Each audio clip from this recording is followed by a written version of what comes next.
Announcing the arrival of our guest of honor, Yang Bersahar Surveyor Abdul Razak bin Yusuf, President of Bobia and Director General of JPP.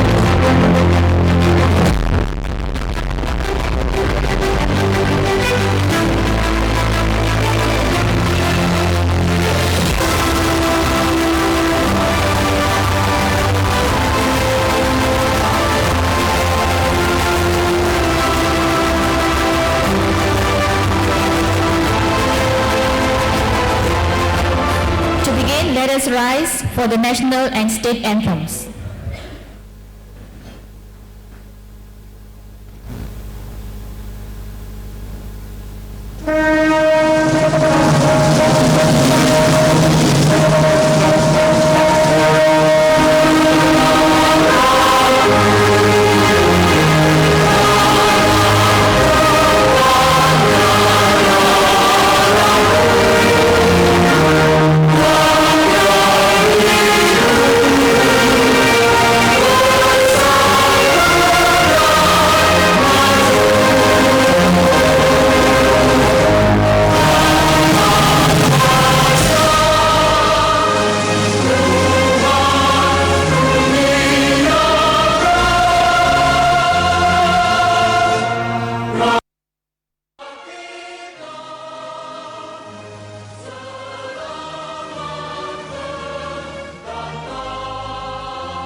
Thank you. Kindly be seated.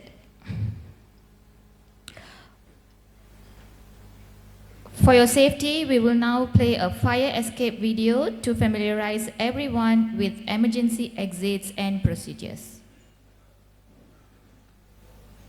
By the end of this video, you will have a better understanding of the building's layout and what you need to do in the event of an emergency. There will be a Q&A session towards the end, so please keep your questions till then. Let's get started. You are now in the Grand Summit Ballroom, located at level M1 of the vertical building. In the event of minor injuries that do not require urgent care, first aid kits are available. The nearest first aid kits are located at Pinnacle 9 and at the sales office near the escalator. Inside, you will find essential items such as triangular bandages, disposable gloves, plaster, dressings, antiseptic solution and disposable instant cold packs.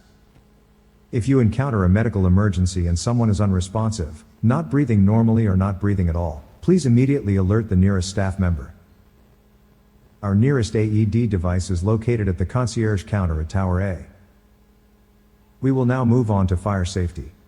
The nearest fire extinguishers are located in front of Summit 2, next to the Zenith Ballroom in front of Sapphire 1 and at the pillar in front of the hotel lift landing. Please remember that fire extinguishers are intended for small fires. If the fire becomes uncontrollable or grows rapidly, please alert others and evacuate immediately by following the green exit signs. Now that you are familiar with some of our important life-saving equipment, let's move on to what you need to do in the event of an emergency. In the unlikely event of an emergency, we have procedures in place to ensure your safety. Please pay close attention to the following instructions. Alarm activation. If you hear the fire alarm and it stops after 2 minutes, you can continue with your event. However, if a second alarm is triggered followed by an evacuation announcement, please exit immediately in an orderly fashion following the green exit signs, which will lead to the nearest emergency staircase. Please close the door behind you, and if safe to do so, assist anyone having difficulties. Once outside, make your way to Assembly Point A that is located at the back of this building. Our internal emergency response team will be around to guide you to the assembly point. Do not re-enter the building until instructed to do so. This is even if the alarm has stopped. Please remember that during an emergency, there may be instances of power interruptions. This means that all lifts and escalators will stop. In such cases, please proceed to the nearest staircase instead for your safety. Lastly, we would like to kindly remind you that smoking and vaping are strictly prohibited and will activate the fire alarm system. Please head to the designated smoking area outside of the building. Thank you for watching our safety video today. We would now like to open the floor for a question and answer session. This is an opportunity for you to seek clarifications, delve deeper into any topics discussed, or raise or concerns you may have.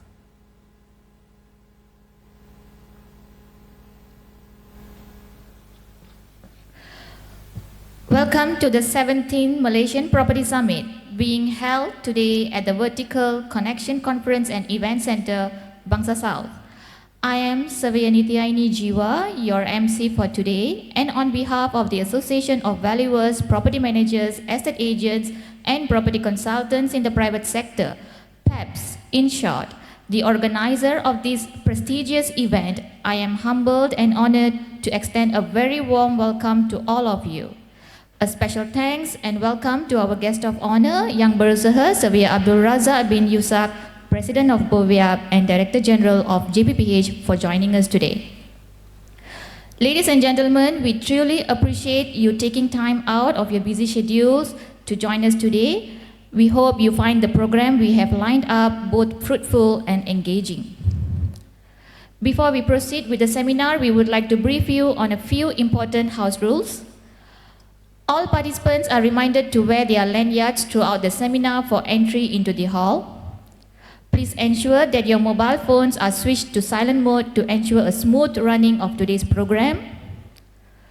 For your convenience, the surau is located on the UG level, and the restrooms can be found on both the right and left sides outside this hall. You may validate your parking at a flat rate of 7 ringgit at the concierge right in front of the lift lobby. Ladies and gentlemen, we are now ready to begin the proceedings of the seminar. To set the ball rolling, we will begin with the welcoming speech by the President of PEPs, Surveyor Subramaniam Arumugam. Before I could invite him to the stage, allow me to share a brief overview of his credentials. Surveyor Subramaniam Arumugam is the President of PEPs and the Group Managing Director of PA International Property Consultants, Sdn Bhd, bringing over 34 years of experience in property valuation, real estate, and consultancy. He has held key positions in renowned firms such as C.H. Williams, Talhar and Wong, and Colliers, Jordan, Lee and Jaffa, specializing in property valuation, REITs, and real estate transactions across Malaysia and internationally. A registered valuer, estate agent, and property manager with BOVIAP, Surveyor Subramaniam is also a fellow of RISM, member of RICS, and the Secretary General of the Awam Malaysia. Ladies and gentlemen, please join me in welcoming Surveyor Subramaniam Arumugam to the stage.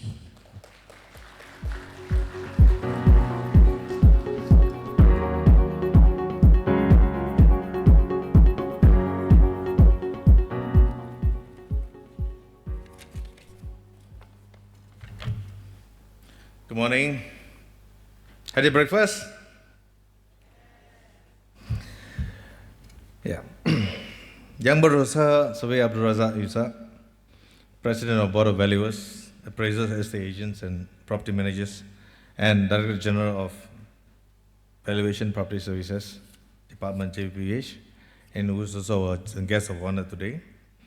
Surveyor Norijam, Safi, NAPIC Director, Surveyor Solomon Saleh, the organizing chairman of 17 MPS, President of RISM, MIPFM, MIA, PEHAM, PEP2, and the President SPA, distinguished speakers, moderators, esteemed guests, ladies and gentlemen.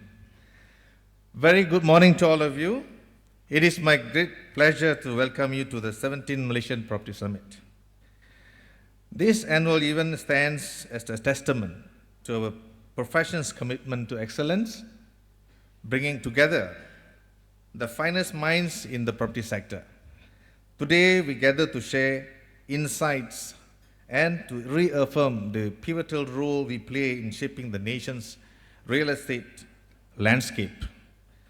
Year after year, this summit serves as a premier platform for property professionals to exchange expertise and first-hand knowledge on the nation's property market performance. This is a field that remains exclusive to our profession. Our expertise, data, and analysis are second to none. It is through forums like this that we contribute to deeper the understanding of market trends, investments, opportunities, and regulatory requirements. As a fraternity, we are integral to the entire spectrum of property services in the country. From valuation and advisory to estate agency and property management, our role is indispensable. The summit allows us to showcase our expertise to the nation, reinforcing the fact that our profession stands at the forefront of the industry. Unlike many industries, our profession operates within a stringent framework of laws and regulations overseen by the Board of Valuers, Appraisers, Estate Agents, and Property Managers. These strict controls ensure that our practitioners uphold the highest level of competence, ethics, and accountability. Our professional standards and code of conduct are not mere guidelines. They are the foundation of public trust in our industry. Ladies and gentlemen, while we strive for excellence, we must also remain vigilant, against the growing threat of unlicensed property agents and property managers. Every year, millions of dollars are lost to these so-called experts who operate outside the law. It is our duty to remind the public to engage only licensed real estate agents and registered property managers, those who have met the rigorous qualifications and ethical standards set by the board. Take property management, for instance. It is an integral component of real estate profession, demanding the highest level of professionalism. This sector is strictly regulated under the Board of Valuers, Appraisers, Estate Agents, and Property Managers, and operates within the legal framework set by Parliament. These regulations are in place to ensure that the interests of property owners and residents in stratified developments are safeguarded. However, recent developments in the industry have raised serious concerns.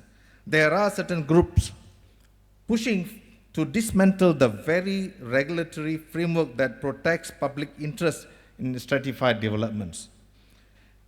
This movement is alarming, as it threatens to compromise the independence and integrity of property management. If allowed to proceed, it will pave the way for conflicts of interest that could undermine the public confidence in how their properties are managed. We therefore urge the government to remain vigilant against these pressures. Any move to weaken regulatory oversight will not only disrupt the structured system in place but also erode public trust in both the profession and the government.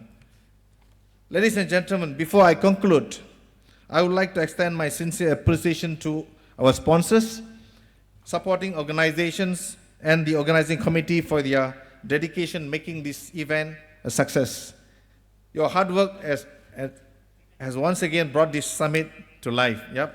With that, I wish all of you a productive and insightful summit. Thank you so much.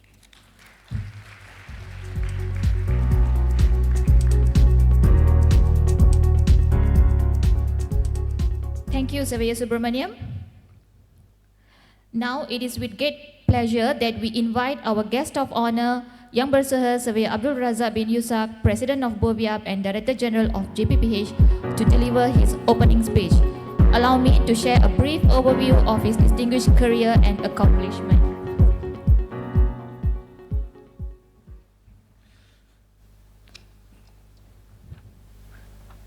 Over to you. Okay. Terima kasih. Thank you, Minister of Ceremonies. Assalamualaikum warahmatullahi wabarakatuh. Salam sejahtera, salam Malaysia Madani, and a very good morning. Yang Musa Surveyor Subramaniam Arumugam, President of the Association of Valuers, Property Managers, Estate Agent, and Property Consultant in the Private Sector Malaysia, PEPs. Yang Bursa Surveyor Sulaiman Ahmadi Muhammad Sahih, the Organizing Chairman of the 17th Malaysian Property Summit. Distinguished speakers and moderators, property developers, bankers, investors, valuers and consultants, academicians, all industry players, ladies and gentlemen. I would like to start by expressing my gratitude to PEPs and the organizing committee for inviting me to serve as the guest of honor and deliver the opening speech at the 17th Malaysian Property Summit. It is an honor to be here with all of you today. PEPs has established itself as a leading organization in the property sector. Hosting the Malaysian Property Summit for 17 years is a remarkable achievement, demonstrating professionalism and commitment to excellence. Congratulations to PEPs for consistently creating a platform that encourages knowledge sharing, networking, and collaboration. This event has become a significant part of Malaysia property industry calendar. As we begin 2025, I believe the theme of this year's summit, Numbers Tell, Sentiment Sells, Decoding the Real Estate Market, will spark important discussion and partnership. This summit not only serves as a platform for dialogue, but as a source of innovation and progress. The property sector continues to be an important part of Malaysia's economy, contributing to GDP growth, job creation, and national development. While the market showed steady growth in 2024, challenges such as rising costs and global economic uncertainties have also shaped buyer confidence, which changes across locations and property types. The property market remains strong thanks to strategic policies and investment, but we must be mindful of global fluctuation, changing consumer behavior, and technological advancement. To continue growth sustainably, it is important to strengthen collaboration among all stakeholders in property sector. The key challenge remains affordability, and especially for the first-time home buyers. The increasing demand for affordable housing requires innovative solutions to make home ownership accessible to more Malaysians. To address this, we must continuously assess our market and adopt inclusive and practical policies that benefit all parties. As we look to the future, it is essential to recognize the ongoing impact of digital transformation on the property sector. New technologies, AI and PropTech are changing the way we buy, sell, and manage real estate. Additionally, there is growing recognition of the need of environmental, social, and governance, or ESG, standards in construction and business practices. Sustainable development is no longer a choice, but a necessity. With climate change presenting urgent challenges, the property sector must adopt green building practices, reduce carbon emission, and improve energy efficiency. By embracing these changes, we can enhance the customer experience, streamline operation, and ensure that our market remains attractive to international investors. A booming property sector does not thrive in isolation. It depends on collaboration. It is crucial that government agencies, developers, and other stakeholders work together to improve research, valuation, and market strategies.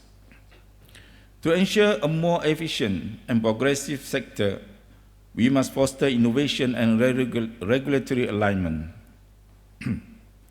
I encourage further public-private partnership that will help drive the growth and a resilient and inclusive property market. The discussion here today are key to creating positive change and progress in the industry. As President of the Board of Valuers and Appraisers, Estate Agents, and Property Managers, I reaffirm our commitment to maintain high professional standards. We are working on policies and actions that will inspire confidence in our industry, both locally and internationally. I urge all professionals in the industry to collaborate more closely with developers and other stakeholders to create a dynamic and vibrant property market.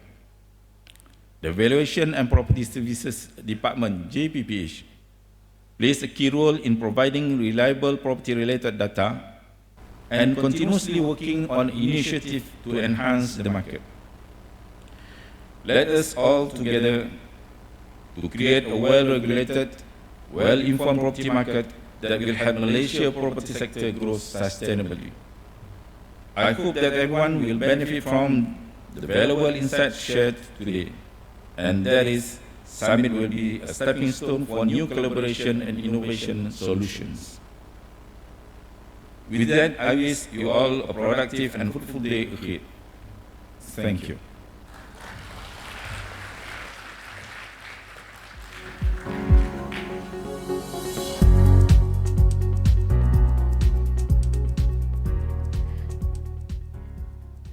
Thank you, Yang Berusaha, Sawi Abdul Razak.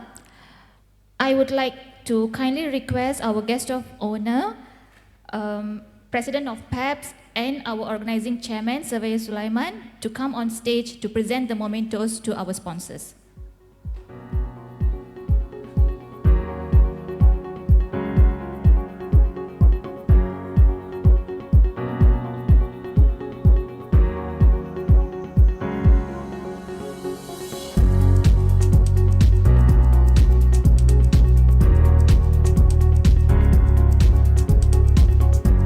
Our platinum sponsors, Pelaburan Hartanah Berhad, represented by Encik Kamal Zainal.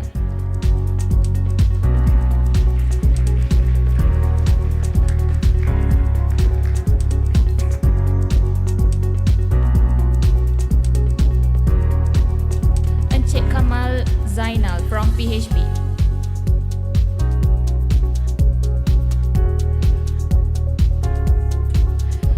Our gold sponsor, Rahim & Co International Sdn Bhd, represented by Ms. Tong Su Fan.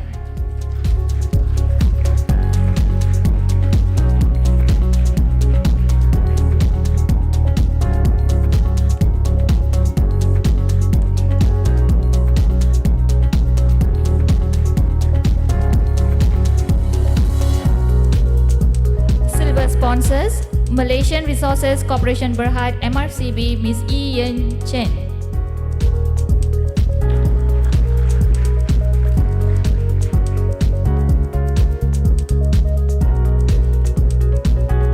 Uda Holdings Berhad, Encik Syarul Zuhara.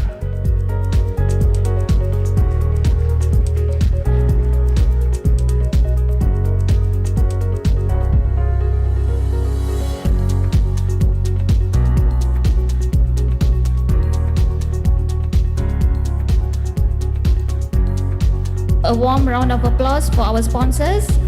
Thank you for your unwavering support. Now, I would like to invite our President and Organizing Chairman to present a memento to our guest of honor.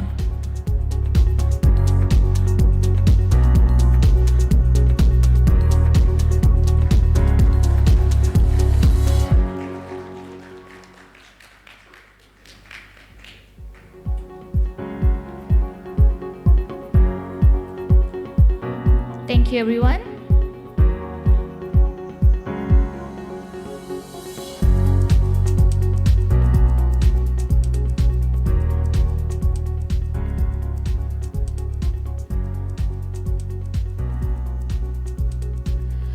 Ladies and gentlemen, before we could proceed with our next slot, allow me to introduce you to Pigeonhole Live.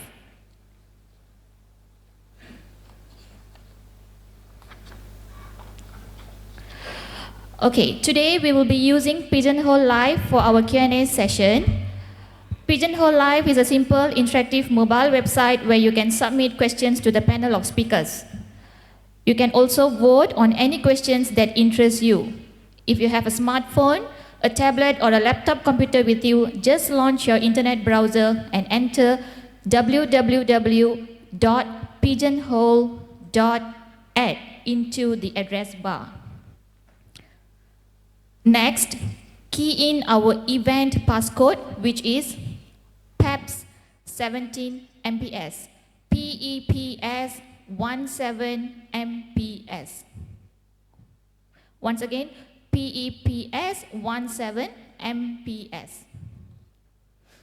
If you have any questions throughout the presentation, feel free to submit them through Pigeonhole.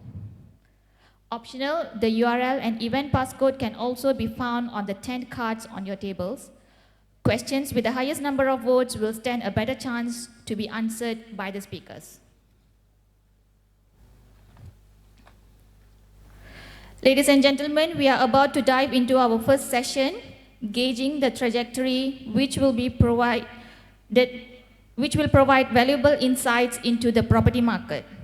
The session will be moderated by Datuk Surveyor Sidus Sitampalam, Managing Director of PPC International Sdn Bhd. Our esteemed speaker for this session is Surveyor Nur Hisham bin Shafi, Director of NAPIC JPPH. I invite them onto the stage.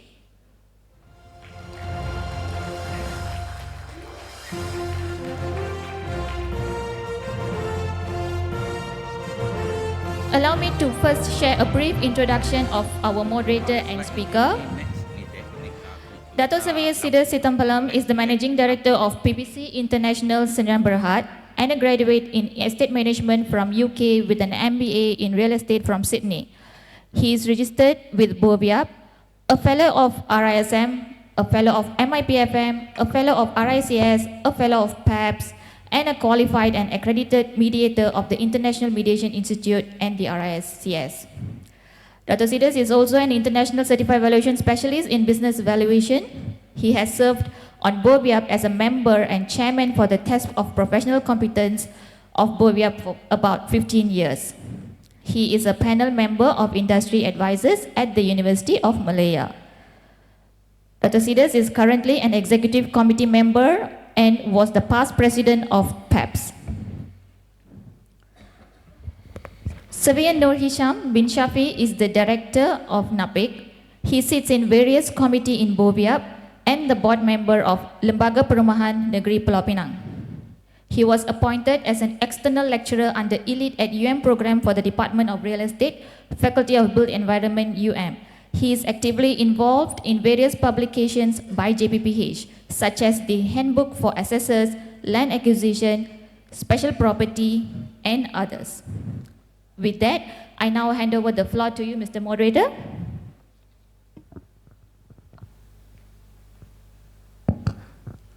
All right. Thank you. Good morning to all of you all. Thank you, MC, Surveyor Niti.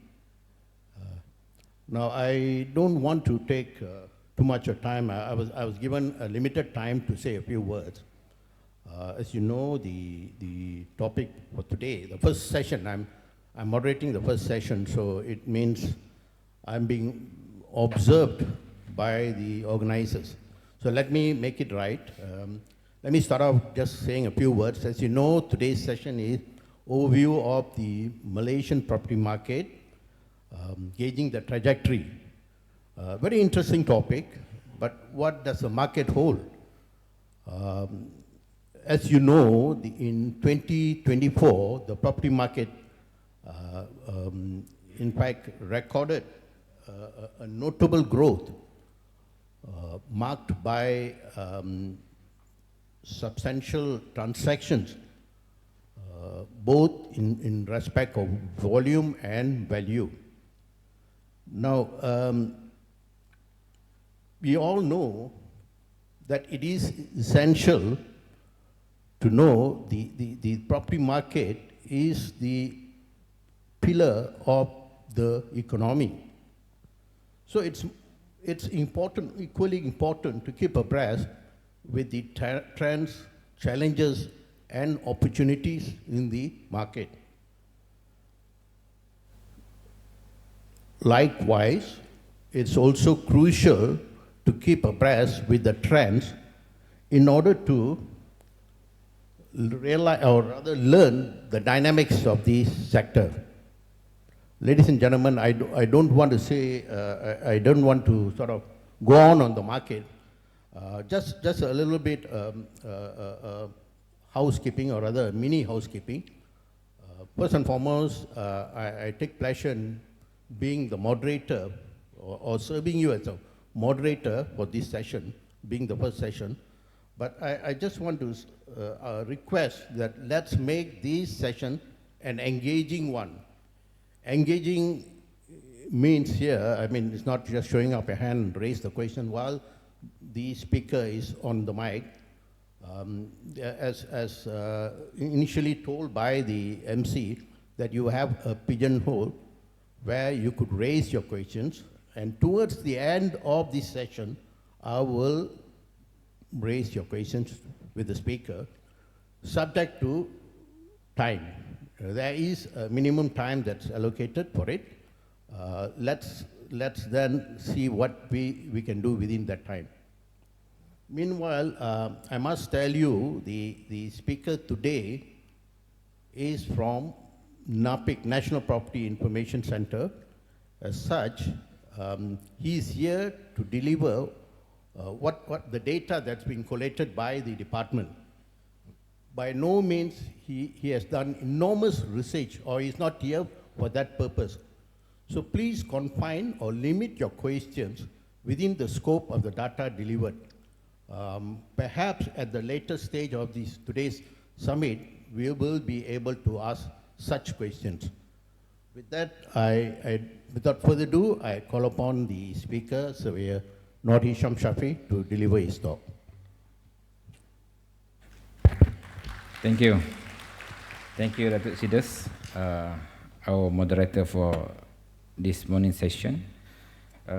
Mr. President of PEP, thank you for inviting me to this fruitful session. Forgive me, I need to be seated today. Last 3 days, I missed my step while walking down the stairs, heavy rain, a little bit dark. So today, getting better. Okay, like sometime in Anugerah or any singing event, we also can see a singer sit, right? So I'm one of that kind lah. Okay, the topic given to me for today's morning is overview of the Malaysian property market, gauging the trajectory. Quite a catchy topic. I don't know, Mr. President, oh sorry, we have two presidents here, is to the president of PEPs. I need to ask ChatGPT, what is gauging the trajectory? Gauging the trajectory is in the property market refers to assessing the direction and pace at which property values or market conditions are likely to move in the future. This involves analyzing various indicators and trends to predict whether the market is heading toward growth, stability, or a decline. So our today's theme is numbers tell, sentiment sells. And what have been said by the moderator is, I give you the numbers, don't ask me about the sentiment. So the other speakers will tell you about the sentiment.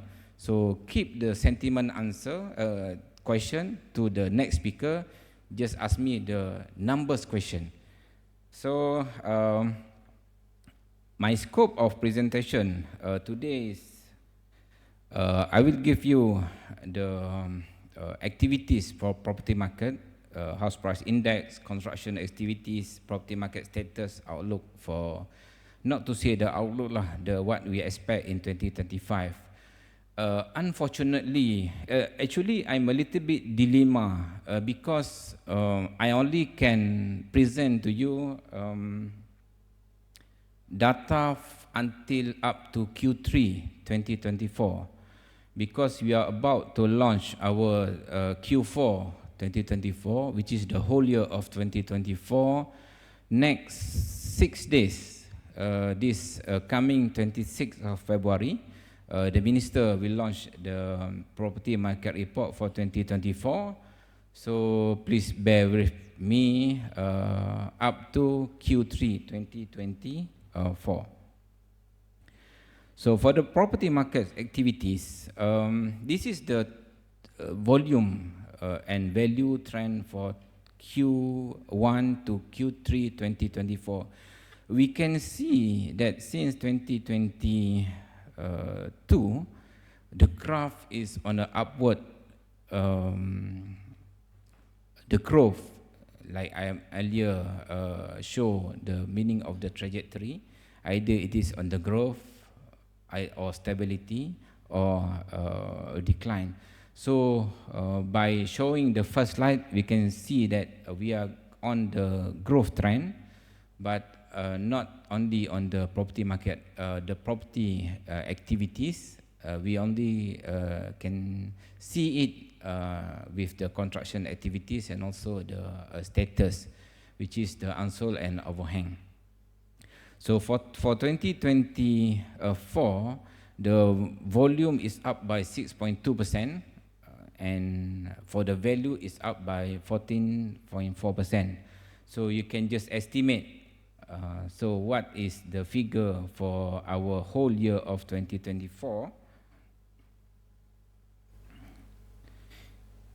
Okay, why I show you this slide for you to do a simple mathematics. So since I cannot disclose the exact figure, so you just can calculate the half year figure plus quarter 3 figure. So you do simple mathematics, divide by 3, and then you times by 4. So you can basically estimate what is the total figure for 2024. But of course, the exact figure will be announced 6 days, 6 days next week. So this is the trend. So we can see if you divide for half year, for each quarter for volume, we can get around 100. But for third quarter, the volume is already 112 transaction per month. So this cover the whole Malaysia transaction, and also for the value cover the whole 5 sectors. We divide our publication in residential, commercial, industrial, development land and others, and also the agriculture. So looking for the market activity, of course, residential, I think almost the time will cover more than 60% of the transaction, and also for the value cover more than 50% of the transaction. So by subsector, residential the most, followed by commercial and then industrial. So if we can see these 3 sectors increment by each sector compared to the same Q last year, we can see that commercial jumped a lot for compared to 2023, for transaction 16.6%, and for value is about 32.7%. As I said earlier, I just give you the numbers, but why the numbers is like that, so other speakers will explain. Okay, next we go a little deep into residential. So for residential is almost 200,000 transactions out of our data earlier, so up by 4.9%, and for value is up by 6.9%, up to 78.17 billion compared to last quarter. So I'm not going to explain all of numbers in my slide today because I have 50 slides, and actually I'm intentionally make my slide a lot so you don't have time to ask me question. Same goes to the moderator lah. So this is the numbers. Okay, one of the one question always posed to us is what is the composition in the residential transaction? What is the percentage of primary transaction? What is the percentage for secondary transaction?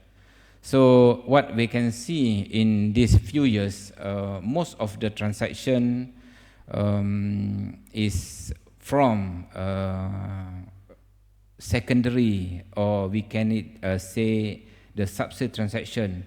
I think almost 75 to 80% of our property market transaction, it comes from secondary market. So we can see out of almost 200,000 residential, only 42,000 of the transactions come from the first transfer by developer. So most of the transactions still based on the sub-sale transaction. So this is the secondary market. Out of 194,000 for residential, we can see that almost 77% of the transaction comes from the sub-sale transaction. Okay, this is for secondary market. 149,618 compared to the total 194,000. This is by state and price range. So whoever want to see detail of the we split the by price range above 1 million, 100 to 1 million, 300 to 500,000, and more below 300,000. So for those who are interested to know the details of the transaction, so this is actually all this information is freely available in our portal. You just can go to our portal and do the digging inside our visualization and also all our tables. This is the transaction trend for residential. So we can see since, I think since 2 years ago, we can see a very outstanding figures. And also I can say that this year also we can see a very good figures, even though I have figures with me right now. So I can say that the figures for this year, I think almost segment, almost activities show a very positive mood, positive impact, and also growth that I think is very good for our economy. Okay, this is the transaction for Terrace House. I'm not going to explain about this. Okay, for house price index, this is a little bit tough for us. So for those who are who love to do statistic, to do indexing, so most of the this is the average price compared to last year. So for residential, we see the two right upper figure compared to 2023 and 2024. Our average house, average price for house increased by 0.4% from 4 to 3 for all house. This is cater all house. So later I will go for specific house. So this is for specific house. We can see that for terrace up by 0.4%, high rise go down by 0.5%, semi-detached go down by 2.5%, and detached go down by 1.2%. Also, a same question been posed to me, why detached, because we can see a lot of higher price in detached, why the average price going down? Based on our observation in this within 10 to 15 years, last time we can see a lot of detached plot is so big, so the price is higher, not because of the per square feet, it is because the size of the land. So that's why when we run the whole figures in the basket, we can see that a little bit decrease into the percentage of the price. Okay, this is the price movement. We can see during COVID a little bit down. This is I have explained earlier, where detached go down by negative 1.2%. For all house is up by 0.4%. All the states, you can see that which states above national average, which states below than national average. If you see where we are here now, Kuala Lumpur, average price, average terrace house 456, but for Kuala Lumpur now achieving almost 1 million average price for terrace house. So now you will know lah what kind of house we are about to buy, or the average price we are going to sell our property. So no wonder now we can see a lot of people going outskirts of Kuala Lumpur. We can see around Sepang, around KLIA, a lot of development there consists of terrace house. So yeah, that's a spillover of the development. Okay, this is the index. You can just flip through. Also in our web we have. This is the high rise price index, which I mentioned earlier, decreased by 0.5%. This is the for high rise price in Kuala Lumpur. We can see that the average price for house high rise house is around 456. It is because of a few of development by government agencies which the price is lower down. So then the price is in Kuala Lumpur and Selangor, we can see that it's not as high as the terrace house. Okay, if you are aware, last year we have launched our first publication of service apartment price index. Because after we launched our first index in Malaysia House Price Index, we received a lot of requests from the industry player. They also want to know the price index for the service apartment, and also for the shop, for the industrial. So we do it one by one to cater the needs of our client for industrial player. So we cover the area in Pulau Pinang, Selangor, Johor Bahru and Kuala Lumpur, all the major states defined by us. So this is the service apartment in major cities. The price per square meter in Penang, even though we can a little bit small figure, but we can see that in Penang Island, even though the end figure is almost 550,000 compared to the end figure in Kuala Lumpur, 700 something.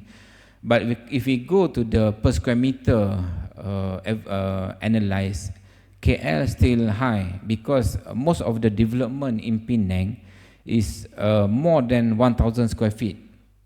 The service apartment there compared to Kuala Lumpur, most of the development is lower than 1,000 square feet. That's why we see that average price in Penang higher compared to Kuala Lumpur. But if we divide by the per square meter, Kuala Lumpur still higher compared to Pulau Pinang, and also in Petaling higher than Penang. Okay, for construction activities,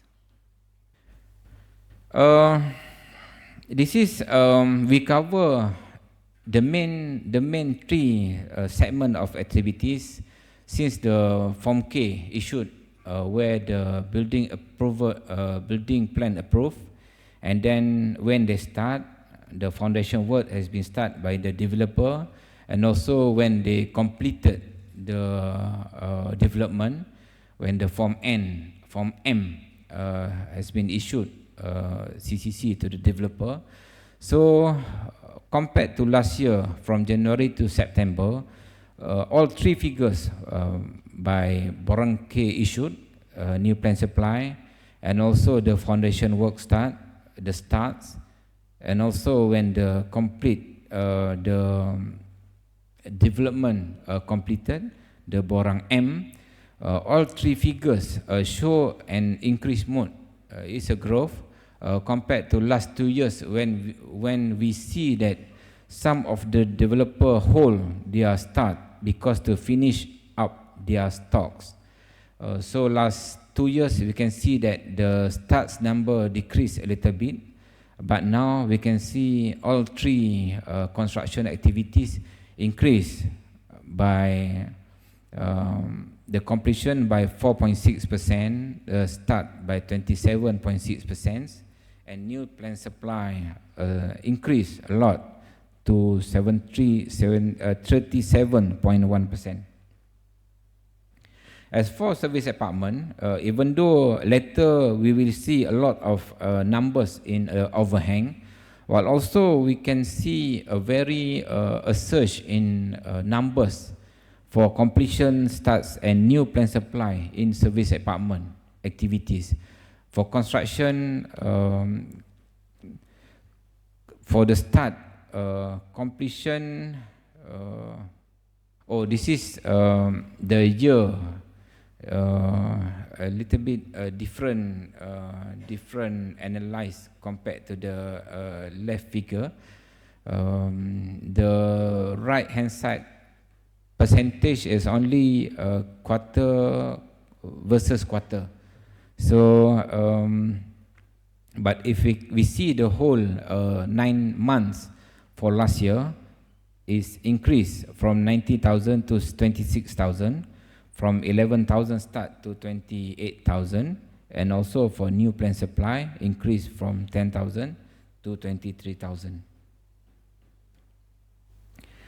Okay, this is quite interesting for those who are doing selling the property, because they want to know which area, which state, what type of properties now cannot be sold.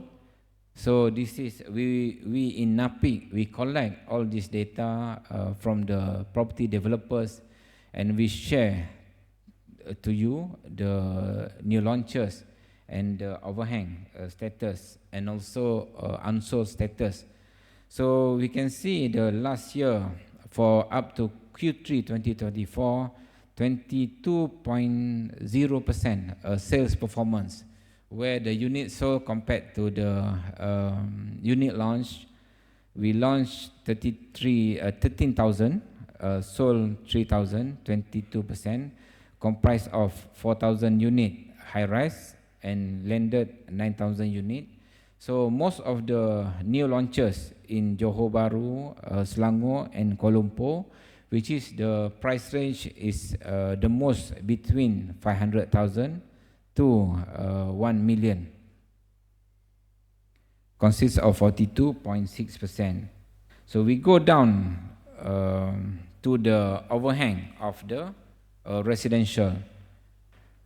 So starting from Q4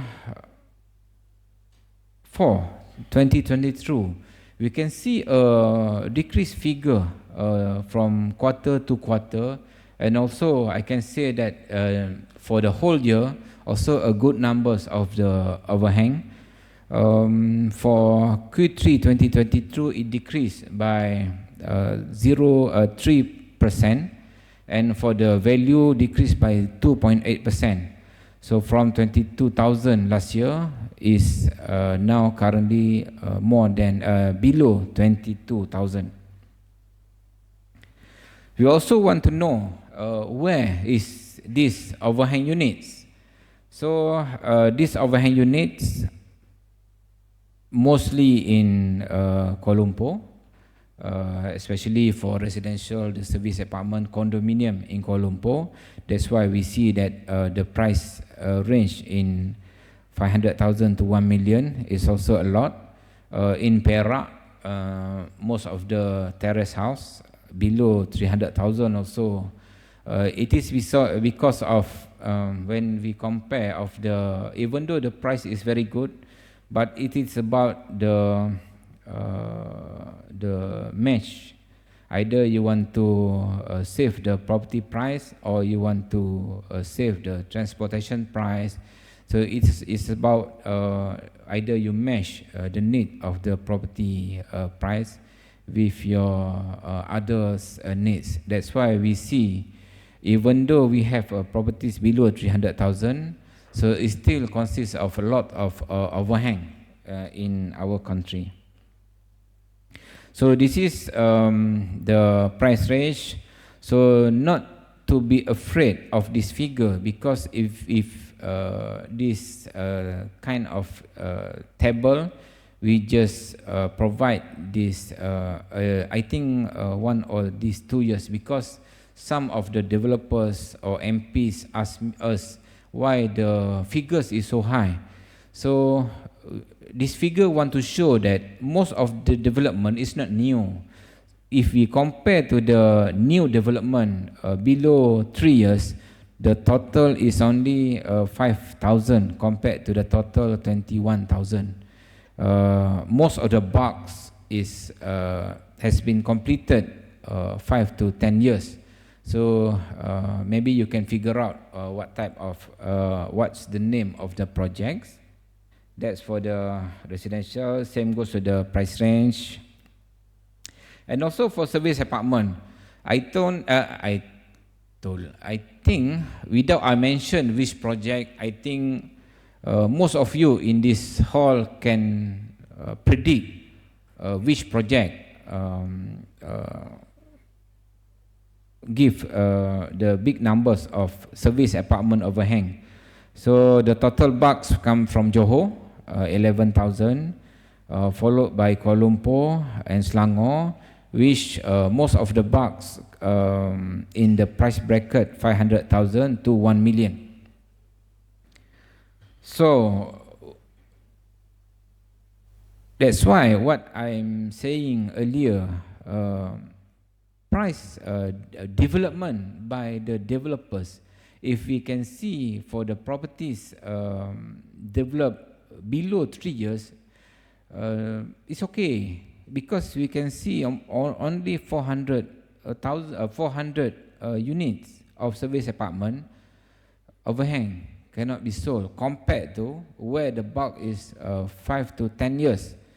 We see in Johor almost 8,500 come from a few projects in Johor. I think all of us are aware of what projects. Okay, this is by price bracket. You can see the numbers. Most of the price bracket comes from 500 to 800,000, 5 to 10 years. Okay, a little bit on purpose-built office and shopping complex. For occupancy rate for private, we only, even though we are cater the purpose-built office for performance for public, for government building, also private, but for us it's not really used if we show the percentage for, if we combine both private and public building, because most of the government building, of course, we can see that 100% occupancy lah. I think almost 100%. So this is specifically for private building. We can see that the figure decreased a little bit to 71.6% throughout the whole Malaysia. But if we drill down to Kuala Lumpur, we can see that below 70% figures in Kuala Lumpur lah, as which lots of new building comes into the market, add up to the total space available and waiting for the new tenants to come in. Even though these new buildings can secure a new tenants, but we also in NAPI, we see that either the tenant is a new tenant, but or the tenant is only shift from the previous building to the new building. So the occupancy rate still remains lah, except you secure a new tenant. So then the tenants in the previous building stays and you secure a new tenant. So it can increase the occupancy rate. Okay, this is the details for shopping complex and also purpose office. This is by state. We can see that some of the states, especially Kuala Lumpur, Johor, we can see figures that's below than national average. But compared to Labuan, Terengganu, where the supply is low compared to in the Baklang, so they can achieve more than 90% occupancy rate. Okay, this is for shopping complex. I think the same performance because of the supplies in Lembah Kelang, in Johor, in Penang. They have a lot of supply. They can choose which are their preferences. So what type of shopping complex they like. So that's why the occupancy rates is lower compared to the other state which has minimum or small numbers of shopping complex. This is the index, quite small. So you can see that rental index for PBO, Georgetown 31 per square meter, Kuala Lumpur 54 per square meter, Johor Bahru 34 per square meter, Selangor 46 per square meter. shopping center rental index. For Klang Valley shopping index as a whole, we combine all super regional, regional center, neighborhood center, community center, comes to 98.69 per square meter. Okay, going to the end of my presentation, I still on time. So quite unlucky today because normally I will see somebody standing at the end of the hall to show me the placard showing 10 minutes, 5 minutes. So firstly, I keep looking at the back. Where's the people? So actually they have the timing here. So now I already have a few minutes to finish. This is the government initiative for foreign investment and also for other property development for infrastructure.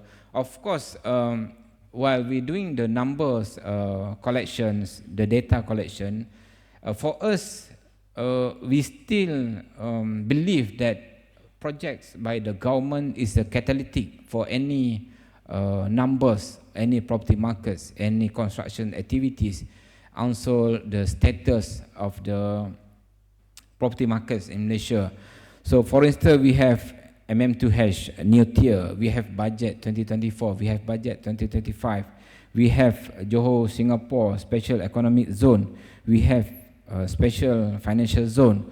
So what does this kind of catalytic project by the government impact our property market? So as I have mentioned earlier, we only provide you the numbers. So you need to dig down, to drill down. Is it this project give a significant impact of our property market? For instance, foreign purchase. So is this foreign purchase is because of the new tier proposed by the government? We can see that every year the transaction by foreign purchase for both volume and value increase year by year, and I can say that this year still increase. So same goes to the a few infrastructures. For instance, in Kuala Lumpur, we have MRT2, we have a new transformative development. So we have MRT3.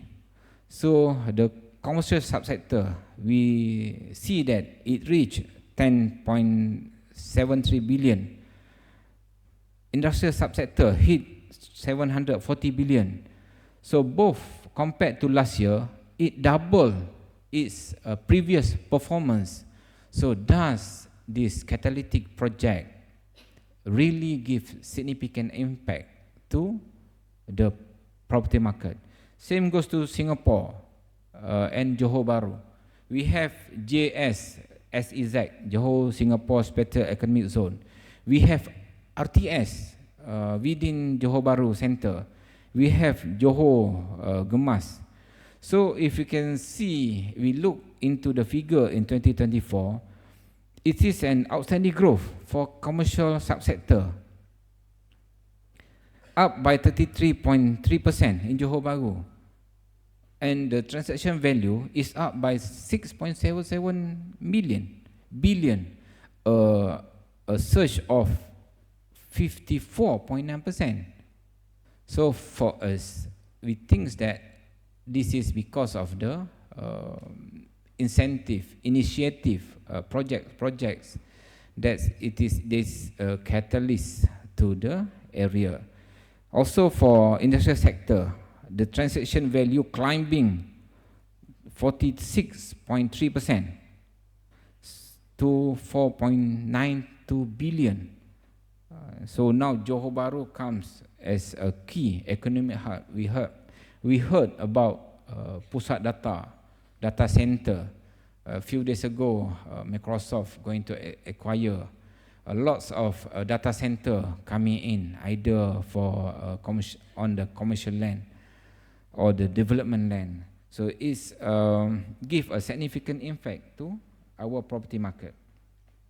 Same goes to Sabah Sarawak. We have a Pan Borneo highway cut across from Kuching to Sabah. Sabah recorded transaction 462 million. Sarawak achieved 400 million.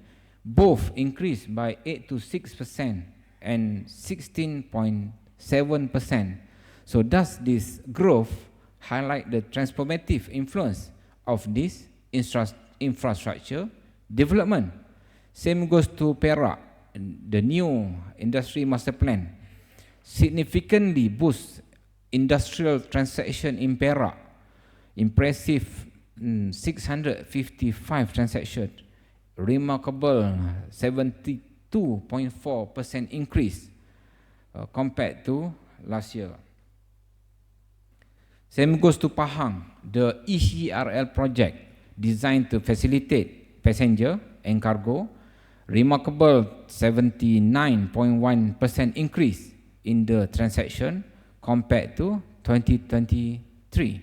So is this surge clearly demonstrate the positive influence of ECRL, which now lots of the developments integrates into TOD concept.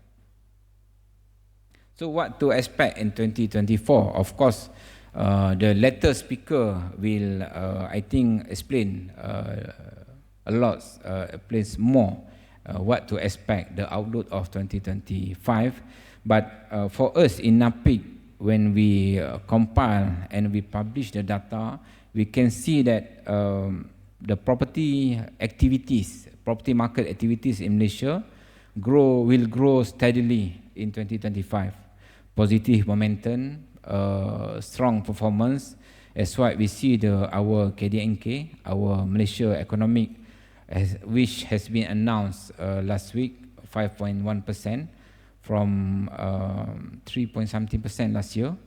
So the overhang keep decreasing since early 2024. The construction activities, we can see that all the segment has increased. And last but not least, the infrastructure project, as I mentioned earlier, will continue to drive a demand for property market.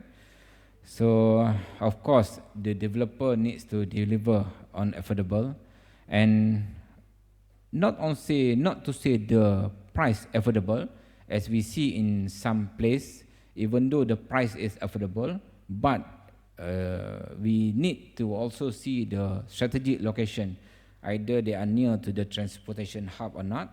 And last but not least, the budget initiative, the schemes, the incentive are set to strengthen the market dynamics and support sustainable growth in the real estate sector. So with that, I conclude my presentation. All of this data is freely available in our napic.jpph.gov, napic.jpph.gov.my portal. You can freely access the website. A lot of data, I think up to 10 years data you can get in our portal. You can play with the visualization for those still study. If you need to do your research, your thesis, your degree thesis, no need to do your own chart. We have provide the chart for you, whatever the type of chart you want, the pie chart, the bar chart. You just select the figure you want, and then you can just download the chart. So no need to hustle yourself to create your own chart. So I think that's wrap up my presentation. So thank you.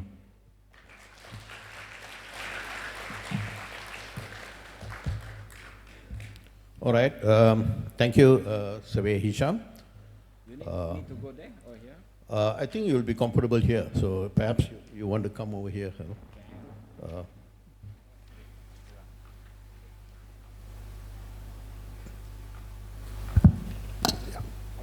days more to recover. Which means he'll be ready for the next, once the 2024 overall property market is delivered, he will be able to give you another talk. All right, thank you again, Surveyor Sham. I think it was a very exciting session, exciting in the sense that so much of wealth of data been delivered today. Let me tell you, I've heard Surveyor Sham in many different platforms or forums. Usually, his talks are infused with some humor. Unlike today, there's very little. Probably, I thought probably is because his boss is right in front of him, watching him. So, you know, perhaps we can take it on another platform sometime in the future. Now, with all the data that's been provided to you, I think it was clear from the very outset of this session that you are not going to get market predictions. Numbers have been given, like rightly said in the theme, numbers tell, sentiments sell.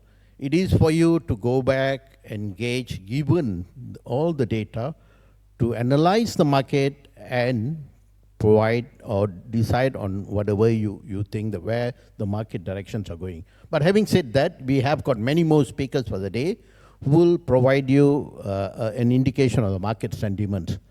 So with that, I want to move on to the Q&A. As I see from my mobile, I don't see any questions. Do we have any questions? Okay, for some reason, I don't know how to get that questions here, but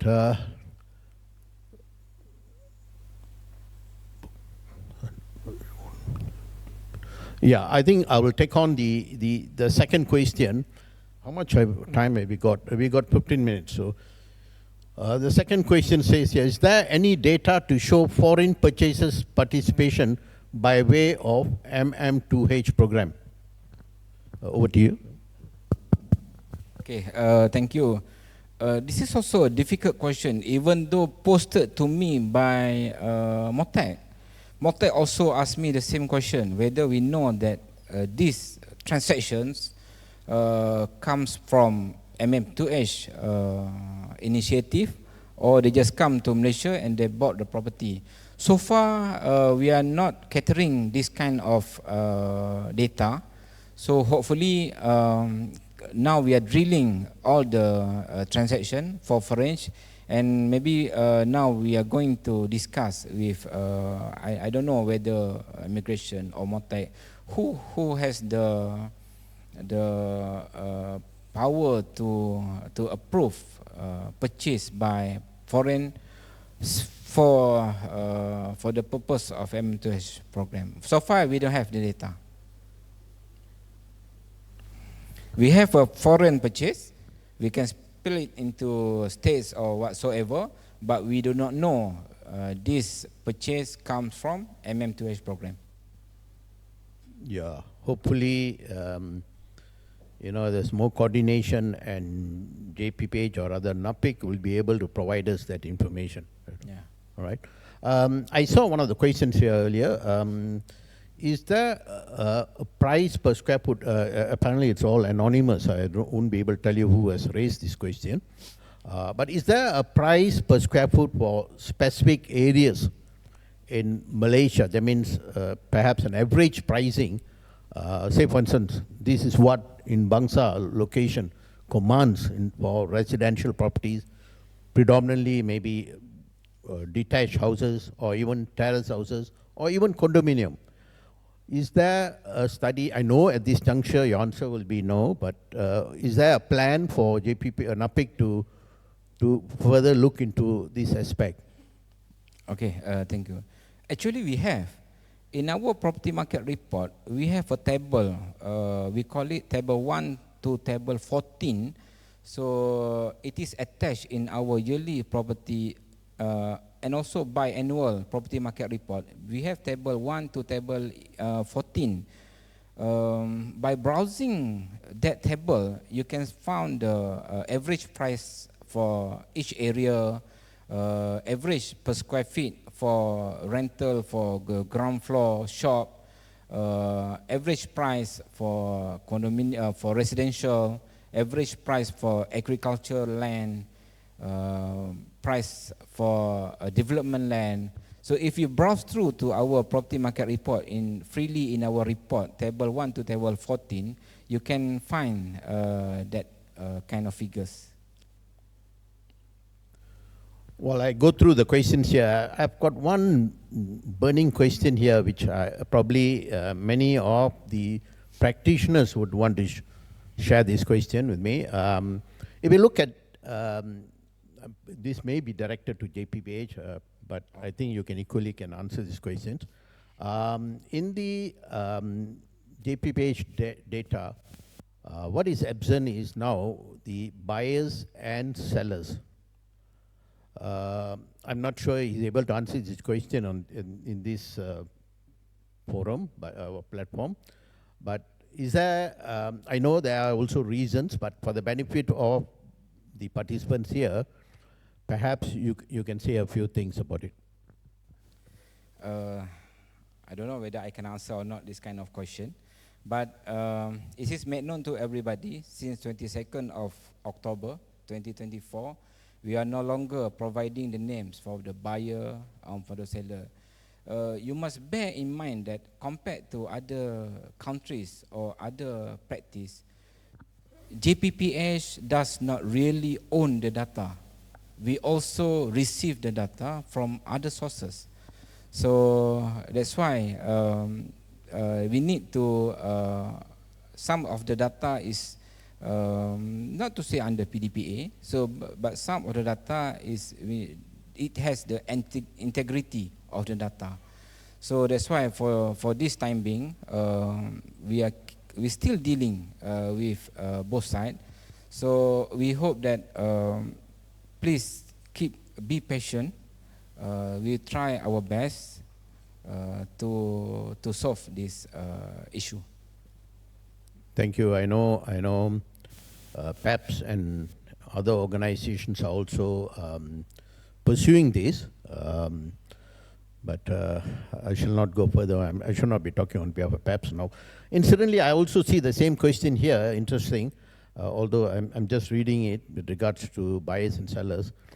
Now, one question here is, will NAPIC embark on AI-generated analysis or having internal AI initiative to provide more detailed data available to the market? This AI, I think this is the new, how to say, this is a new aspiration of our DG. Now he changed the cap of the president. Now he's a DG of the JPPH. One of his aspiration starting this year, our system, our works must combine with AI. So now we are looking really serious into it, into providing AI. I have started with my first presentation. I asked ChatGPT. ChatGPT also one of AI kind. So maybe we also now in the midst of completing our PRISM 2.0 development, which also consists of AI in it. We have business data analytic, we have AI in it. So we have other few projects will comprise AI, because we cannot run away from AI. The technology is going far of us if we are not catching it. So we must try to go as fast as how the technology evolve. Thank you. Now, there's another question on the rental data. Not very much available on the NAPIC info. Has JPPH any plans with regards to providing wholesome rental data for the benefit of the practitioners or even the industry at large? Same goes to rental data. Rental data we receive also from the source, like the transaction source. So we key in all the data, and we see that a lot of loop, not to say the loop, the null figures. And when we sell it to the industry keeps call us. So why you sell the data which is not really not a complete data? And if you are, I think last year or last 2 years, last year I think somebody subpoena us because of the data that we sell it to you. So I think those who buy the data, who bought the data, need to verify the data, not to keep blaming the source of the data. So of course we just sell as what as us receive. So up to one instance that we think that we cannot no longer give this incomplete data. So we try to enhance, we try to complete the data, we try to deal and we try to discuss with all the relevant stakeholders. So once we have a complete data, we think it is now okay to sell, to give to the practitioners. So then, okay, if not, same as what happening before, it will backfire to us to give a not completed data. Yeah, we have got about another 5 minutes. Please keep the questions flowing. I don't see many questions here, but I've got one question, Surveyor Hisham. I saw earlier in the slides, Kuala Lumpur leads as in terms of overhang in comparison to the other states.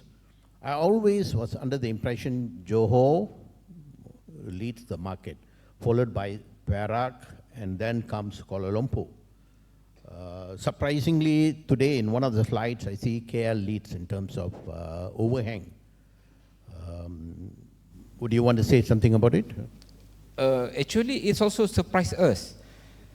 So when we table, when we point the projects on the map, because we have a list, the names of the project, so we point the project on the map, we can see that some of the project is only next to each other. One of the project can be sold more than 50%. One of the project is under overhang. So in Johor, in Perak, we can say that it is because of the not strategic position, because of the price. But in KL, sometimes because of the sometimes because of the names of the developer, sometimes because of how you promote the property, sometimes because of the now you have reaching your threshold of selling the properties, so you slow down because you want to focus of your new properties coming. So that's quite surprised us also lah, because sometimes the development, the property only side by side or very near to each other, but the property cannot be sold and under. It's also surprised us lah in KL. In Johor, yes, in Johor, in Perak, we can say it because of the some factor, but maybe because the sentiment, because of the name of the developer, because of the how they promote, how they sell, how they market their property. Yeah. Thank you. Perhaps we'll move on to any other questions. I see some of the questions are repetitive in nature, but there's one question here. Well, it's out of the screen, I think. Yeah, okay, now. How often does NAPIC update the basket of buildings that you monitor for the office and shopping center rentals? For PBO and shopping center rental index, I think we are using the basket, the same basket since the first we introduced the index, but currently we are now in the exercise to redefine of the purpose-built office and also the shopping complex definition. I think last year we have met the PPK, Satuan Pengurusan Kompleks, and also we engaged to a few for purpose-built office. So this year maybe there has a little bit change in the basket of purpose-built office, and also in shopping complex. So this year we will see new figures, a little bit difference in the basket. So the basket will be refreshed this year. All right, thank you. I'm not sure whether I'll be allowed to give you that privilege of going to the mic and raising questions. Well, it is not within my powers to allow you to do that. There's a pigeonhole. I'm sorry about it, you know. Perhaps unless the chairman of organizing... Ray, why do we have mics? Mics. Good question. But I think you know, we will just allow Dato' Mani the privilege of getting to the mic and keep asking the question. Yes, please. You're privileged. This is not a question, but a comment. We all know that NAPIC has no data by itself. It is not a custodian of any data.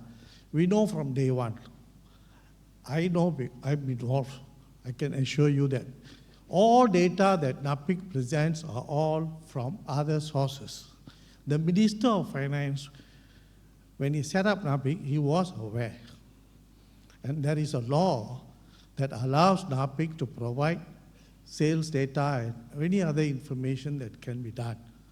To come now and say that we are not custodians, we are subject to this and that, I think is outside the permit that was given to NAPIC to provide data. So I think this is not a question. I don't know. I don't think NAPIC can answer the question, but I think we should pursue this further because it's fundamental that the parties involved in transactions need to be known. And there's no way that we can find this data unless you have to go and search in the land offices. And I will still urge that NAPIC, being the custodian of this, being the people who are, legislated to provide this information, pursue this in the interest of the public, not just valuers, everybody else. Thank you. Thank you, Dato' Mani. As you rightly put it, it's not for our speaker to answer that. The DG of the department, valuation department, is here. Likewise, Dato' Mani was also a former DG. So as much as I was reluctant to allow you to speak, I actually indirectly support this question. You know, I've got this on side voice.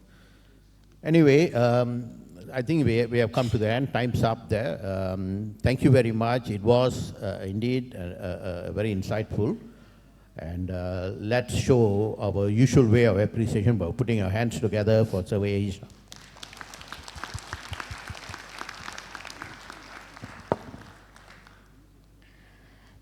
That was truly an engaging and informative session. Thank you, Surveyor Nur Hisham and Dato' Surveyor Sidus. Ladies and gentlemen, we will now take a 30 minutes break. Members of the press attending the press conference kindly proceed to Pinnacle 10. For everyone else, refreshments are available in the foyer outside on your left. And of course, a gentle reminder, please do not leave any personal belongings unattended. Enjoy your break, and we'll see you back here at 11:15 a.m.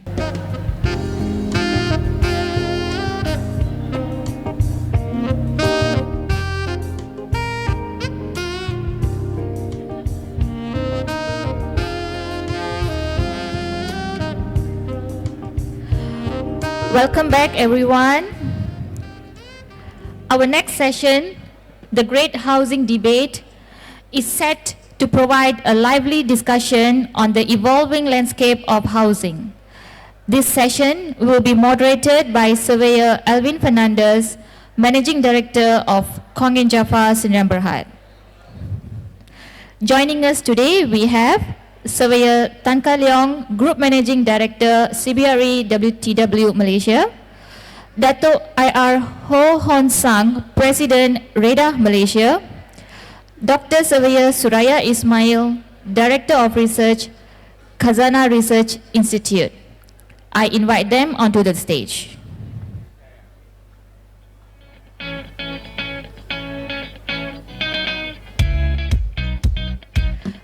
Before we begin, allow me to briefly introduce our moderator and panelists for today.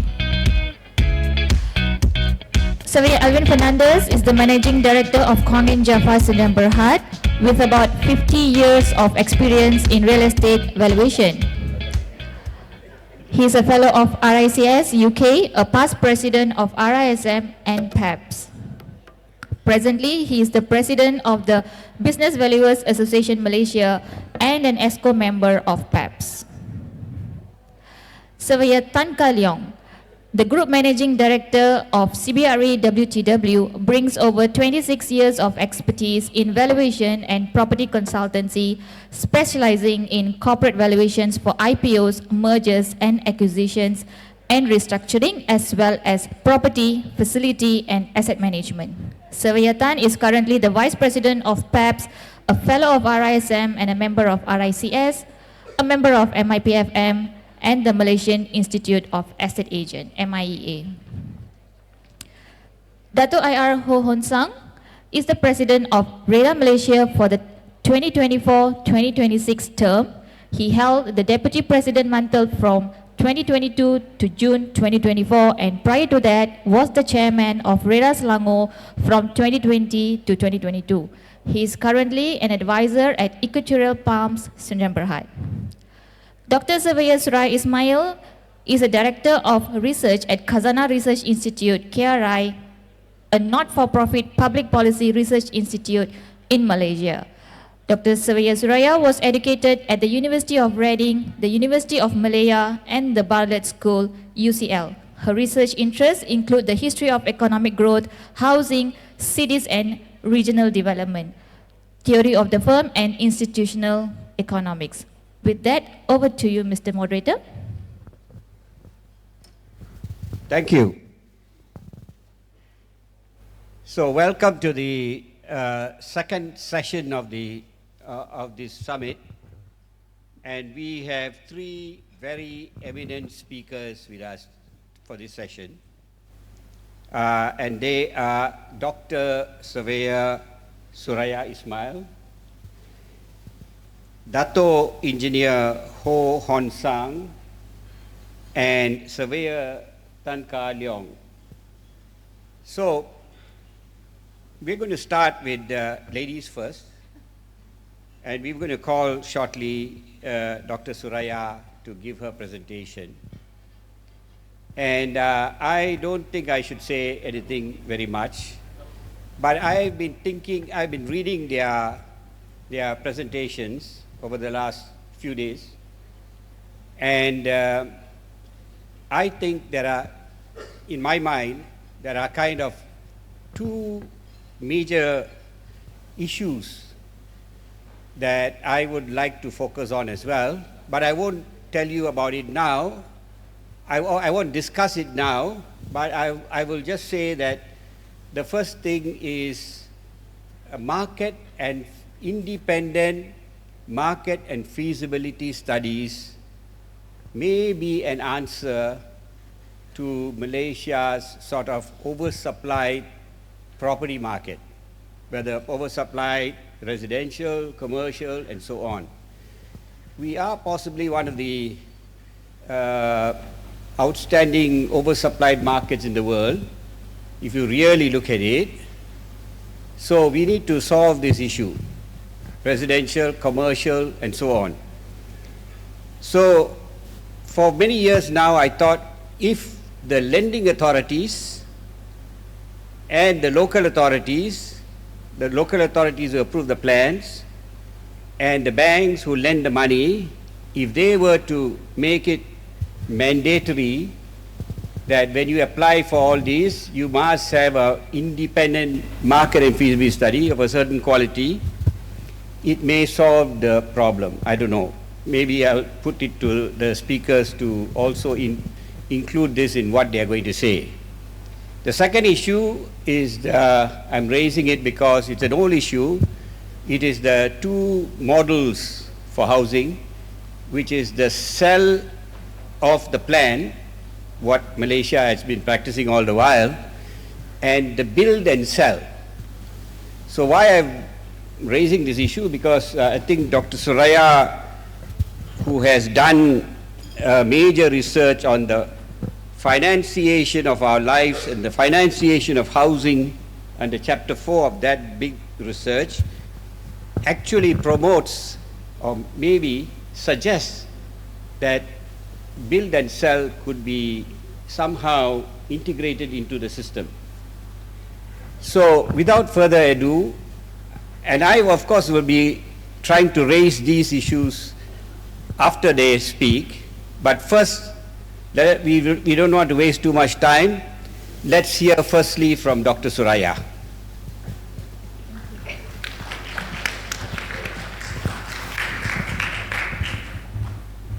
Thank you, Surveyor Alvin, and thank you, PEPs, for Assalamualaikum warahmatullahi wabarakatuh dan selamat sejahtera, sorry. And thank you very much for inviting me to share some of the findings that we have had in KRI. I'm always very segan with all my panelists, distinguished panelists. So I hope it will be a lively debate. So I would like to set the scene for the debate. Earlier on, you have heard about the nature of characteristics of housing, the supply of it. I'd like to bring to you the characteristic of household, those who demand housing, as well as the macroprudential that brings into play how much they can afford or not afford housing. So I shall use this. I shall point it here. But I shall look into the state of households first, and then I shall look into state of housing. I don't want to go too much into state of housing as well, because these are all experts in front of me as well as my esteemed panelists. So basically, we had a state of household 2024 that examines the short-term trends shaped by the pandemic, because we're not over it yet. Households are not over the financial shocks created by the pandemic. And then we also look into that we're not homogeneous. I mean, KL lain, Kota Baru lain, grid lain. So spatial distributions matter. So kalau nak baca buku ini, chapter 1, 2, 3, 4, 5, 4, sorry.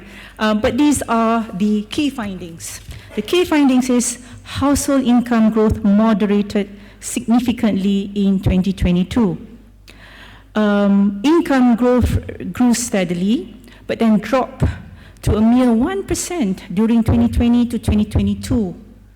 Real median household income was approximately 13% below the pre-COVID trend. So what we did was we simulate if COVID didn't happen, what would happen, and then simulate now, and then, anchor it or compare it to now. So there's a 13% gap. A third of the districts across Malaysia fall into the first quintile. So what does that mean? Kan kita ada B40, M40, T20. So we then say it's B20, M50, 330 kan. So now we look into 10, 10, 10, 10. So basically, a third of the district across Malaysia falls into the first quintile. That means D1, D10, decile 10, decile 1. And a significant proportion experiencing negative growth. So this nature of demand, absolute poverty increased, but rise was disproportionate across district. There is a high incidences of urban poverty. So you nak letak dia rumah stratified, fikirlah 2 kali because maintenance cost semua tinggi, and there's a lot of urban poverty. Savings and wealth reduced significantly. Ini kita semua tahu ya. So ni so again, KRI, we don't just speak, we give evidence. So this is evidence of household growth outpaces population growth as larger households decline, reflecting aging population and a shift towards individualized living arrangement. Kita tak nak juga, based on our culture, that we will then create smaller and people living alone. We don't want to become like UK. UK sekarang ada Ministry of Loneliness because of this individualistic punya type of manusia. So let's not go there. Secondly, we must not, again, growth is important. I mean, KRI people always say, oh, you always say help the poor, help the poor. No. For us, it's about inclusive growth, and urbanization plays a key role in shaping economic opportunities with higher urbanization rates often linked to stronger GDP. You tengok KL, sangat best. I think Sarawak ni soon will come out lah, really, really soon, if dia punya income yang 92 billion. Income contraction was uneven across districts, with a third of Malaysia's districts in the lowest growth distribution and many experiencing negative growth. Cubalah nanti you tak oversupply kat kawasan ni, mungkin betul, because it's also about a factor of income. And we also see, urban ni saya dah cakap tadi, households saw a larger increase in poverty. So it's about urban poverty now. It's not about poverty di kawasan luar bandar. The strata, the incidences of poverty kita nampak dah makin banyak di kawasan bandar. And the pandemic disproportionately reduced the residual incomes of lower income household. So you tengok, so we now start to buat kita punya analysis based on decile 1, 2, 3, 4. That's your B40 lah, and then D5, D6, D7, D8. So when we buat analysis on decile, itu yang kita dapati in another report that the bottom 20 memang hidup nyawa-nyawa ikan. The middle 40 is not your middle class. Your middle 50 itu, kalau ada financial shock, dia jatuh juga. But the best, our middle class, our strong quote-unquote middle class, only is at the top bracket of income. D8, D9, D10. That's all. Kita tak ada benda lain lepas tu. So this is after 10 years of monitoring households. Ini semua orang tahu, saya tak nak cakap. Hari ini MK2 cakap lagi kan. But look at this. This is important. COVID, on the left-hand side, EPF withdrawals as a percentage of 2022 savings by less than 30 years old. And then, the right-hand, to left-hand side, and then the right-hand side, COVID-19, EPF withdrawals as a percentage of 2022 savings by 30 to 54-year-olds. So, as you can see, the inequality is clear. Now, if you supply rumah yang tak follow median multiple, of course lah oversupply, kan got no money to buy. So, then state of housing. Bila tak ada duit, boom, let's go to household debt. Is this the right way of doing things? I'm just asking, that's a great debate kan? So, household debt to GDP ratio increased from 67.2% in 2002 to 81.2% in 2022. Increase indebtedness. And basically, most of it are under the household sector. And under the household sector, of course, residential properties. But this is also, jangan lupa, this is also Bank Negara. By the way, you can have these slides. This is for you don't have to take photos. I've told the organizers to just give it to everybody. And these are all coming from about 5-7 reports. Kalau you rajin, bacalah report tu. Our SR Elvin baca 1-2 report. Ada 5 lagi.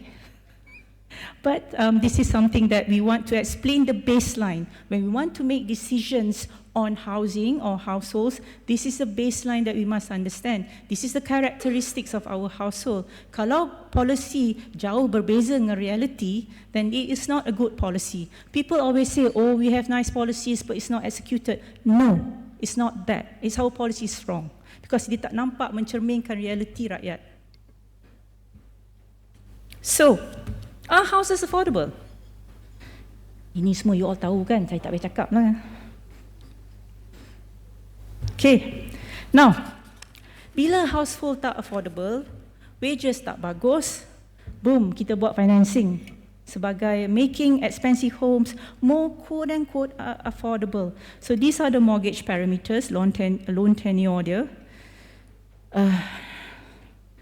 So 1980s, 10 to 15 years.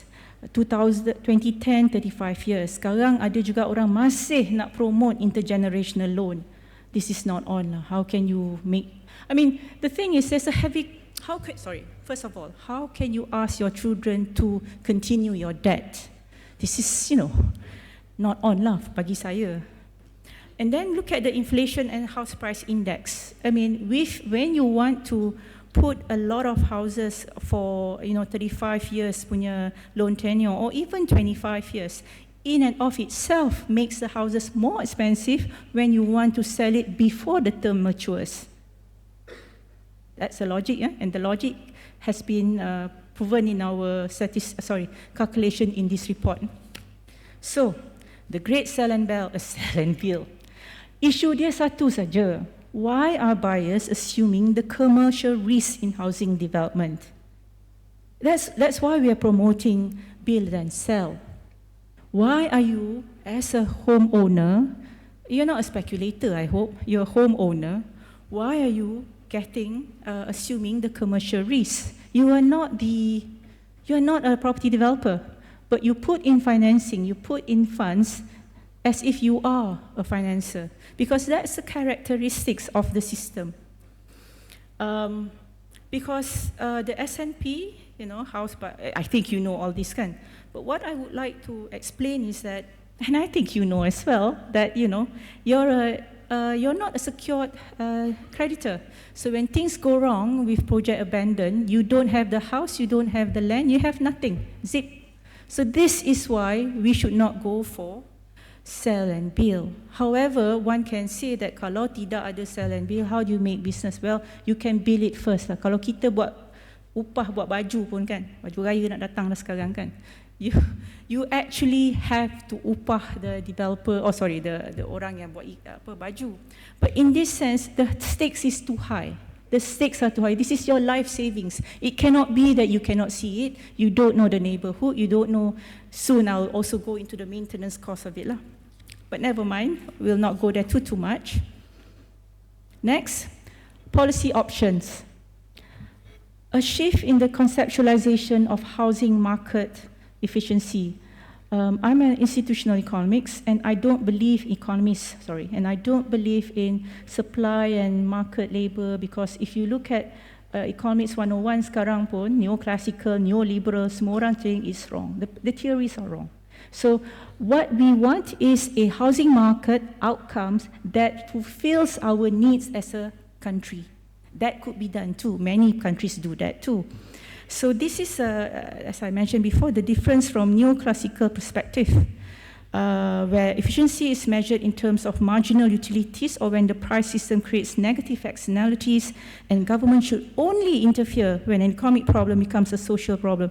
This has been done in 1995, in 2015, so people understand this already. So, number satu, make house prices genuinely affordable as opposed to quote-unquote affordable financing. Two, we migrate to build and sell. A just system dictates that home buyers must not carry the burden of commercial and construction risks in housing development. So I'm not saying that if we can have, see the second sentence, buyers are investors without the added protection as developed in other countries. Other countries buat juga, sell and build, but there's a lot of added protection that they put in so that buyers understand the ramifications of participating in a sell and build type of housing delivery system. Make housing generally affordable. So this is when I think I punya general affordable housing ni dah kena hijack dengan PPR. What we mean by making housing affordable is for all Desal 1 sampai Desal 10, there is a house that is catered to them. At M50 ada housing, at B30 ada housing. Okay, fine, B20 ke bawah, di bawah government welfare, B20, that's fine. We put the demarcation there. But for the rest, there must be an affordable housing for all as well, not just for the top 30. So measurements of 3 times median multiple in cities and towns. 2, discontinue housing mortgages with longer time periods. I think Bank Negara is keen to do 25, but they're already saying 35 is not good, so we hope that sustain itself as well as intergenerational loans. 3, introduce down market penetration ratio to monitor incoming housing supply. How low can you go when you talk about developers giving to what level? Affordable housings without dia kena dapat government grants or help. How low can they go? Is it until B5 or is it B4? We need to know so that government can then come in. Okay, from B1 to B3, government buat rumah itu. So these are some of my ideas. Feel free to trash me. Thank you very much.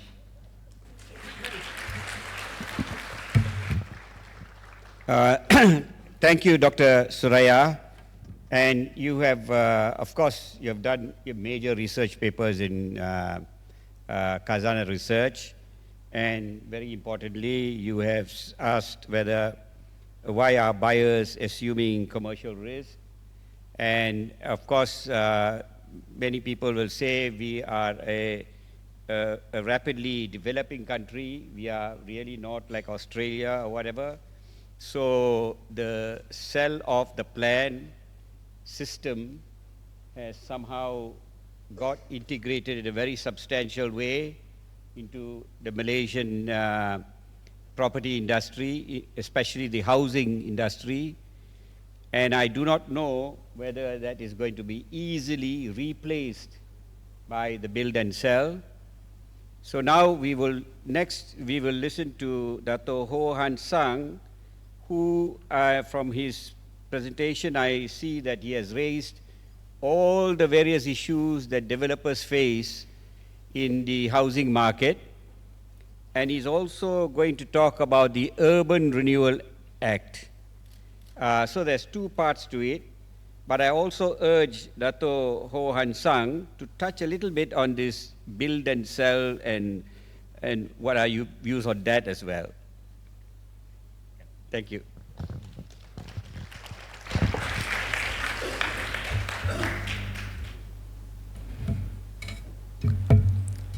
A very good morning to Mr. Alvin, and thank you, PEPs, for inviting Radar to this very prestigious event. Ladies and gentlemen, I see some old friends. It's always good to meet up again, especially in the beginning of the year. We have many months to pass in 2025. The topic is about the great housing debate. My table of content, the topic which I would like to share with everyone today is a little bit of commercial, Radar Malaysia, the background, the issues and challenges faced by housing developers, the balancing supply and demand. This is a very relevant topic in everybody's mind. Is still proposed Urban Renewal Act, repeatedly being shared by our Minister of KPKT, and also the position of developers on this URA. Okay, first of all, about the Radar Malaysia, whenever I have that opportunity, I would like to talk about a little bit on the Radar Malaysia, because developers or other stakeholders within Klang Valley, I observed there are no problem in knowing Radar, the assistance of Radar as this association, as an organization. But as I interact with stakeholders from other states, I noticed that quite a number of them do not know about Radar. So I take this opportunity again to tell you what is Radar about. It is a representative body of real estate industry in Malaysia, established in 1970, 55 years ago, as a Housing Developers Association, just merely HDA, and renamed Radar in the year 2000 REDA stands for Real Estate and Housing Developers Association, not authority, okay. REDA is recognized as the leading voice of advocacy and governance of the real estate and housing industry, and it provides leadership to property developers in building quality housing and real estate for the nation to achieve the highest standards of performance and professionalism. So a lot of interaction with the government. There are many ministries. Those who are in property development will know that we have to pass at least about 18 government agencies to get your plan approved before you can start launching. And they are on and off. Very often, in fact, there are new regulations, new ACTA, new circular, and so REDA is in the forefront to negotiate with the government on how to make this regulation or syarat-syarat more workable in the in the building and property development industries. Now our members involve, of course, residential, commercial, township development, shopping center, complex, even hospitals, golf courses and hotels. They are all in this business, real estate business. Now current membership is in excess of 1,500, I think it's about 1,530 nationwide, and it represents almost 80% of the property developers in the country. Now what about Sabah and Sarawak? In Sabah and Sarawak, they are not under REDA. Sabah, they call Sharida. In Sarawak, it called Shida. They are under the different act because of MA 63, different ordinance and different enactment. Now, REDA, every state there's a REDA branch, with the exception in Peninsula, with the exception of Kedah and Perlis, combined into one branch for work efficiency purpose.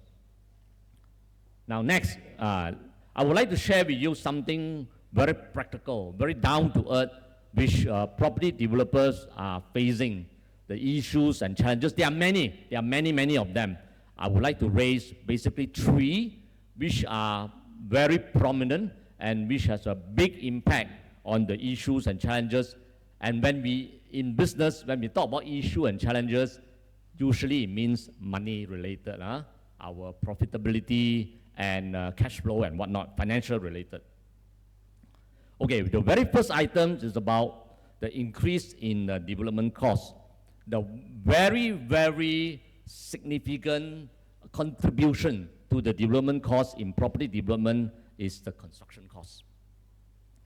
It's almost about 50%, and it's not just about contractor. There are about 180 other industry, predominantly comprising micro, small, and medium scale enterprise who will be involved in property development. So now, very simple. This is very current, and I believe all of you, most of you, if not all of you, are aware the potential electricity tariff hike by Tenaga Nasional. This has big impact on manufacturers. Just now I mentioned MSME. They will have big impact on this group of people, and the product they produce will have an impact on the construction cost. I think you all know it's already implemented since the 1st of February, the minimum wages effective, 1st of February. So these minimum wages will have an impact on the manufacturing and of course in the construction, the actual construction itself. This will increase the cost. Now EPF contribution, I think very soon, I think now is it's a reduced amount, 2% of foreign workers. Again, it will impact construction and manufacturing. Fuel subsidy review, I think coming June, the government will review the fuel subsidy, targeted subsidy. So this will again, I would foresee quite a major impact on the construction cost, because I've been sharing with the fellow contractors, and all of them are very worried about this fuel subsidy review. And of course, the SST already being implemented. There's an increase of 6% to 8%. Immediately, your cost increased by 8% already. Now, of course, the inflationary pressure. Now, all this cost component is on top of whatever we have achieved, but whatever we have experienced pre-COVID and now. I'm sure of you experienced high steel bar costs, high concrete costs and whatnot, but this is on top of that. So already increased, and this is further increased. I believe there's a little bit of flattening of steel bar prices. I think at this moment, compared to the COVID days, which is in excess of 3,000, I think today price is about 2006 or 2008. Now, one more, which is moving toward in the future, or maybe starting now already, is the ESG compliance. I think this is a very important agenda which we have to embark because we love the world, we love the earth. We don't want the earth to be on fire or being flooded one fine day, you know. So ESG compliance is important. And ESG is about, I think you know, environmental, social, and governance. So if we input this into your cost component, there will be another cost implication which we have to manage. Okay, next. Of course, the next item is about land costs. Land costs usually form about 15% for high-rise building or maybe 20% for landed properties. And as you know, land cost is very, very crucial. Though it's that small percentage, but depending on how fast you turn around the land. Of course, if you have land you inherit from your forefathers or this, whatever your father or grandfather, then it's okay because you have no holding cost. But the moment you buy the land and you keep it, in a couple of years, if you don't develop, you may double the cost, you know. So land cost is very important. And now, because of the quite a positive market, the land cost is no more competitive, good and bad. Good in the sense that the economy is holding up well. There's no fire sale. Bad is that your cost will go up in your product, final product. And of course, there will be a commercial premium, development charges, both of about 20-30% of the land cost. And now you have quit rent, you have assessment. I was told that the assessment now is very high. Just now, Dr. Suraya told me, even assessment for high-rise development, the authority levy assessment on gym lah, on your admin office lah, on your whatever amenities, you know.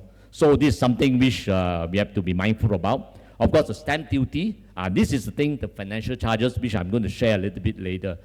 Now, if you hold the land, if you loan to hold the land, very simple. If you loan 100 million to hold the land, your yearly expenditure, financial, your interest will be 4 to 5 million. Now, there's another factor, the approving time, the approval process. If it takes longer than you anticipate, your cost will go up. And if your costs go up, inevitably your product will be affected, or you have to absorb you have to sacrifice for a lower margin of profit.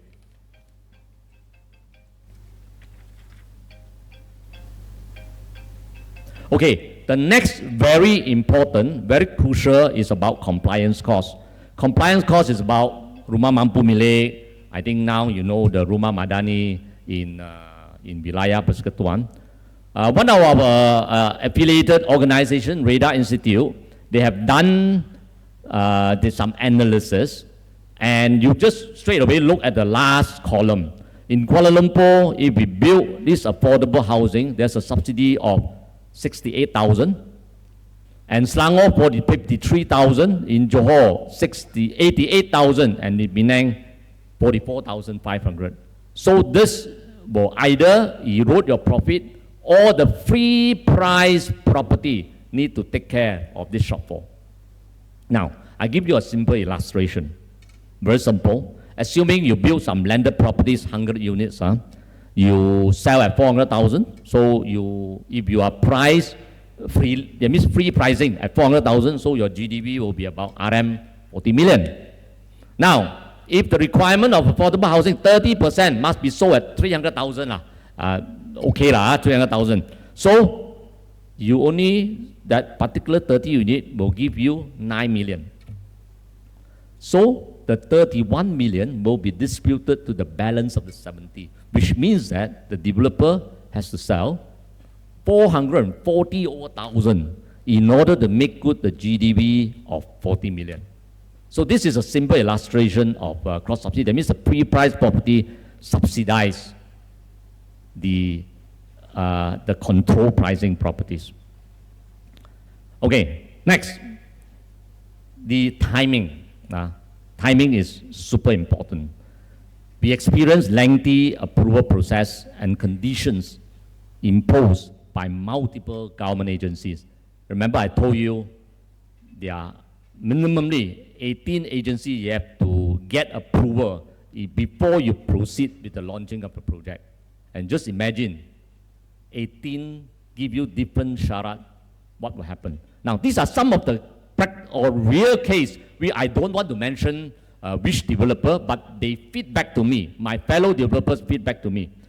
Freehold land, when you go for conversion, it becomes leasehold. So you have to appeal. So when you appeal means it takes time. Of course, under the NLC, this is not allowable. But if you want to take up the case, either you appeal or you sue the government. So this will take time. Now, I was told very recently, last time TIA, Traffic Impact Assessment and Road Safety Audit, you can concurrently submit during your KM. But now, no. You have to get it approved, TIA and RSA, before you can submit KM. This will again take time. It will delay your KM. About 2-3 years ago, the government, through Plan Malaysia, imposed social impact assessment. And this social impact assessment will take easily 8 to 10 months. It's a very elaborate process. You have to seek consultation from many, many parties. Of course, not 1-2 unit of houses. I think in excess of 1,200 unit of houses, you need to do social impact assessment. So you just imagine the time spent in getting this approved and subsequently KM approval. This is slightly worrying. It happened recently. Of course, township, this is in bigger township. The Majlis want to impose dedicated utilities corridor underground, just like Putrajaya. This is very scary. Of course, they look for township, not just brownfield development or whatnot. But this will cost millions, few tens of millions. In bigger township will be few hundred million. This will upset your whole financial feasibility. And of course, you go and appeal. Now, appeal take time. That will be a lengthy process. Now, just I already highlight is about you need about minimally 18 government agencies prior to launching. And for land in excess of 100 hectares, MPFM, Majlis Peranjang Physical Negara, need to give approval. And this is chaired by the PM and conducted only 2 times a year. So you can just imagine the time spent in this approval process. And time spent equate money. Because our PM say, hey, instead of 18 months, why not do it in half a year or 3 months or 4 months? That's very good. We have to pursue that. So as far as radar is concerned, we feedback. We feedback to the government, we feedback to the state government, we feedback to these Majlis to see how this time can be further improved. Okay, balancing supply and demand. The current situation which we are now on the left side, the measures may not fully capture the actual affordability, causing imbalance between supply and demand. The rakyat changing demographic profiles and composition not considered in determining the affordability. Cross-subsidy distort price level because of policies imposition and overlapping in both governments, federal and state initiative. There are multiple initiatives in provision of this affordable housing. Now, the solution is in general, in the big picture, something like that. It's a centralized database, a pivotal tool in advancing the precision of the real estate market analysts, offering a comprehensive and real-time understanding of the dynamics at play to assist in decision-making. Assess the demand for housing development. Consider the key elements and factors at the localized level prior to developing a new property development. No one-fit policy for all locations. And engagement, very important. Public and private sectors must engage in collaborative efforts and review the current policies and regulation based on current market situation. So in brief, it's something like that. Radar is of the opinion that we set up a task force. The task force can comprise KPKT, radar, or even Dr. Suraya, KRI. And what is the purpose? First of all, collect a lot of data. And of course, now you know, AI, every day we are bombarded by AI, okay? With the BDA, the Big Data Analytics, AI, and other IT platform to study, to review, and come up with the findings, the supply and demand of affordable housing, particularly, we can also extend this to other housing. Now, at the end of the day, we know the supply and demand situation, if not 100%, to a reasonable understanding, the price range, and if it's affordable housing, we can say, hey, we are short of, say, for example, 50,000 or 100,000, from what year to what year? And after that, okay already. At least there's something, there's a target for us to look forward to, rather than every now and then, hey, you have to provide 10,000, you have to provide 50,000, endless. So this is about the balancing supply and demand. Now the next thing is something also very current, which you have read quite often of late. It's about the proposed Urban Renewal Act. In Bahasa, it's called the Akta Pembaharuan Semula Bandar. Okay, I will give you a little bit of the background. The current requirements of the urban renewal, the URA requirement, this is still up in proposal stage, not yet finalized. Just to share a little bit. So if you want a perfect situation, not yet lah. So this is just in discussion. And the developer's position in this particular initiative. Oh, the background. What's the background of urban renewal? It's about the proposed URA aims to address risks associated with urban decay, deteriorating infrastructure, and social and community management issues, particularly in high-rise strata properties. Rapid urban development has led to the marginalization of certain urban settlements.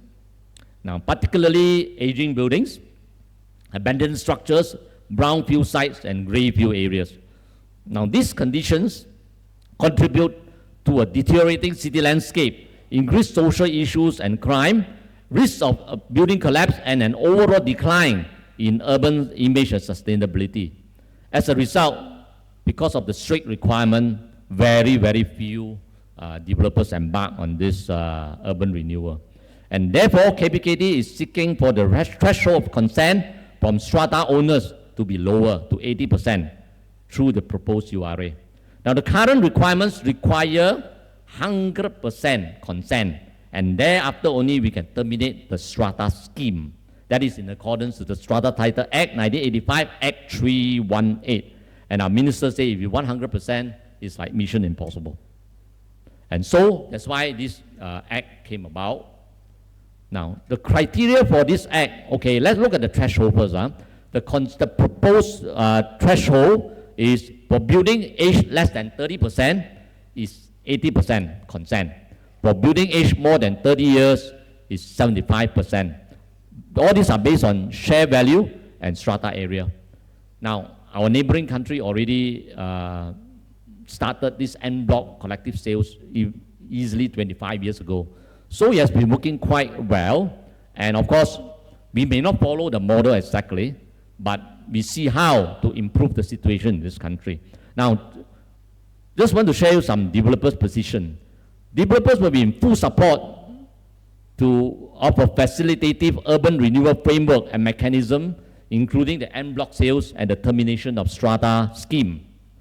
A practical consent threshold of termination of strata scheme, sustainable cost of redevelopment, transparent and open bidding, tendering process, inclusive and extensive, but not to the extent of prolonged engagement.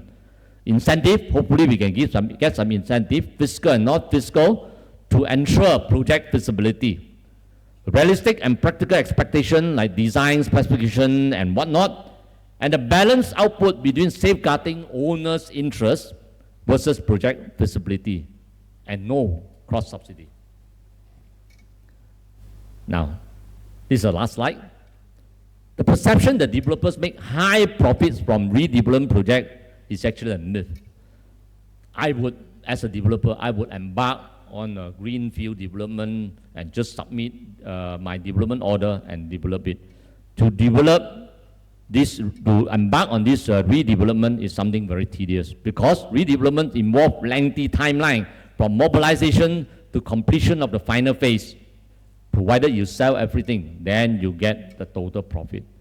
Developers undertaking redevelopment project must be financially strong. However, even financially robust developer will avoid projects that are not feasible. That is the fundamental of business. Redevelopment projects differ in nature and scale. A developer's financial capacity should be assessed based on the project size, as a one-size-fits-all approach could exclude smaller yet financially capable players. Return on investment is key, and even financially strong developers will avoid high-cost projects that are not feasible. To ensure sustainability amid rising costs, infrastructure strain, and market uncertainties, concessions and incentives are necessary to balance returns and provide fair value to landowners, especially handling those who are staying there. So Mr. Alvin mentioned about something about the BTS. Radar position has been very strong. This topic has been ongoing for many generations of the presidents of Radar since 20 over years ago. Our stand is still the same, that at this very moment, we don't know what happened in the future. We cannot embark on the BTS. Now, maybe one or two fundamentals which I can share is that almost 80% of the transaction, property transaction in the market is from secondary market. Only about 20% or less is from the primary market. Secondly, there will be a shortage of launches if we embark on this BTS. And of course, the cost implication is serious, especially on the cash flow. And whether the banking institution is ready to support this initiative or not. So these are briefly a few of these points which Radar has been emphasizing over the past 20 over years. Thank you very much. Thank you, Dato, for that very informative talk.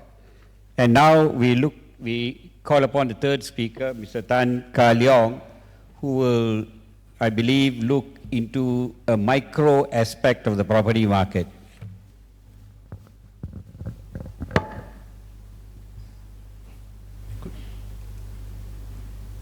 Good afternoon, everyone. Good to see full of the attendance actually from the participants.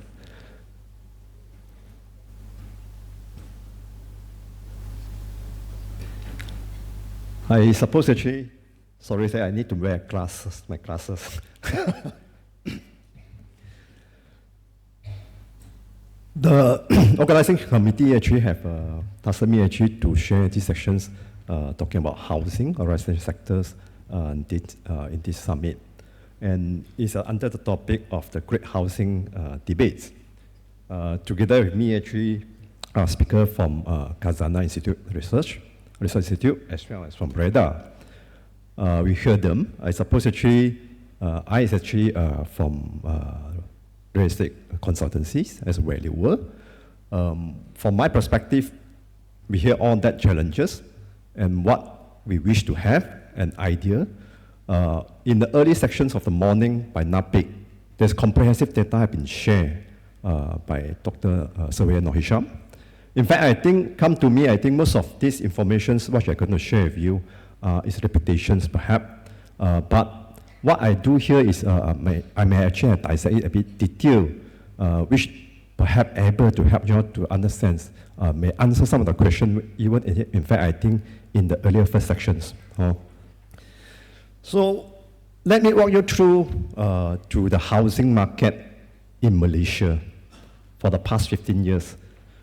Because our participants here, I could see that there are some young members of as young as 20, and there are also many veterans and master level sifu are here.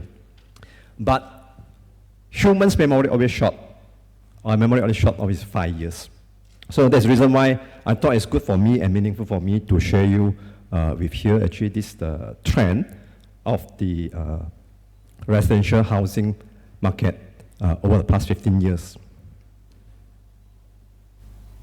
What importantly to note that in this particular slide, I have shared with you actually on what is actually the total volume of transactions and what is actually the component which is from residential sector.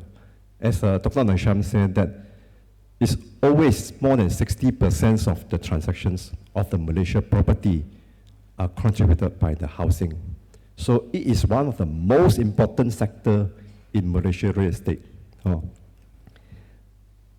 And I also do share with you here what will be the renting rate from the past 15 years, which you noted that it was always holding in the range of like about 2%, 2.75% to average about 3% to 3.25%, with exception during the pandemic periods where the Bank Negara have actually revised it to a lower, as low as below 2% at one point in time.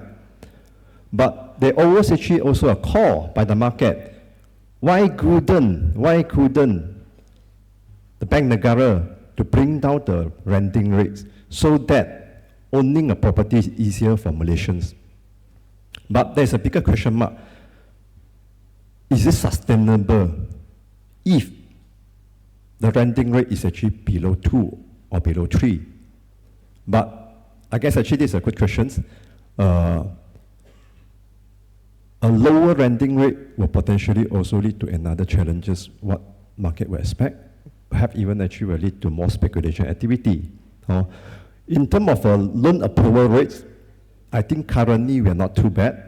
Of course, we are not as good as during the peak period. If you noted, about 2010 to 2013, many of us actually in the real estate industry, as well as really were well aware, there was a period of times the property prices, particularly on residential property, over the past that particular 3 years,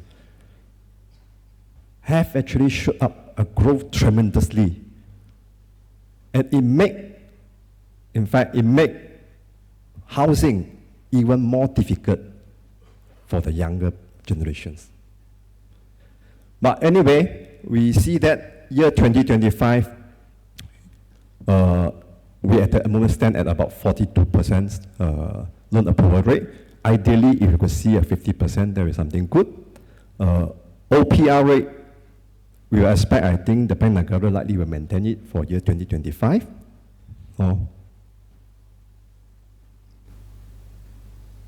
And somehow, you noted in the residential property market, in my earlier slide, I always tagged it actually, there was actually, when was the GE over the past 15 years?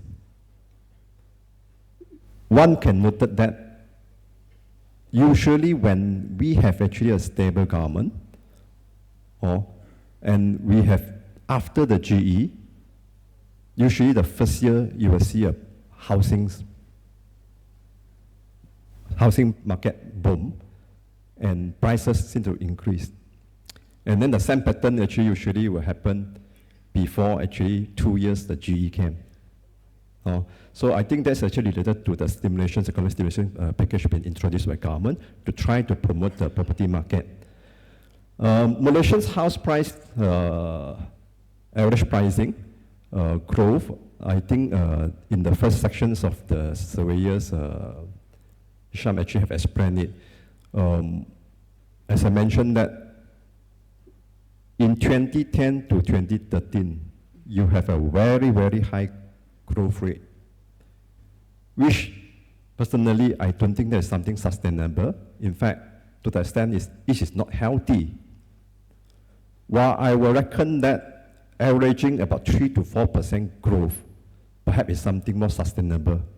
But anyway, based on the number information, actually 3/4 of 2024, I think the growth rate is 0.4%. It's still actually growing in terms of the prices, average prices of houses in Malaysia. So housing supply, what could you see here? I do a simple analysis, not a detailed version. Malaysia now having actually overall having about close to 6.8 million houses. We have population about 34.1. Based on the DOSM's statistic, we have households of 8.2 million. A simple mathematic that tells that actually there's still a shortage of 1.41 million houses for Malaysia. I have further actually analyzed it for the Klang Valley market, Penang and Johor. In general, Klang Valley, or in this case of, you could see that most of the houses, in fact, I think the non-landed property, or in the case I think it's strata or high-rise building houses, have surpassed actually the supply of a landed houses, which is quite normal. In the case of Penang, it's a bit different. I think in the case of Penang, you will still have relatively a healthy situation, about 54% from high-rise and 46% from landed. I think people from Johor are a bit lucky. You will still have about 75% of the stock are from landed, while actually 25% are from the high-rise. From this slide, perhaps you could see that there is actually still a shortage of both these three major locations. Could be Klang Valley, Penang, and Johor. But is it that simple? By this simple mathematics of comparing to the houses existing stock versus the household. One of my latest slide actually will further elaborate that. I won't elaborate a lot further much actually on this housing performance, as first speaker have actually presented that. What we could see here, the four states, Selangor, Johor, Perak, and Selangor, the top contributor of the housing in terms of transactions. But what worthy to note that Johor has recorded the highest year-on-year growth in transaction. We have value up 20% compared to 2023. Though we see some decline in the transactions volume in Penang, but in reality, I think the value have increased.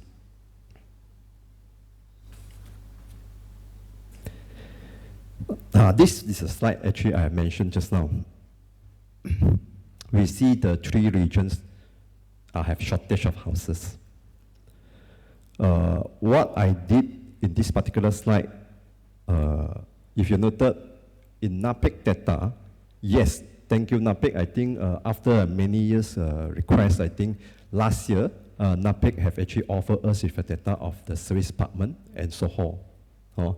But in terms of general data presentation, they still separate actually housing from service department and so on.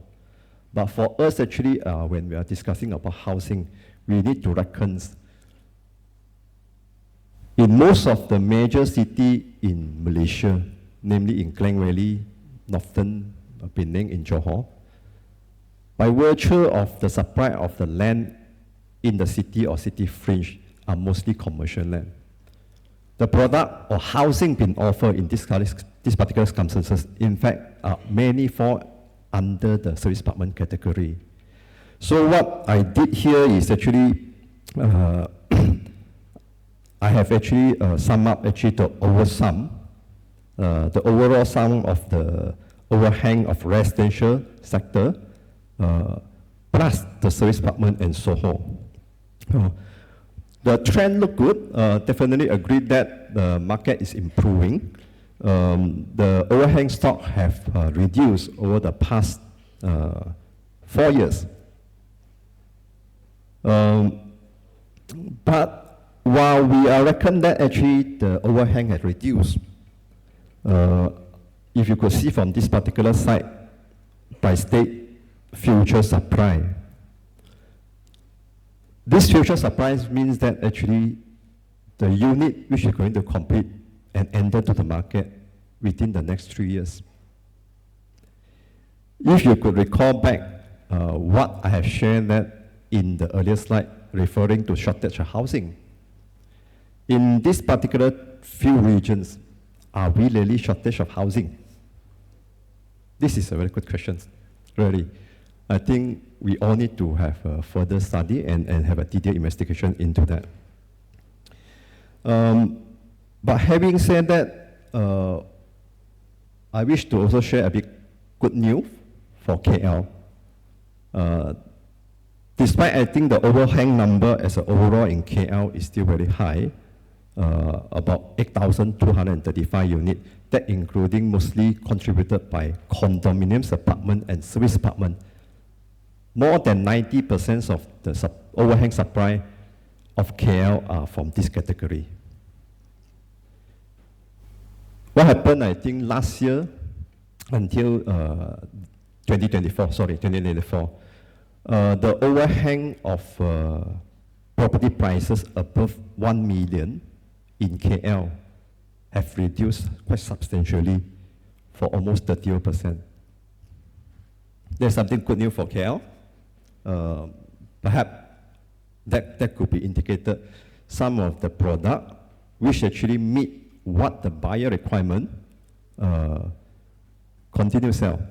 And there's also could be another reasons why some of these higher end product have slowly been picked up by the market, which I will explain further in one of the subsequent slides.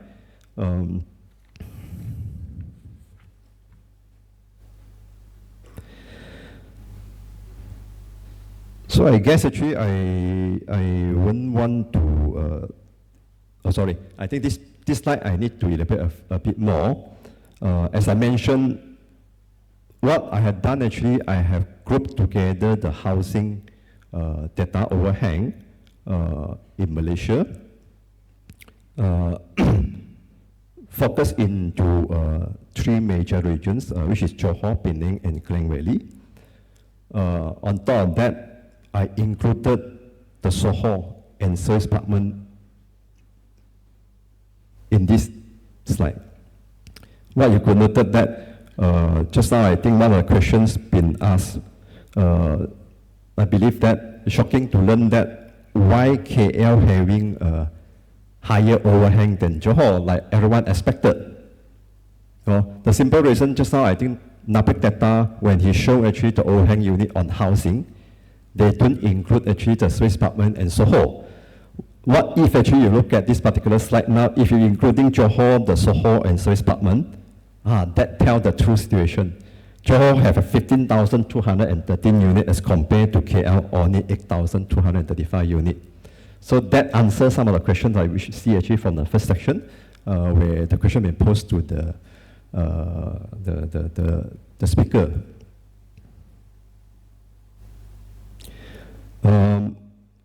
What I also need to let you all know, these 3 major markets, Klang Valley, Penang, and Johor, have contributed 1/3 of the total overhang housings in Malaysia.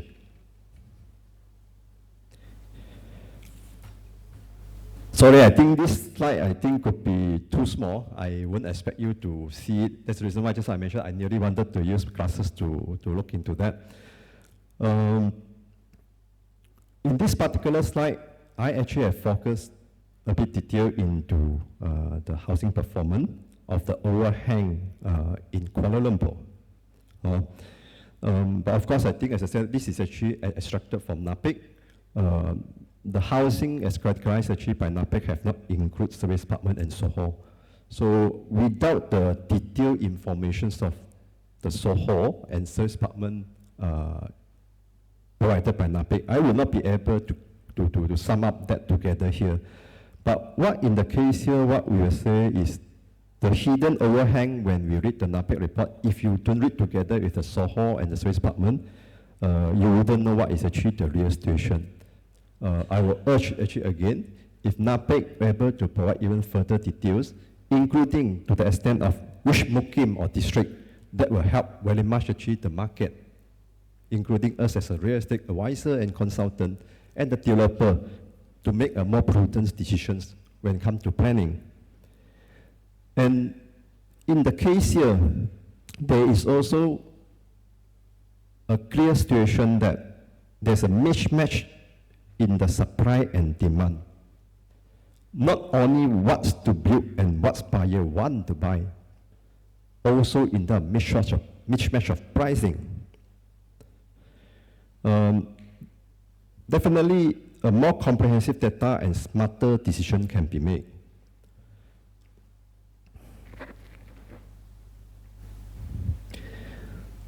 Just take example, when we have been able to quote that there's 8,000, sorry, I think it's based on pure housing, there's altogether 7,000 over unit of overhang from condominiums apartment and service apartment, as I mentioned earlier.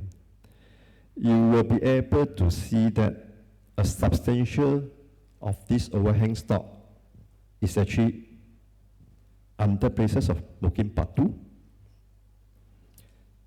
There's also another area which is actually under the Mukim of Petaling.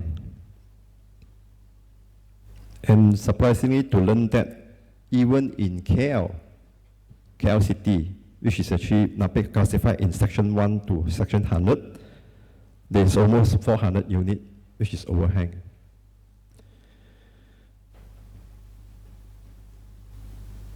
You also able to see that from this slide, they also actually overhangs terrace houses in Kuala Lumpur. But these are basically in Mukim Petaling with a price above 1 million. Having said that, the others overhang stock, semi-D and so on, are not serious in Kuala Lumpur.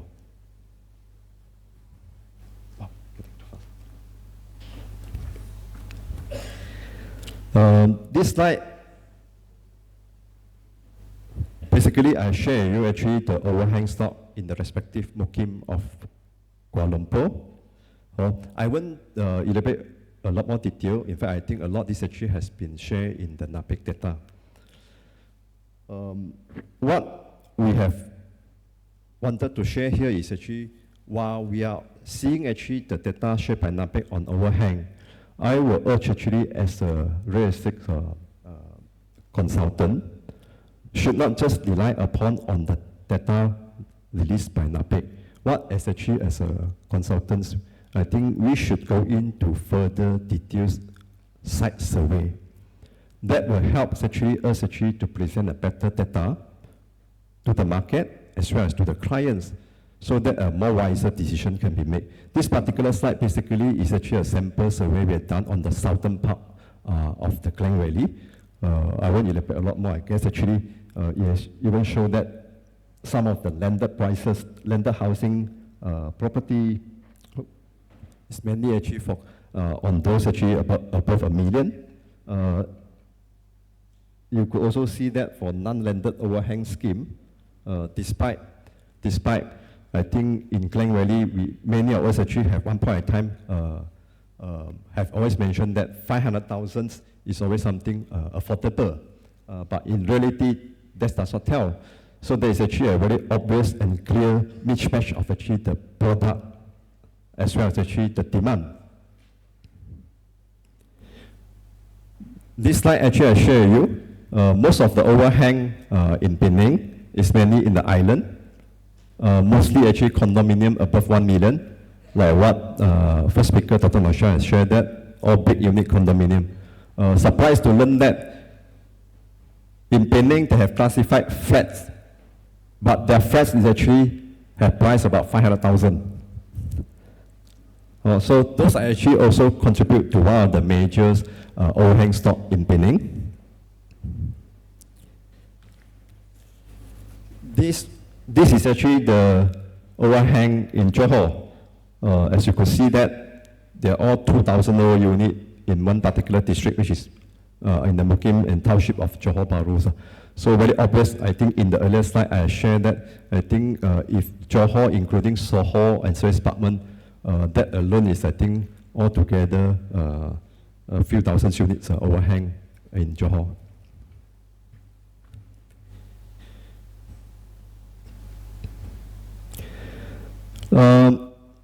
Come into the housing supplies, what we could observe that in the past few years, most of the launches by developer has been focusing on the affordable housing with a price range with the launches range from 200,000 to 300,000.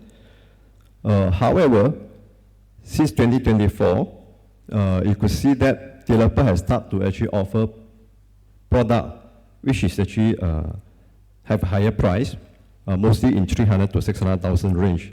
Of course, I think there will be a shift of reflect of the evolving of the demand pattern, where buyers are looking for a wider range of options, including those with better locations and accessibility, amenity, and lifestyle offering. CBRE WTW have done a survey in terms of what buyer will expect. In general, this survey actually being carried out in the three key areas: Klang Valley, Penang, and Johor. So, like or don't like, you will reckon that when the first thing most buyers wanted to look for their house is actually they want convenience and accessibility.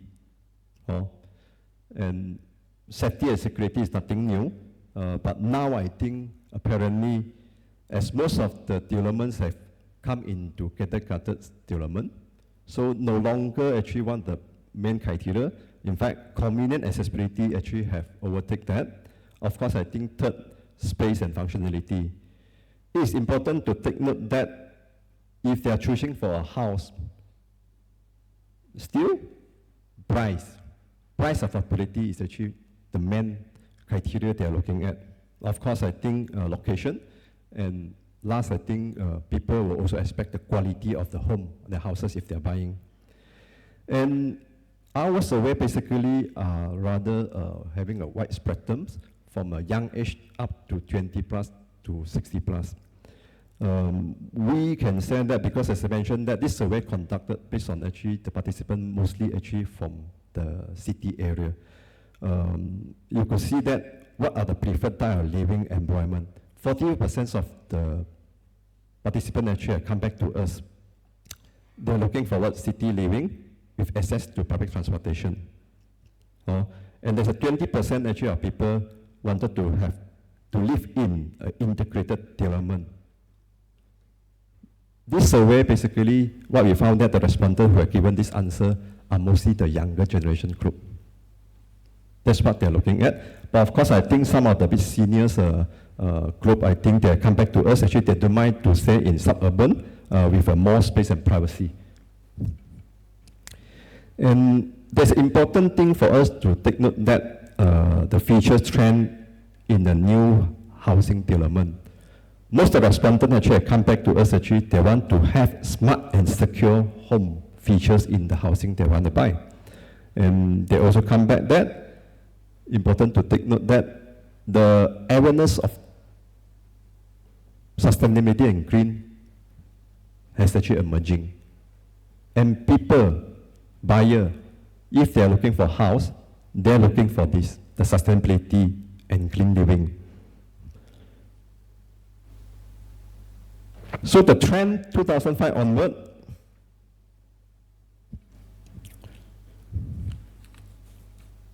we will say that what's shaping the future? Sustainability drive value.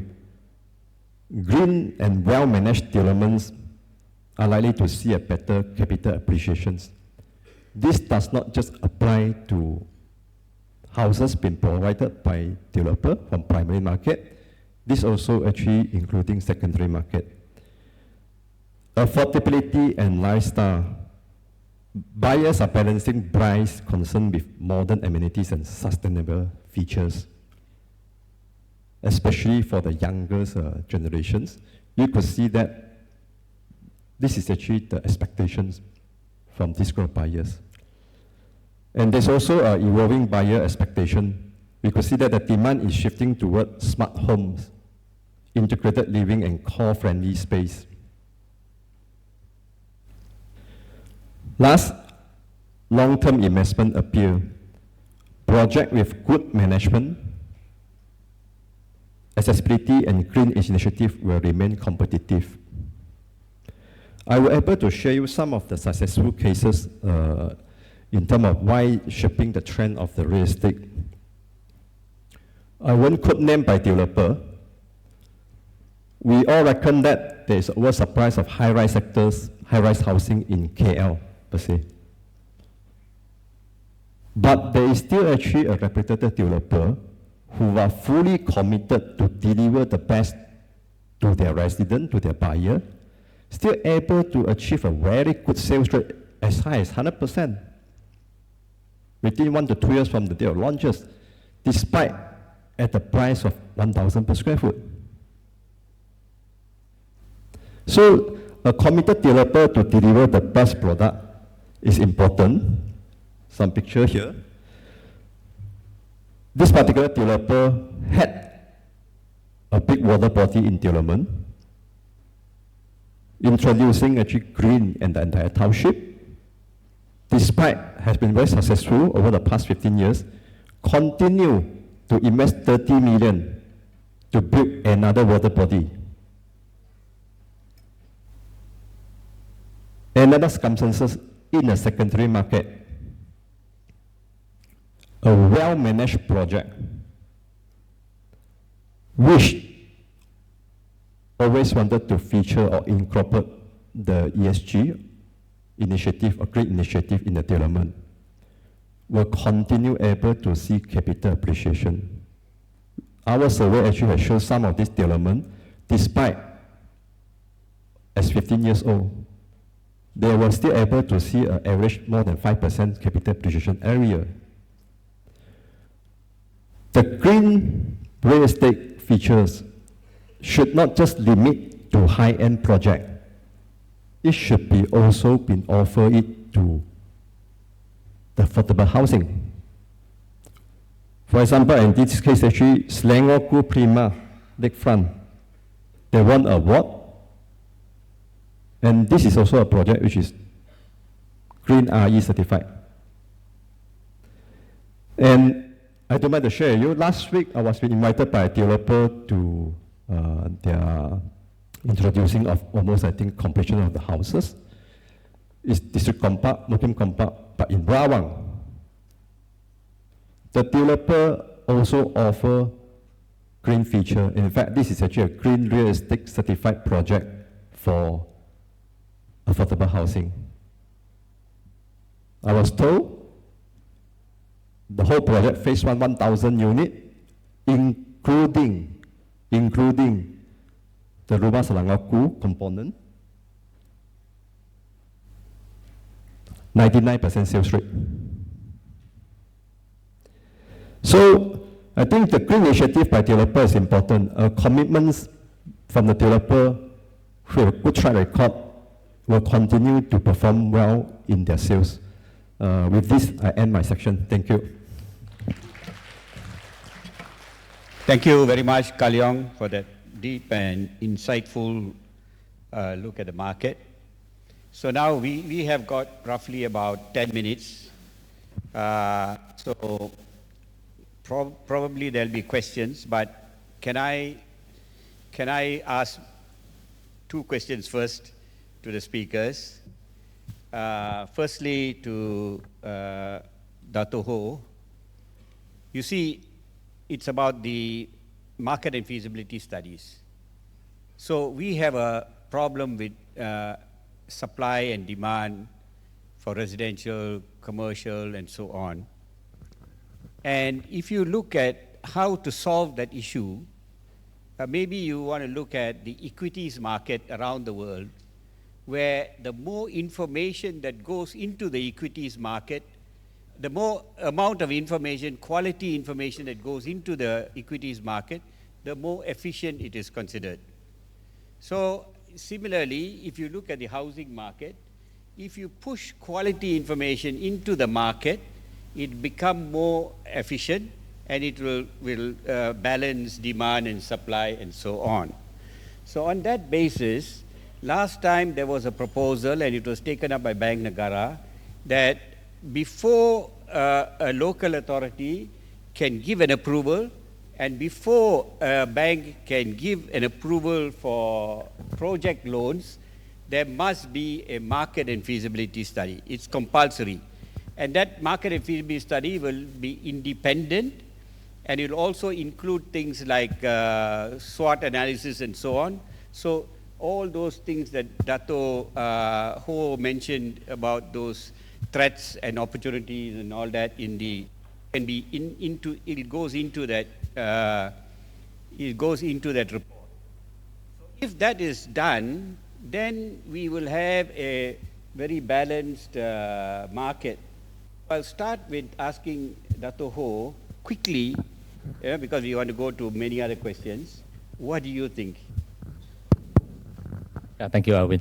Wow, feasibility is something very fundamental. In all business, we must make sure that the feasibility is there. Of course, that's an evolution of market feasibility. Those days, market very good. Maybe 20 years ago, I started property development 30 years ago. So very easy. You do some landed properties anywhere, it's taken up. So feasibility was a bit slack, I got to admit. But over time, I observed the 30 years, because I deal with many members, radar members, they are very particular with feasibility study. Because, number one, the market will, you see, you have put in so much capital. And in order to have an efficient cash flow, your product which you push out to the market must be sellable. Basically, 1 year, they have to set themselves certain guideline. 1 year minimally, maybe 60% or even 70% the first year of launching. Thereafter, you can sell the balance of it. Now, in order to do that, there must be proper sales and marketing report. Well, perhaps I came from an organization, or previous 30 over years, the organization, they're very disciplined. The bosses, the board will demand please show me your market study, which includes SWOT, which include the sales and marketing strategy, even the type of product. Not only that, construction. Analysis. Yeah, the construction cost. Certain area we do not know. For those organizations which they do not have strong technical people, you end up developing on a piece of land which is very soft. You need to do improvement, and that is cost, Now, of late, for the past 5 years, the bank very stringent. It's not about what you want to sell. It's not about what price you want to sell. The bank, to a certain extent, will dictate how much you're going to sell. This is the amount of loan I can loan to you. Otherwise, sorry, my margin of financing will be lower, and the moment the margin of financing is lower, your sales will be affected.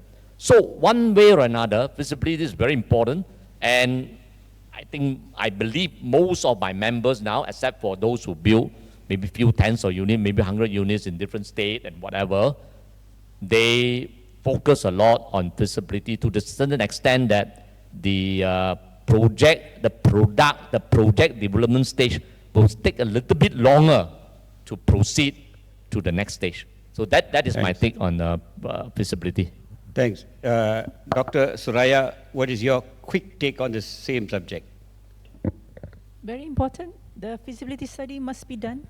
But I think the issue is people are asking, if you did do your feasibility study, why is there an overhang? So that's something that we... Because the authorities are not insisting on it. Yes. So, yes. Then the second thing is that with a market feasibility study, I also would like to extend that a place like, for example, Mont Kiara, you might not have to provide affordable housing because the income of everybody there is quite high.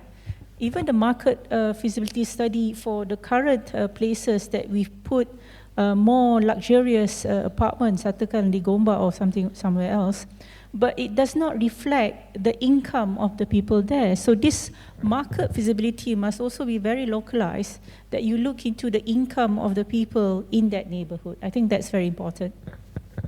Kaliong, what do you think? Yeah, definitely.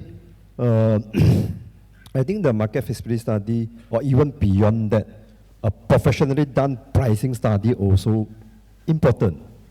What could you see actually from the KL slide just now I shared on the overhang? You were shocked to learn that Gombak is actually one of the main contributors for the overhang. You dissect further down to see what are the products. then perhaps I think able to let you know a bit more why. As a real estate advisors and consultant, we're able to carry out site inspection. When we are carrying out this kind of study, we're able to tell you to let actually the developer and even let banks know why and why this product. You know, I think that is necessary. Thanks. Now, on the build and sell, Dato' Ho has already given his opinion, very strong views. And on the other hand, Khazanah Research has raised the possibility in your major researches that it could be one of the ways in which we can look at the housing market. So, again, quickly, can you share us a little bit? Will it happen? Will Khazanah be able to push through that in the near future?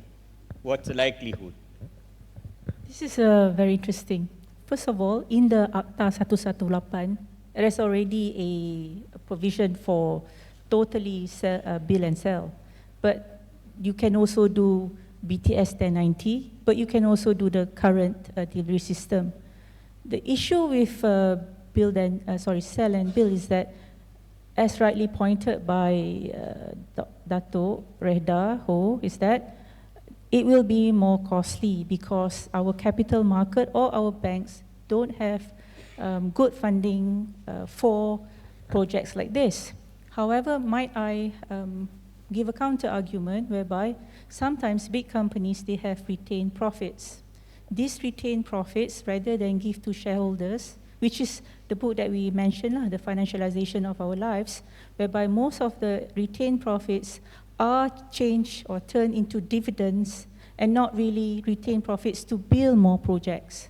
So this is one way in which more profitable or big companies are able to do when they take their return profits as working capital for the next project. I believe GLCs can do that, and maybe we should show that first. But in terms of the Act itself, because it has different types of ways in which you can do it, people always go for, I don't want to use my money, I'll just use other people's money using the SPA. So that's the problem. Dato', there are 20 participants who are asking, why do developers set high SPA prices and then give huge discounts? Why this lack of transparency is practiced? Well, I think the answer is quite obvious. If developers embark on high SPA price and then give a huge discount, it's about the financing, the margin of financing. I think you all know, try to get good financing, and then thereafter, then perhaps they will receive some cash back or whatever. I think it's quite obvious. But let me tell you, radar position is very simple. No, we don't advocate this. We told our members we don't advocate because this is strictly against Bank Negara ruling and directions. Wow, I received, those who didn't listen to us, they say they received warning from the banks that they may blacklist them and whatever. So there's a big problem. So perhaps, well, we also have dialogue in the previous year, dialogue with Bank Negara on this topic. Bank Negara and banks say, okay, if you talk about 10% or less, okay lah. But anything more, please, the moment you are caught, you are out. So I believe as we move forward, of late, the past 2 years, I believe this, the transparency in giving this, having this big high SPA price and then give a big reduction in discount, I believe is dwindling already. So that is the situation here. Okay, it shows here that our time is up, but I'm going to allow one more question, where there are 15 participants who are asking Dr. Suraya the second question. And after that, we will close. Yeah, I put me on the spot. This one. See, because, okay, a lot of people have asked me this, but I've never really jawab in a official, open platform, but I'm going to jawab today. I did some study on it. So basically, the Akta, this Bumiputra quota started in 1970s, where we wanted to ensure that neighborhoods would not just be all Chinese, all Indian, all Malays, but something that, will reflect the configuration of racial composition. And one of the things that has happened before is that because things were done in such a way during the colonial administration, they wanted, or the powers that be wanted, people to be more in, say, Petaling, was majority Chinese, or more in KL, majority Chinese. So we have the Bumiputera Kota go and live with each other. Now, that was 1970. But now the sembang, or the discussion we have here is just about pricing, not about are we going to keep up this masyarakat majmuk. Now, if we can, I suppose, socially coordinate ourselves, that we can live together, this is not required lah. I mean, it's as easy as that. Because I don't want to peg it to prices, because the prices was to incentivize people to be in a place where culturally they didn't want to be there. So you have to go back to history about this. So if we all now, I'm saying it twice, have the social coordination and the interest to stay together, this is lapuk lah. Thank you. Thank you. So, ladies and gentlemen, we have come to the end of the session. We have run out of time. So, I would like to thank the three of the very eminent speakers. Thank you very much. Can we show our appreciation in a usual manner?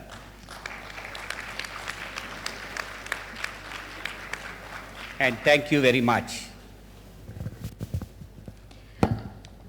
Thank you to our panelists and moderator for their sharing of knowledge and expertise. Ladies and gentlemen, it's that time of the day. Lunch is served.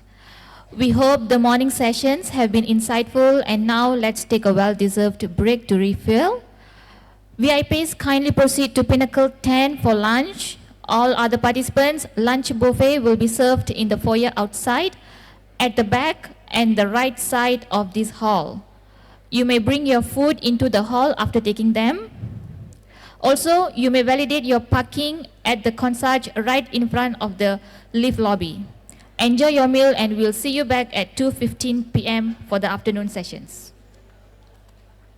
Okay, our next session, Malaysia on the Global Investment Radar, will provide a deep dive into the nation's positioning in the global economy. Moderating this session is Surveyor Choi Yu Kong, Director of Rahim & Co., and our distinguished speaker, Dr. Anthony Das, Executive Director of Malaysian Institute of Economic Research, will now take the stage.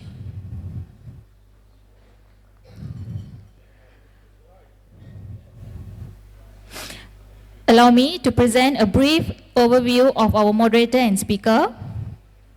Surveyor Choi Yu Kong is a chartered surveyor who holds BSc degree from the University of Malaya and a postgraduate diploma in land economy from the University of Aberdeen, United Kingdom. And Surveyor Choi has been practicing for more than 30 years. He was the managing director of Rahim & Co. Selangor Sdn Bhd from 1990 to 2015, and is now a director of Rahim & Co. International Sdn Bhd based in Petaling Jaya. Dr. Anthony Das is now the Executive Director of Malaysian Institute of Economic Research, MIER. He started his career as an economist and then as senior economist at Bank Negara Malaysia between 1988 to 1997. He worked in various equity investment organizations. Most recently, he was the chief economist or head of research at M-Bank from 2013 to 2023. With that, over to you, Mr. Moderator.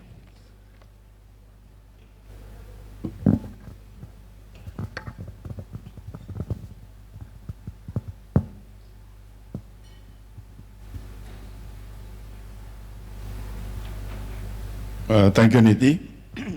Good afternoon, distinguished speaker, guests, and colleagues. Thank you for joining us this afternoon after a sumptuous lunch to listen to a speech, paper to be presented by Dr. Anthony. So I told him it's better we make it very interesting instead. Otherwise, I don't know what the consequences are. Anyway, the topic is on Malaysia on the global investment radar review of economic trends and our competitive advantage. Okay, as the world navigates geopolitical and economic uncertainties and technological disruption, Malaysia has emerged as a resilient and dynamic player in Southeast Asia, and therefore must not miss the opportunity to leverage her competitive advantage in attracting foreign direct investment. Foreign direct investment is crucial for a nation's growth. It contributes to increased economic activity, creation of jobs, improvement of infrastructure, and exposure to cutting-edge technologies, which will benefit Malaysia. FDI impacts the Malaysian property market through several channels: industrial development, infrastructure projects, foreign buyer programs, and sustainability initiatives. This investment drives demand to both industrial and residential properties, reduce overhang, and stimulate economic activities, and support the real estate sector. Today, we are indeed very privileged to have with us a very distinguished economist, Dr. Anthony, to help us dissect the trends shaping our economy and the anticipated impacts on the property market, as well as to evaluate our competitive edge in the eyes of foreign investors and envision Malaysia's future trajectory. With that, I'm glad to invite our esteemed speaker, Dr. Anthony, to take the stage. Thank you.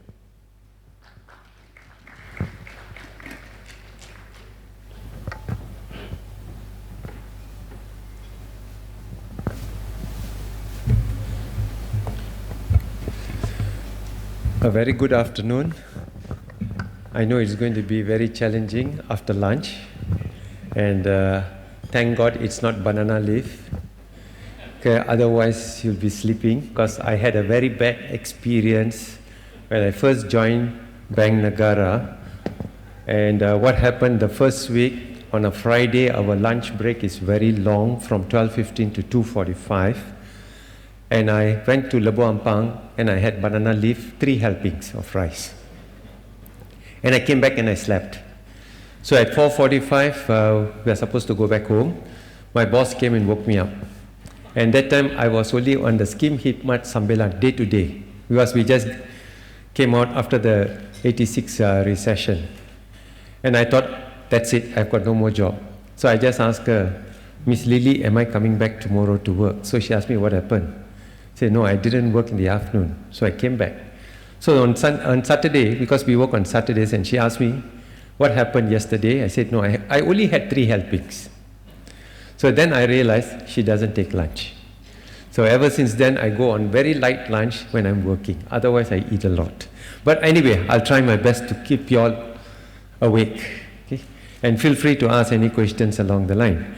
Now, coming to this whole thing here today, if we look at the whole Malaysian economy, it's quite interesting. Okay? I would say that the economy remains resilient, but we are very cautious. Okay? Fair enough, last year we had a good growth rate of about 5.1%. This year the government is looking at between 4.5% to 5.5%. And generally I'm looking at more of about 4.9% on the whole. And in all these aspects here, if you look at the whole trend of the global side here, it is still going to come from the investment cycle. Investment cycle coming from the foreign direct investment, because what we are seeing today is that the approval rates are high, and very importantly is that the implementation is about 83% now. So that is helping quite a lot on the investment cycle itself. The second part of the whole thing is actually coming from the 2025 budget. The 2025 budget is actually boosting private consumption to a large extent. So that's the second part of the whole thing here. And the third part is all on your exports. We are seeing exports to be doing well, especially those related to semiconductors and also on the natural resources. And interestingly, today with the current government, we are seeing to be putting our presence more solidly on the international front, where we're looking at a lot of trade agreements, potential trade agreements, bilateral trades, and so on. You must remember Malaysia is a small country, it's a very open economy. After Singapore is actually Malaysia. So we need trade agreements, we need to diversify our exports. So that will potentially also help Malaysia going forward here. And the fourth one is actually on the areas of digital economy, the high impact sectors such as digital economy, the green economy or sustainability. And so these are the areas that will be also helping the economy. And one important thing I would like to say is that the financial sector is actually holding on well. We do not have the kind of issues of what we faced in 97, 98 or even in 2008, 2009. The financial sector is really solid, and you are seeing the capital market doing well. We look at the IPOs that has come into the picture, about 55 last year. This year we are also looking around the same range of 40, 50 kind of IPO listing coming in. Foreign investors or foreign portfolios are coming into the country. So the capital market is also holding up well. But in all these things, you must remember the living cost is actually going up. It's not just for Malaysia, but it's across everywhere. The living cost is actually going up. And so that could actually add pressure to our real disposable income. That means the income that we take can be 10,000, 5,000, 1,000. Your end of the day purchasing power, that is going to be impacted. And this is where we are trying our best to actually address this, more so on the B40, but also I feel that the M40, the bottom section of the M40, if I break M40 into 4 tiers, M1, M2, M3, M4, the M1, M2 could be affected to some extent on the living costs. Labor market is still of an issue because while we say the unemployment rate is 3.1 kind of level, many have moved to the gig economy. So they are all not captured here and there. So we've got about 30% sitting in there. And issues relating to the global is also of challenge here. And don't forget our aging population and weaker than expected rates on the ringgit. So overall, the way I'm looking at the economy will still hold on well, should be growing at about 4.9% kind of level this year, probably next year slightly lower at about 4.6, but as long as we grow within the trajectory of 4 to 5%, I think it's a very comfortable zone. My only concern would be if we grow too fast to 8, 9% like the 1990s, then that is a danger point here. Because we are actually going through structural reforms. We need to readdress and reshape the economy out here.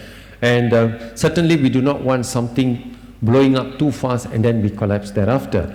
So with that in picture, what is really important is that if you look at the private consumption is still holding up well with all the incentives given and the subsidies out there. And the gross fixed capital formation, that's on the investment side, is still holding up well on a double digit of 10%. Exports are okay. And if you look at the fiscal deficit here, if you look, we have come down to 4.1 last year. We were actually looking at about 4.3. So it's far more better than what we projected. And this year it's going down to about 3.8. So these are positive trends that we are seeing. OPR-wise, which will be very important for everyone because that translates to mortgage rate. Now, we foresee that to be stable at about 3% because normally, if you look at our neighboring countries, they are far more aggressive in raising interest rate and cutting interest rates. But Malaysia, what we say is that we are slightly behind the curve. Ringgit-wise, it can be a two-way all the way through. On the good side, we can even go up to 410. Okay? On the more conservative side, we will remain at 425 kind of end period. Okay? That is where we are on the ringgit because ringgit is not just Malaysia's situation, but also on the global side. But one very positive thing I would like to say is that compared to the past, today our political stability is far more better. So that has actually boosted a lot of confidence. And if you look at the MIR business confidence, it has picked up. And even in the survey done by MIDA, you can see the business confidence is positive. The outlook for the next 3 months of this year remains positive. So these are good signs that I can say. Now, coming to more of the recent developments here, and what is happening, I would just want to focus on the Madani economy itself, because that is the framework of the entire government policies, business policies, including the property market, whether you're coming from the real estate or whether you're coming from the construction side of it. In all aspects of things, yes, this whole framework is very much a long-term, focusing on structural reforms, because we have not looked at the structural reforms in a serious manner. Always we talk about ringgit USD, but that is very easy to explain. I can say it's the interest rate differential and therefore ringgit USD. Now, how do you explain ringgit against Aussie dollar, ringgit against Thai baht, ringgit against Indonesian rupiah, and the likewise? Now, that is a structural issue. If you look at where we were in the 1990s and where we are today, it's totally a different ball game. But ringgit USD is so easy to explain. So on the cross rates is what we should also be looking at, because today we are also doing cross-border business. Okay? And some businesses are quoting in Thai baht. Some businesses want to be paid in ringgit rupiah. But what is happening? We're still going back to the dollar trade itself, because we are losing out on this part here. So it's a challenge out there. So the long-term addressing the long-term is actually very important.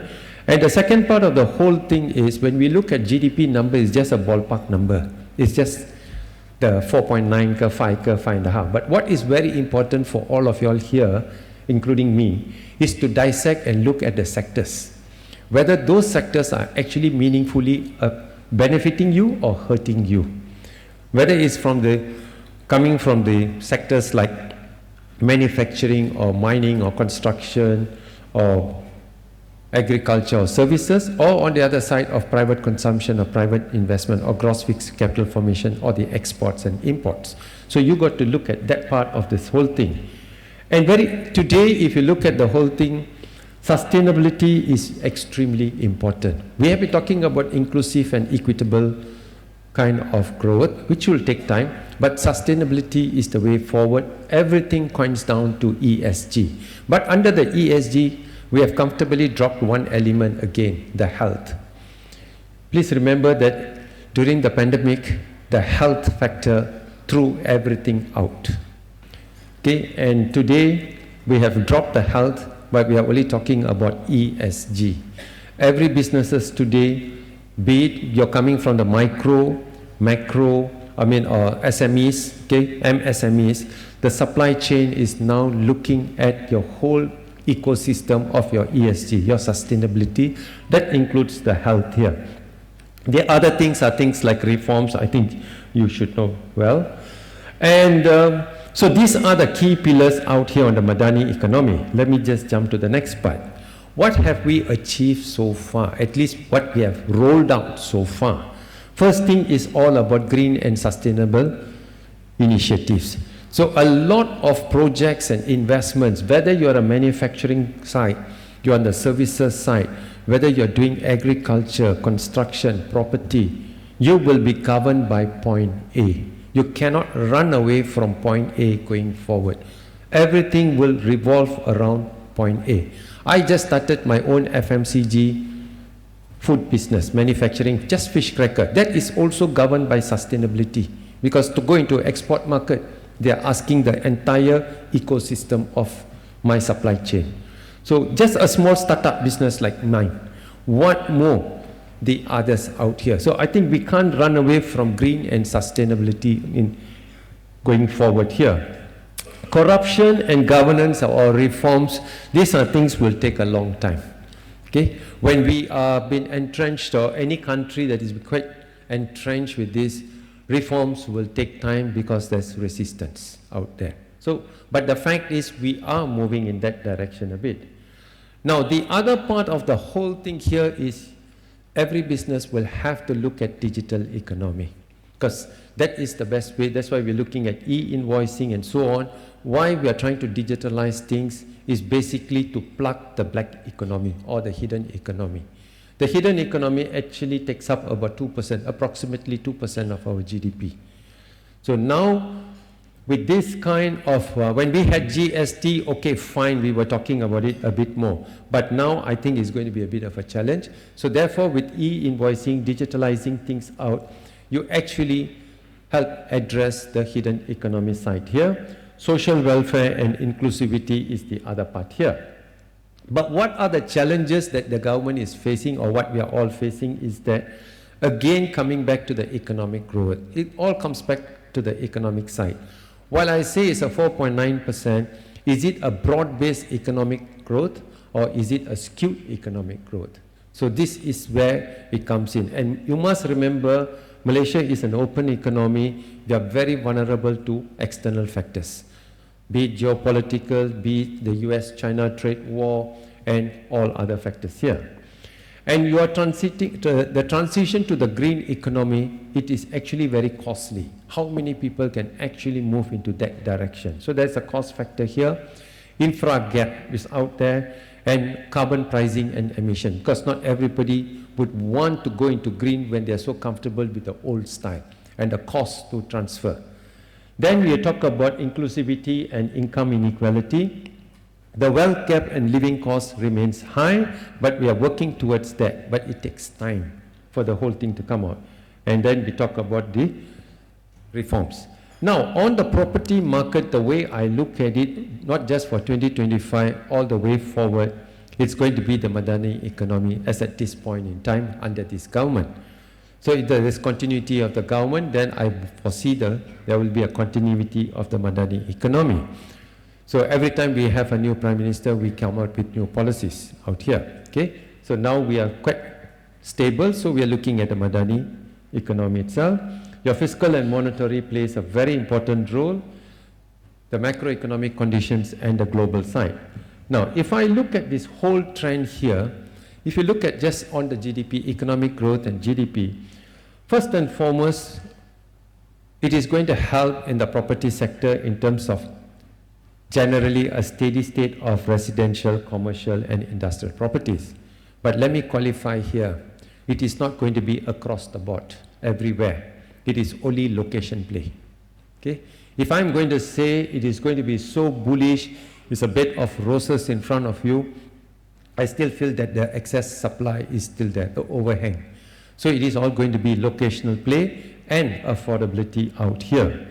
So what will happen is that good locations like KL, Penang and JB, they could be benefiting a bit more on urbanization and middle class growth. Okay? And the other part is moving into the digital economy, so the tech sector and the services sector could be also helping out here. And the impact to the property price is again back to location. Okay? Good locations you can hold on, but on average it should just be a kind of flat kind of levels here.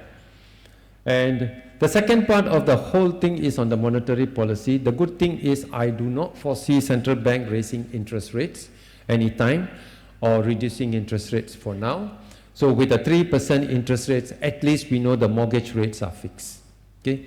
Otherwise, if you have a volatile interest rate movement, that will affect a lot in terms of the mortgage rate here. And so that is one part. The second part of the whole thing that is good is that the housing affordability. Okay? So this is actually very important because it is actually affecting the B40 and the M40. And so what could happen here is that should interest rates go up, then those who are in the REITs, you will be enjoying it, and those who are in high yielding property investment, you will enjoy. Okay? But you're going to hit the mass out. Okay? But as long as interest rate at this level, I don't think much excitement will take place at the REITs and the high yielding factor. The third factor that is going to affect in terms of property, again, is back to your living costs here. Okay? So that remains a main concern here. So because of the affordability issue, I foresee that there would be a pickup. More people may go for rental than to actually buy a property out. Because I have seen anecdotal evidences, probably you know better than me, basic anecdotal evidences, there are properties just stuck there for 5 years, 7 years, landed properties out here, double-story link house in a fairly decent location also. Okay? So it is all back to the affordability of it. So people rather go in and rent. Okay? So the young professionals and expats, I think that they will be looking at more of quality condos out there and service apartment. Now, coming to the real estate investment and foreign investment, FDIs will continue to play a very important role. Okay? This year, I'm looking at investment coming from FDI and DDI together to grow between 4 to 5%. The good thing is that if you look at the total investment, domestic investment has now outpaced foreign direct investment. They are about 53% now, and foreign direct investment is about 47%, which is also a good sign. That would mean to say that there is going to be a lot of domestic expansions here and there. And so with these kind of people in the picture, you can see actually more high-end properties coming into play. And the Malaysia second home is something that we always talk about. And the other part of your property and real estate is going to be all focusing on green and sustainability. This is going to be the way forward. Not just residential properties, even office, commercials, and all other segments of things. This will be the way forward. So because of this factor, what will happen, those old buildings you either refurbish and come up well, or you'll be left idle out there going forward. So these are the key things here, because companies are also looking for CSR, so they go into LEED certified kind of buildings here. So you cannot run away from this part of this whole equation going forward. And government policies again is about affordability, home financing scheme. So that is more for the B40 and M40 kind of thing. And the tax reform, especially on the capital gains for unoccupied units. This is basically what we are trying to do, is to manage speculation and inflation. What we noticed in the past was that because of this factor, a lot of properties moved up. And in certain parts of Malaysia, there was a point of time where everyone was trying to sell properties to Singapore because they can afford. For them, 1 million ringgit is nothing, is pittance, or 3 million or 5 million. But the local residents in Johor are unable to buy property because, and they've been pushed off further and further. So there was a lot of elements of speculation out there. And going forward, if you look at the property market again, property technology plays a very important role here. Okay? Today, if you're looking at trying to sell property, it's not just property, even cars. Okay? I was made to understand you can do virtual driving, virtual testing. I don't know how you do it, but that's what they are moving into, that kind of direction out there. Demand for smart homes is already coming into picture. And this is where we're talking about virtual and augmented reality. So these are the new ways of doing things. It started off with, if you look at the stock market, those days we used to have a lot of remisiers. Today, it's gone online. Okay?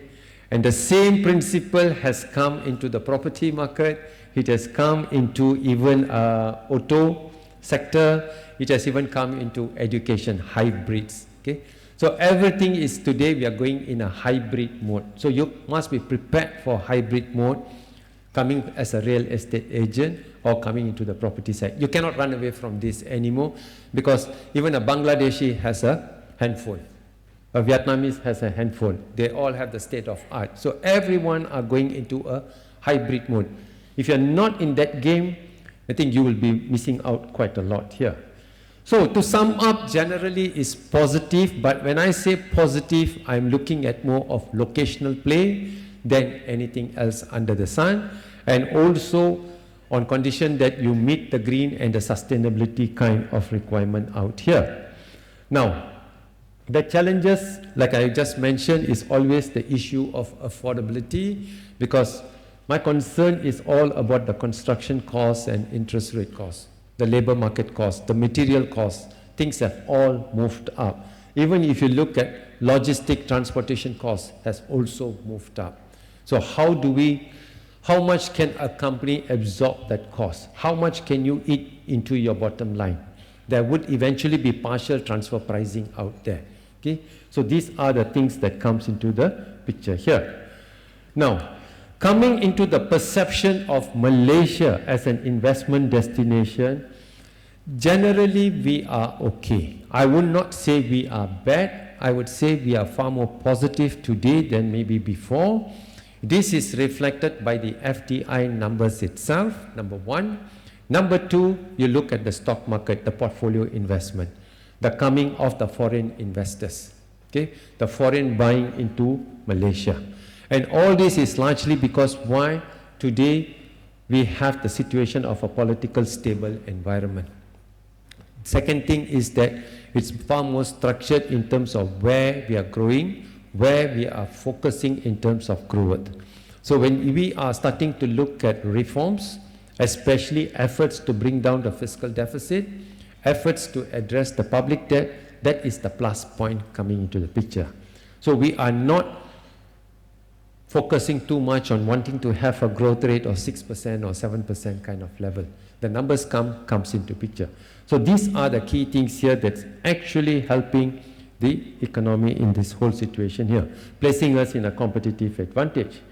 But at the end of the day, how good our competitive advantage is going to be, one depends on the economic resilience. Okay? That is basically whether we are able to maintain a steady state growth of 4 to 5%. Okay? As long as we can maintain a 4 to 5 over the next 3 to 5 years, and as we move up the ladder to become a high income nation, you are no more going to look at 4 to 5, you'll be looking at 3 to 4, then eventually your scale will drop to 2.5 to 3.5 kind of level. So that is how the progression will take place. So that economic resilience and ability to maintain steady state growth plays a very important role in crafting out where the property sector is going to be. The other part, the second part of the whole thing is also, yes, we are talking about sustainability and innovation. The sustainability is actually overshadowing everything today, the ESG. Okay? So that plays a very important role. And the third one is on the political and governance here.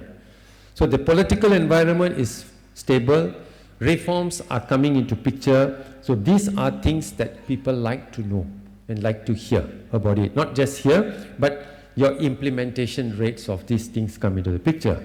And all this is translated, like I said just now, the FDI numbers and the portfolio investment numbers here. But in all these things, when we talk about comparison of investment incentives, okay, if you look at the investment incentives, generally we are okay.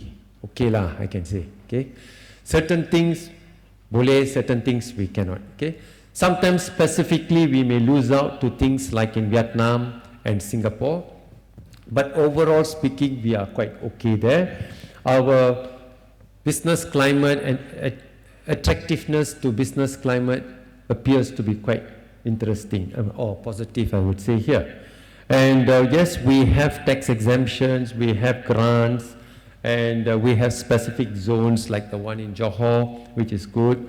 Okay, so at least you see Johor picking up. Now we have Sarawak as a leading state. Once upon a time, a state that was far, far behind. Today it has become the talk of, not the talk of the town, but it's talk of many countries. Okay? Many countries are actually looking at Sarawak. Many countries are trying to learn what Sarawak is doing.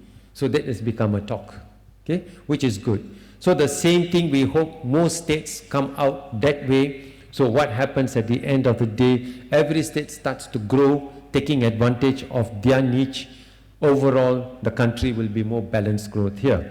So this is where the kind of tax exemptions, grants, and free trade zones and specific economic zones play an important role.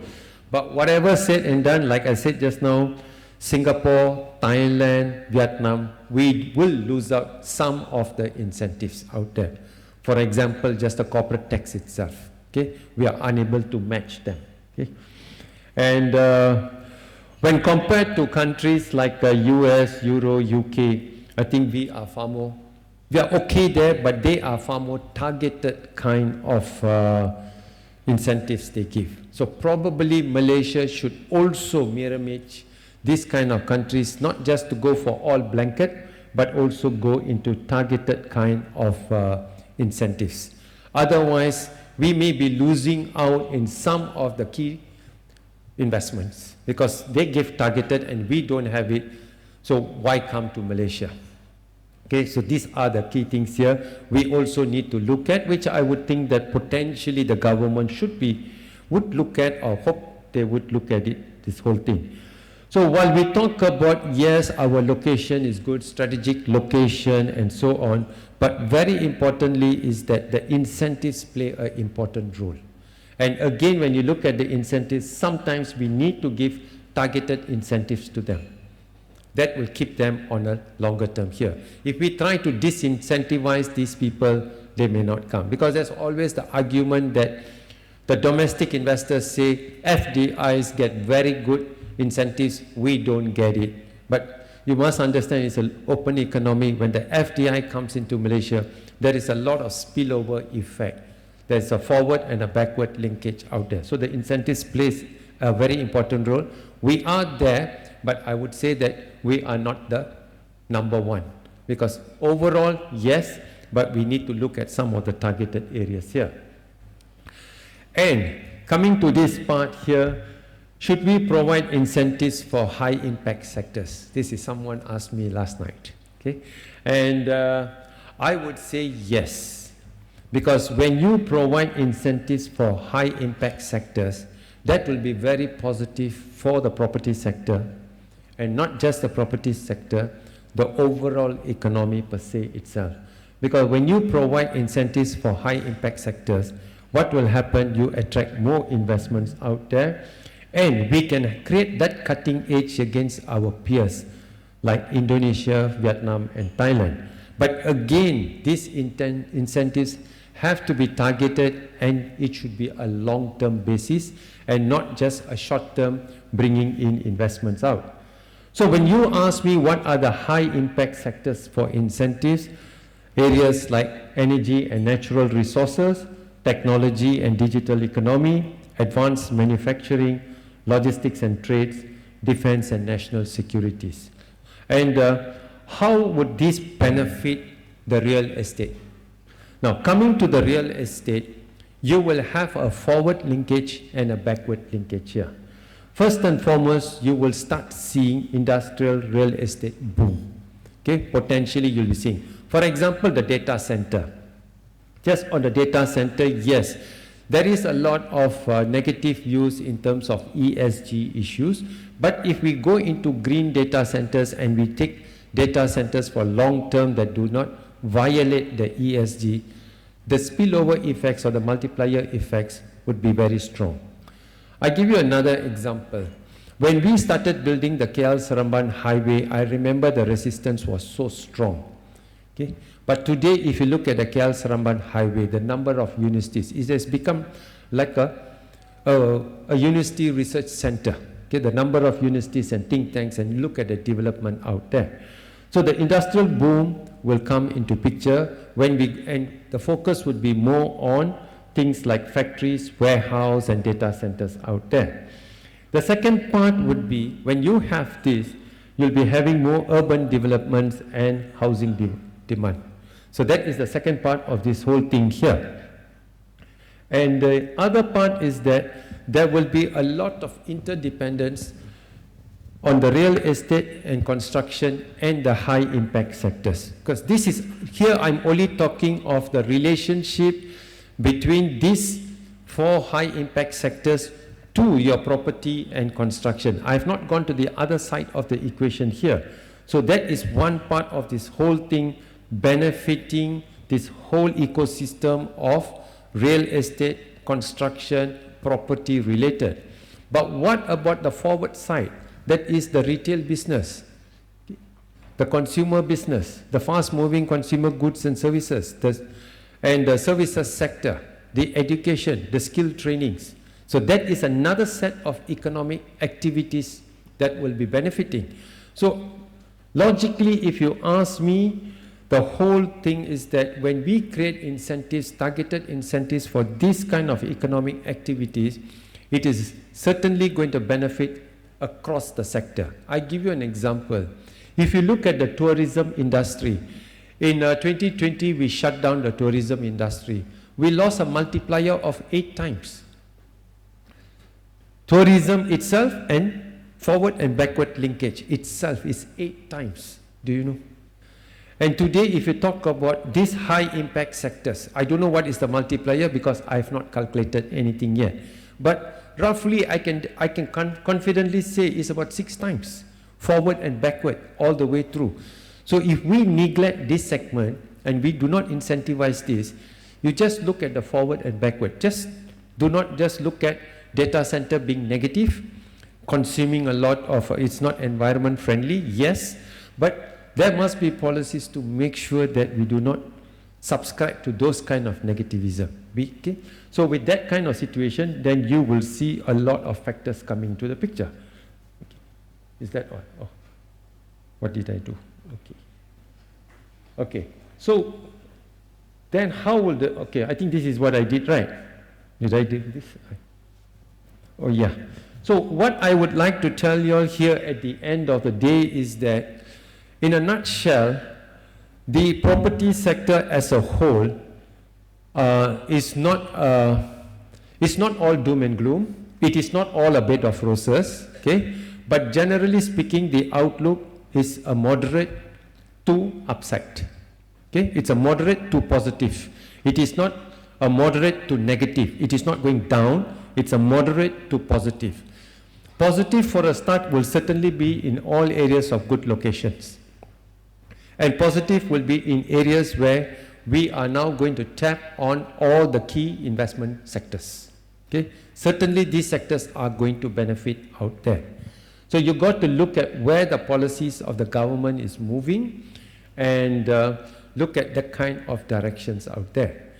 And if we decide not to subscribe to sustainability and green, that will going to be a long-term effect on those companies or businesses involved in the property sector.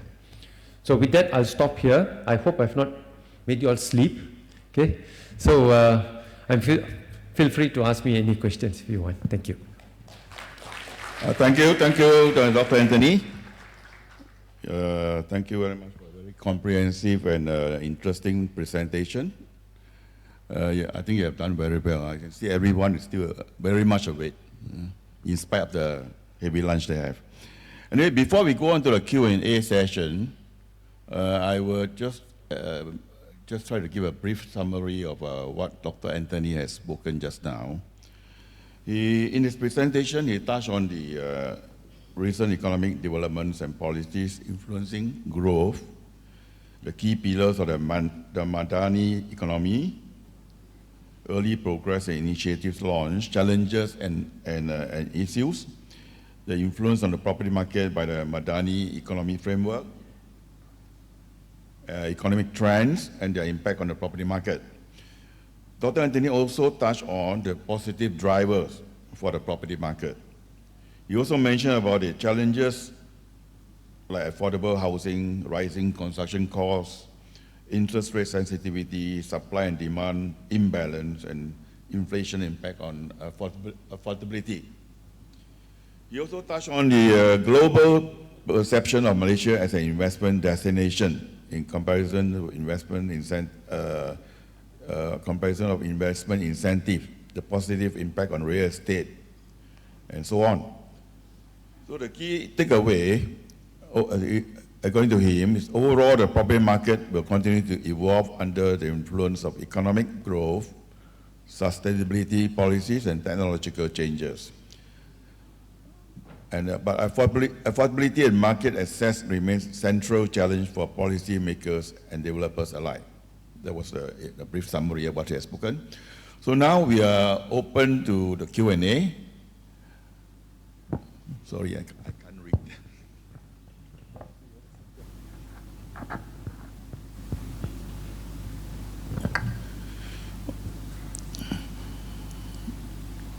Okay, the first question is by Fuki Zen.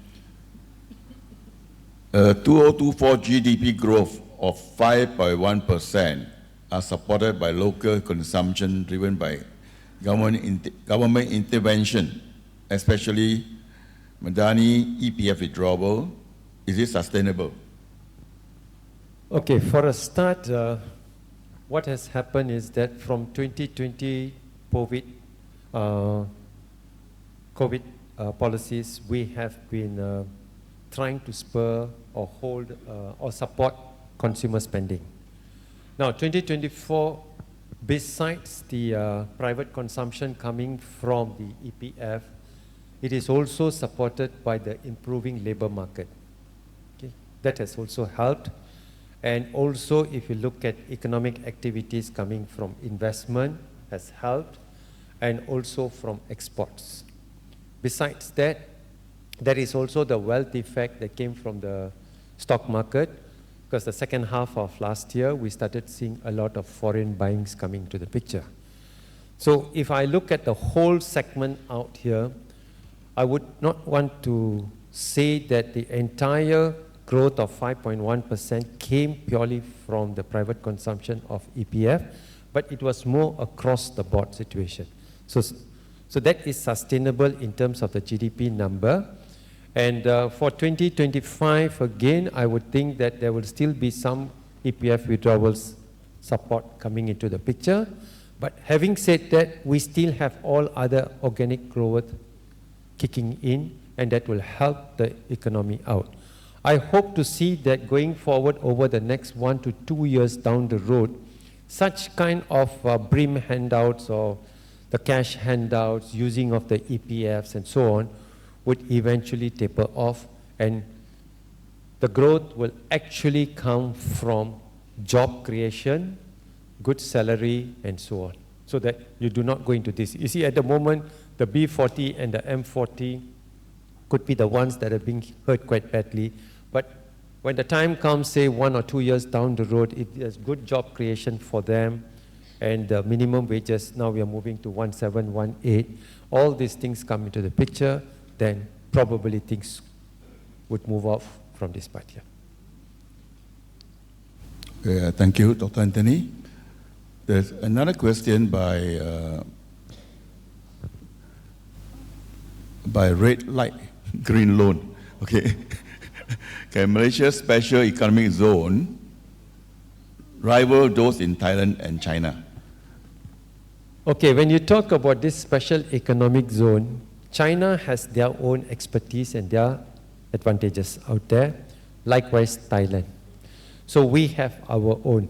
So I don't foresee a lot of overlapping competition. Probably there could be complementary, and we will only be able to take advantage of areas where we are good at.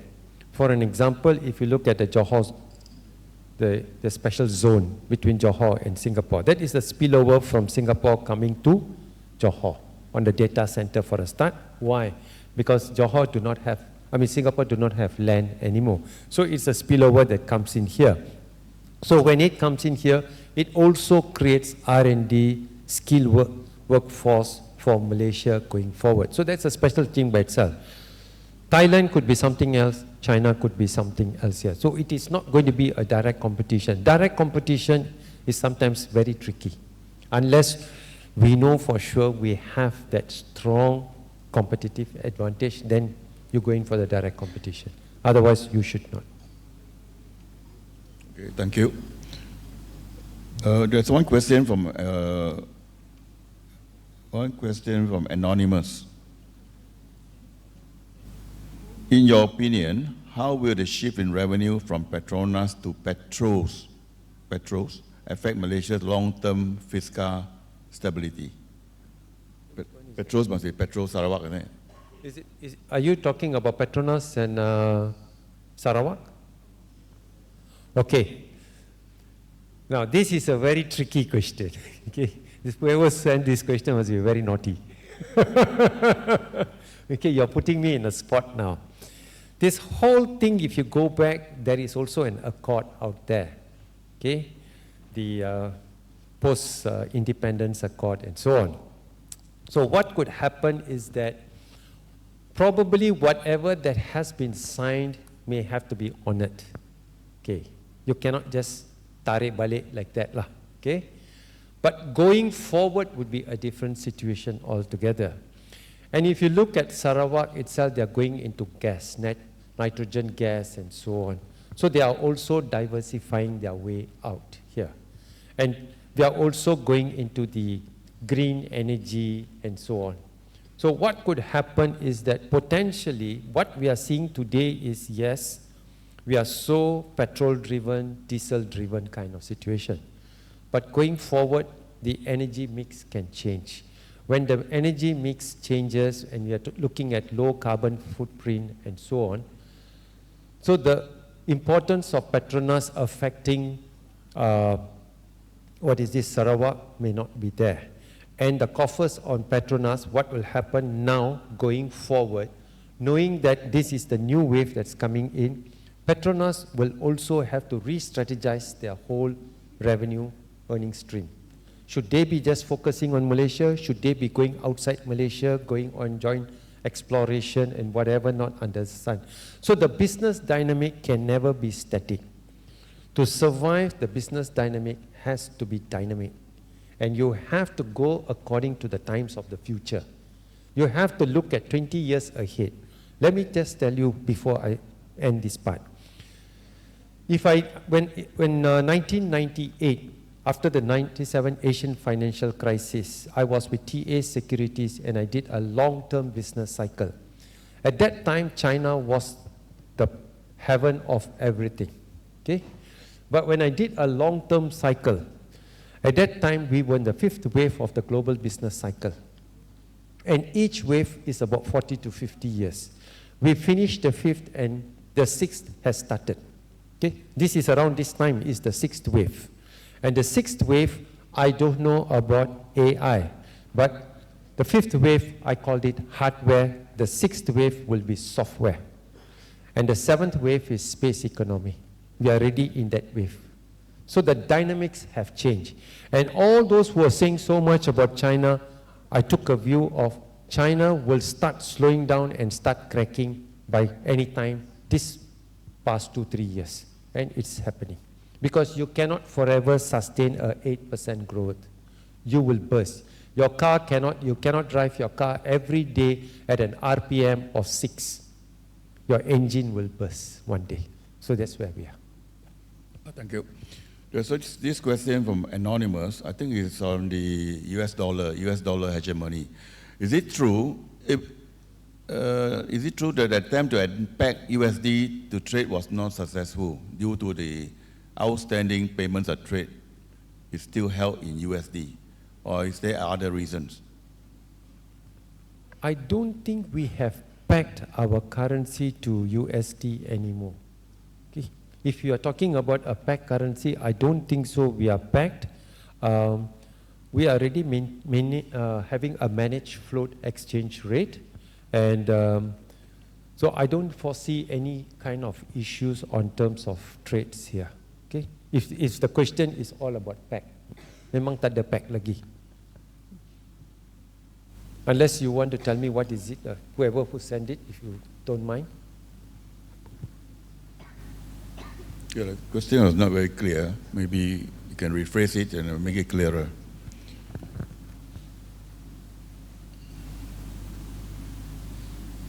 Okay, another question by Anonymous. Malaysia complained that they have no good feeling in the year 2024. What shall we do to get the feel good this year, 2025? Play more fireworks. Actually, to be very honest with you, following the COVID pandemic, okay, the first lockdown, the whole world did not know what was happening. The second lockdown and the third lockdown in Malaysia, my personal view, was uncalled for because it really hit hard. A lockdown does not mean that you can zero-rise COVID because it's a virus that's in the air. The effect of the pandemic is still biting everybody. From the pandemic, the lockdown resulted in the rise in the price of chicken and egg, because no more chicken, no more egg, no chicken, because all the reban sudah tutup. So your living cost has gone up. Everything has gone up. And on the top of that, we had 2 prime ministers in one GE, that is GE14. 3 prime ministers actually, okay, in the GE14. And all these things kind of started eating into the cost of doing business. Business was struggling, generally speaking. 2023, following the GE15, fair enough, initially everyone was frightened whether it's going to be 10 to 11, then to 12 or 13, because that was a guessing game, because it was a unity government. Let's be honest, we all know that, okay? So that was a challenge. But today, if you notice, there's stability on the top part here. So what is happening now? The feel-good factor, you can only start feeling in 2025, because 2024, we still had the first part of 2024 is still of a political noise, very loud. It was only the later part of 2024 where we started seeing the Madani economic framework kicking in. 2024. 2025, if you ask me, not my personal view, based on business surveys and so on, the feel-good factor is coming in. Okay? So generally, there is a feel-good factor from SMEs, MSMEs coming in gradually. But do not expect a feel-good factor to spike up something like 2019, 2018, 2017. Memang susah. It takes time. Why? That is because Malaysia is still exposed to international trade.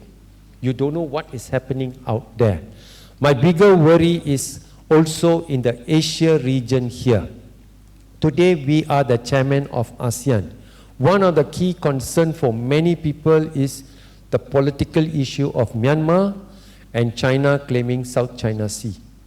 How are we going to address this? This is a political issue. Now, if it comes out into a not so good situation, what's going to happen here?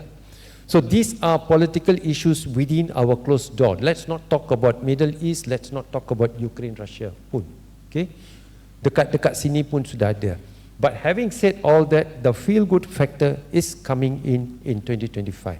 That's why I said the year of snake maybe is a very good year. So that's why I also played a lot of fireworks. Thank you. I think I also want to become a snake this year. Be a bit more sneaky. Okay, there's one more question from Fuki Zen. While going all out to attract FDI, restrictions or red tape on investment by local investors are still prevalent. Example, EPU requirements and so on. So you're saying, is it double standard? I think in terms of FDI, the bureaucracy and red tape, MIDA is looking at it. In fact, they are looking at this year, if I'm not mistaken, they are talking about reforms, policy reforms and so on. So we have to give time. Because if you notice from my earlier slides, we were talking about part of the key thing is structural reforms, not just corruption, but also reforms. So agencies like MIDA are actually looking at it and trying to streamline things out to make things easier for investors to come in. Compared to what it used to be before and now, I can say there is some improvement out there. Okay? But you cannot expect it to come out super fast. Okay, thank you. I think it's only 3 minutes left. Maybe I ask one question. We've gone through all the theories and all the policy matters and all the various things got to do to be attractive to foreign investment. So now there's one man in the orange man. So he's having a sledgehammer. So looks like he's going to tariff the whole world. So what you cast your eyes a bit further, far and wide, and see what will happen going ahead with that sort of action by this man. Okay, I believe one thing, when we talk about trade, it has to be fair, free. And if it is not fair, then No point having free trade when it's not a fair trade. Okay, generally that's how it's supposed to work. Because when you do trade, at the end of the day, you cannot have a zero-sum game. There will be a winner, there will be a loser. But it's just a matter of how much the winner and loser takes place here. And in the case of Trump, fair enough, in this election, presidential election, most of the medias were all pointing towards, what's the lady's name? She is supposed to win, okay? Kamala Harris, yeah. But if you go into the US per se itself, it clearly tells, hands down, Trump is going to win. But it's only like CNN, CNBC. Probably they are anti-Trump or paid by Kamala Harris, I don't know, okay? So I cannot make any allegations. But all this, when you see, it's all favoring her. But consider in Malaysian standard, she actually lost her deposit. Because she didn't just lose everything, but even popularity vote also she lost. So technically, she lost deposit in this election. So what does that tell? So if we as investors or other country trading partners, if we do not read the policies well or the outcome of the, or pre-outcome of the results well, then it is our fault. We were all trying to say that yes, Kamala Harris will win. We went on a denial mode. Because anything when we look, you have to look at both sides of the coin. So, and if we know that Trump is going to come, we must be prepared for all these tariffs because he's already done once before. But at the end of the day, would he just slam everything out to everybody and then kill the whole world? I don't think so. The way I look at him, he's a businessman, he wants to negotiate. He's all cutting deals out there. As long as it becomes a more fair trade, then it's okay. But if it is not a fair trade, then it's not okay. That's how I see from the way he's doing things. But for a country like Malaysia, if I look at when he was the president before, we actually benefited from whatever he did to China. There was a lot of reshoring here. I'm happy. Okay, he slams higher on China, more comes to Malaysia. Russia-Ukraine war, that war, a lot of premium investment came to Malaysia, didn't go to Singapore, didn't go to Thailand or Vietnam or Indonesia. So sometimes these kind of things, let them fight there. As long as we benefit, why not? That is my point of view, because we are doing business at the end of the day. If more reshoring comes into Malaysia in a different form, baguslah untuk Malaysia. Property sector goes up, industrial, commercial, whatever goes up, you create more job, Malaysians get more job, income goes up. So that's how I see it here. Okay, thank you, Dr. Anthony. We would like, I hope, at least it gives us hope for this year, Year of the Snake. I hope you are right. Everybody prosper in spite of Trump. Okay, thank you very much. Coming to the end of the session. Thank you.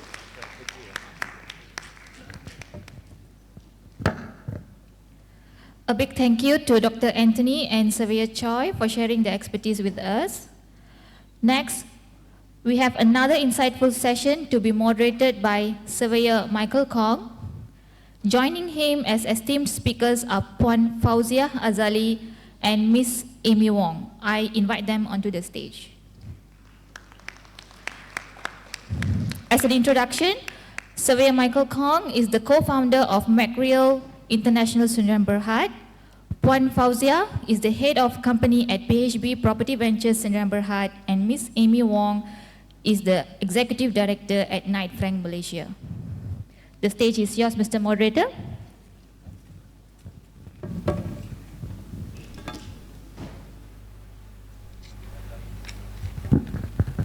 Thank you, Niti. Very good afternoon, esteemed guests, industry leaders, and fellow professionals.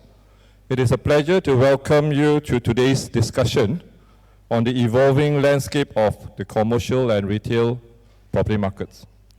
As we navigate an increasingly dynamic real estate environment, we face pressing challenges: office space oversupply, shifting consumer behaviors, and the need for greater adaptability in how we design, invest, and operate commercial assets. However, within these challenges lie significant opportunities for innovation, transformation, and long-term growth. One crucial aspect of this evolution is the integration of the circular economic model, which promotes sustainability, resource efficiency, and the repurposing of spaces to create more resilient commercial and retail environments. The ability to adapt to these principles will be the key to ensuring long-term viability in these sectors. Moreover, the path forward demands greater collaboration. Developers, investors, financial institutions, and policymakers must work together to elevate investment-grade assets and create future-proof commercial spaces that meet evolving market demands. Strengthening these partnerships will be instrumental in driving growth and unlocking the full potential of the sectors. With that, I look forward to an engaging discussion today, one that not only addresses our current challenges, but also explores bold, forward-thinking solutions that will shape the future of commercial and retail real estate. With that, let's get started with Puan Fauzia. Puan Fauzia, the floor is yours. Or you want to have it here? Or?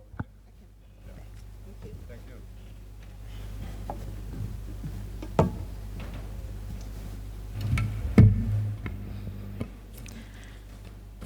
Okay, Assalamualaikum, salam sejahtera, and good afternoon, everyone.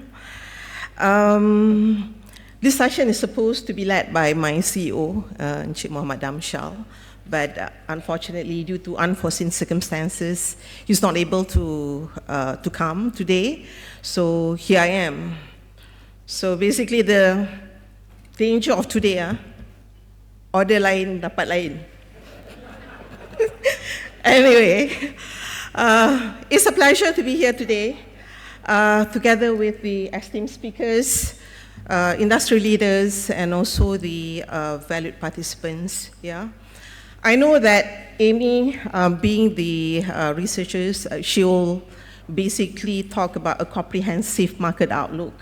Yeah, however, today I'm gonna share some insights from the landlord's perspective. So just to tell about what we are seeing, what we actually experience, how we are actually adapting, and what's working for us.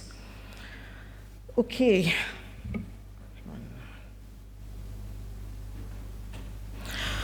Okay, for those who are not very familiar with Pelaburan Harta dan Berhad, PHB, we are the property investment company.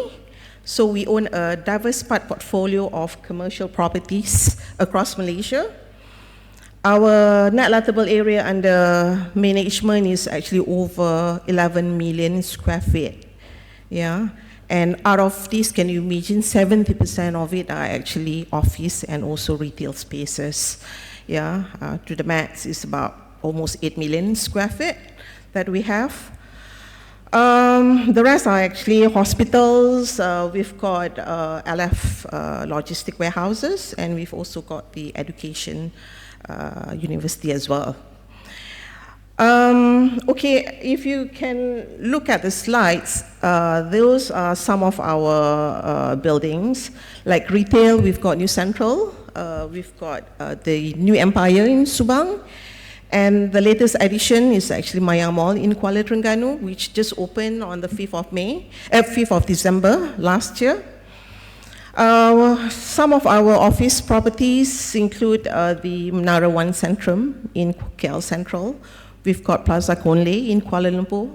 We also got office building in Penang and also Johor. Yeah, those are some of the buildings that we have. So you can actually look at our website to see all of our properties. So basically, over the past few years, we've seen a big shift in the property market. Office demand is changing, retail is evolving, and sustainability is no longer optional. I think we've heard this, yeah, from morning, yeah. So sustainability is now the business necessity. So as a landlord, we have to adapt. So not just to survive, but we need to strive, to thrive. So today I'm going to talk about where the market is heading, where we stand, and how PHB, as a landlord, is adapting, and what are the strategies that are working for us. Okay, so let's look at the Klang Valley office sector. If you look at the graph, yeah, the graph is basically looking at the average Klang Valley rental and also the occupancy. Yeah, so this is basically sourced from NAPIC, yeah. If you look at the red lines, yeah, where the average of Klang Valley rental rates, yeah, for office is basically, there was a sharp increase from 2016 to 2019. And then there was a slight drop during the pandemic, but it has since been fairly stable. So what does that mean is basically market is now affordable for tenants, but landlord needs to be more innovative. So we're not just talking about adjusting our rental rates, but we are also looking at enhancing our leasing offerings. Yeah. On the other hand, if you looked at the occupancy, so while KL and Selangor is relatively steady, Putrajaya has actually seen a drop but has started to recover. So this indicates a shifting demand and new opportunity in the new areas, yeah, different areas. So we actually, PHB, experienced it ourselves. Like a couple of years back during the pandemic, we actually managed to get some of the big organizations to actually relocate from KL city center to fringe KL. Yeah, so that's basically the moving forward. And I think having said all this, as a landlord, we need to stay flexible, we need to stay competitive in our leasing strategy and focus in enhancing the tenant's experience. Okay, so now with the office market is evolving, companies are no longer looking at the large traditional office layout. So how do we as landlord stay ahead and respond to the environment of oversupply, remote work, and shifting tenant needs? Yeah. So at PHB, we actually manage both the older ones, the older buildings, and also the new ones, yeah. So some of our properties is actually 15 to 20 years of age.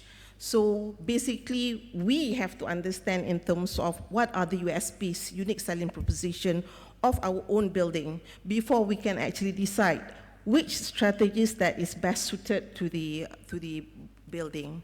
So what we're focusing on is basically how to retain them, how to retain the existing tenants in our building. Yeah, so basically we have to keep them happy. Yeah, so on an annual basis, we actually do a tenant satisfaction survey. Yeah, so basically we get the tenants to provide us feedback on the buildings, on the facilities, on the vendor, the contractors and all that. So let's be honest, we never get 100% full mark.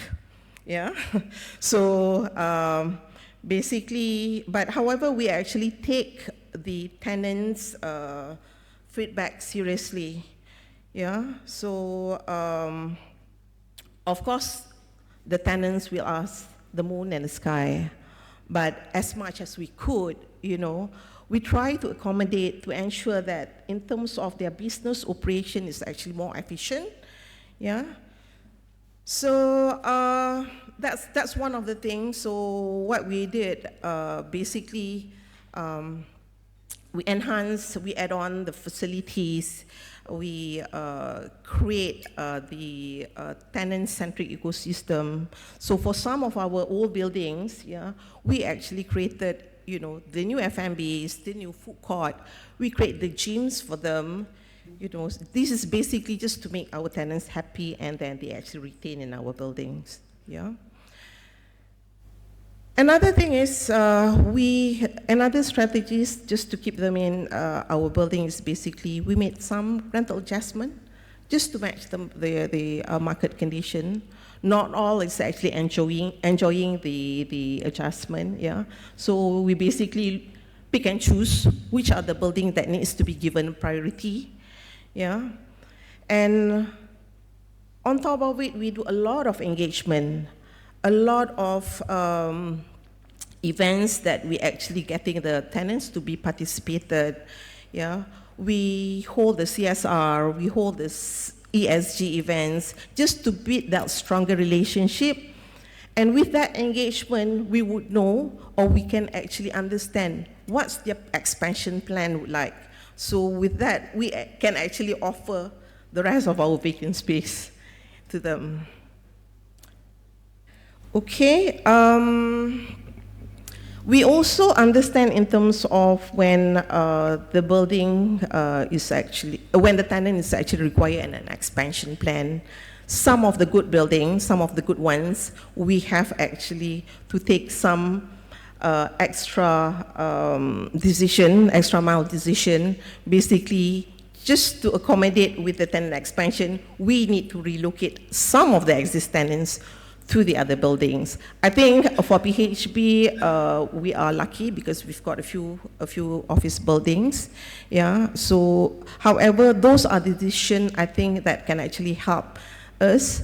Yeah. So with that, the relocation costs also we need to bear as a landlord. Yeah. But at the end of the day, that actually fill up the 2 buildings spaces. Okay. If you look at number 2, the repositioning of our underperforming assets. So basically, we don't have, not all of our buildings are actually performing well. Not all of them are actually sought after, yeah. But for those underperforming buildings, what we did was we are trying to convert some of the office space to co-working office. We create some flexible layouts. We create shared spaces just to make sure that these properties become more functional and attractive at today's market. So other than that, we're also looking at, you know, how to make a smart portfolio decision. So we look, since we have, we need to evaluate our assets performances, we need to prioritize or capitalize on the best buildings that we have, which is closer to the public transportation. So this is where the demand from the co-working spaces, you know, for some of the universities and all that. So we actually do that.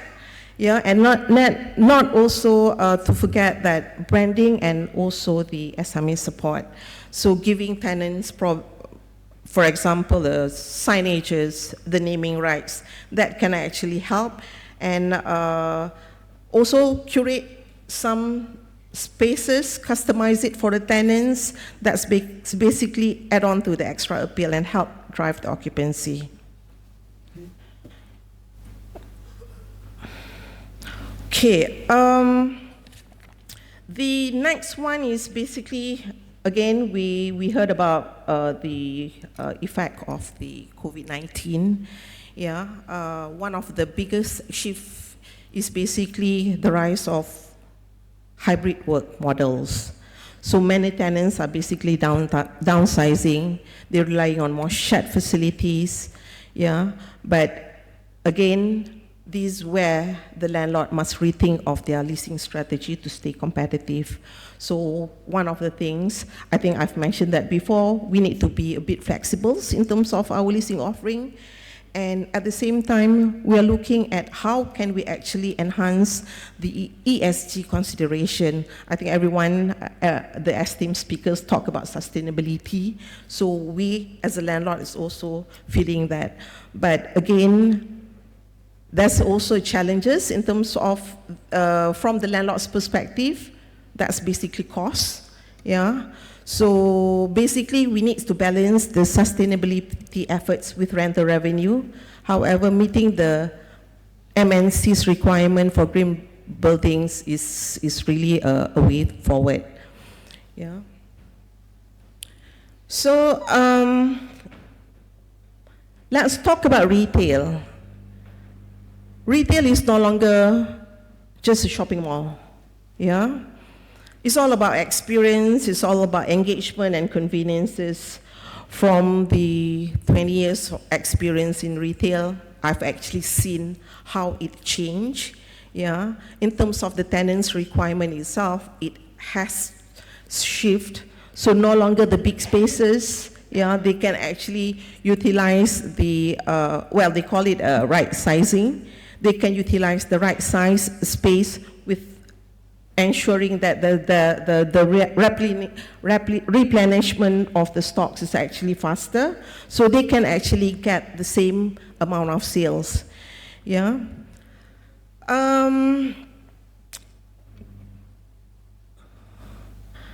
We talk about the smart retail experience. So digital transformation and the rise of the age consumerism has reshaped the retail sector.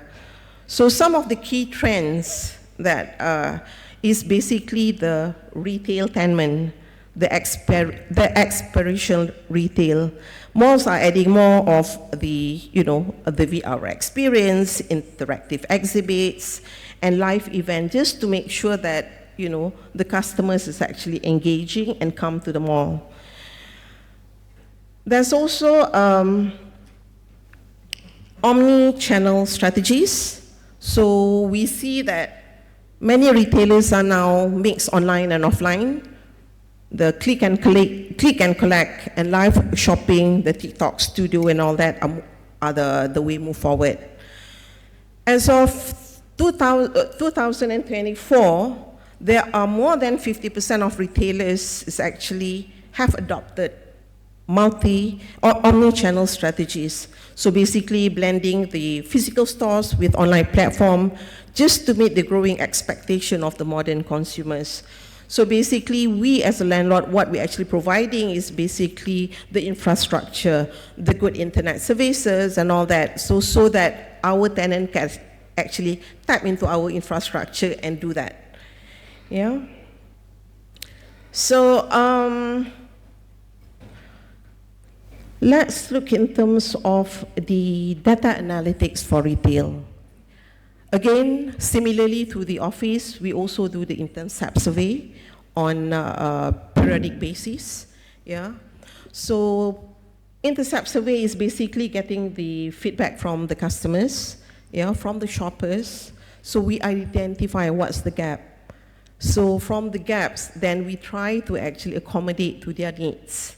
Yeah. Say for example, they need more F&B, they need a certain brands and all that. So these are the opportunity for the landlord to make sure that, we can actually improve our tenancy mix and so on. Other than that, we also do, in terms of data, yeah, we actually get the sales from our tenants through the POS system. So basically, it's not just getting their percentage rent, yeah, but there's actually a lot more. So we do a lot of analytics, and we see how the tenants actually perform, so that we can actually assist them in terms of the marketing. It's very targeted. Yeah, it's very targeted. So we see whether that location is actually weaker than the other one. So we will actually do a lot of marketing on the other side. So those are the things that we actually, landlord can actually do. Yeah. I think I just want to touch in terms of the growth of e-commerce. yeah, particularly during the pandemic. It has, in a way, that reshaped the retail demand, but I think the physical stores remains relevant. Yeah. Again, the leasing model is also changing. The rise of the short-term pop-up. Yeah. So for those startups can actually do a trial and error in our building, and if that happens, they will actually take a permanent units. Yeah.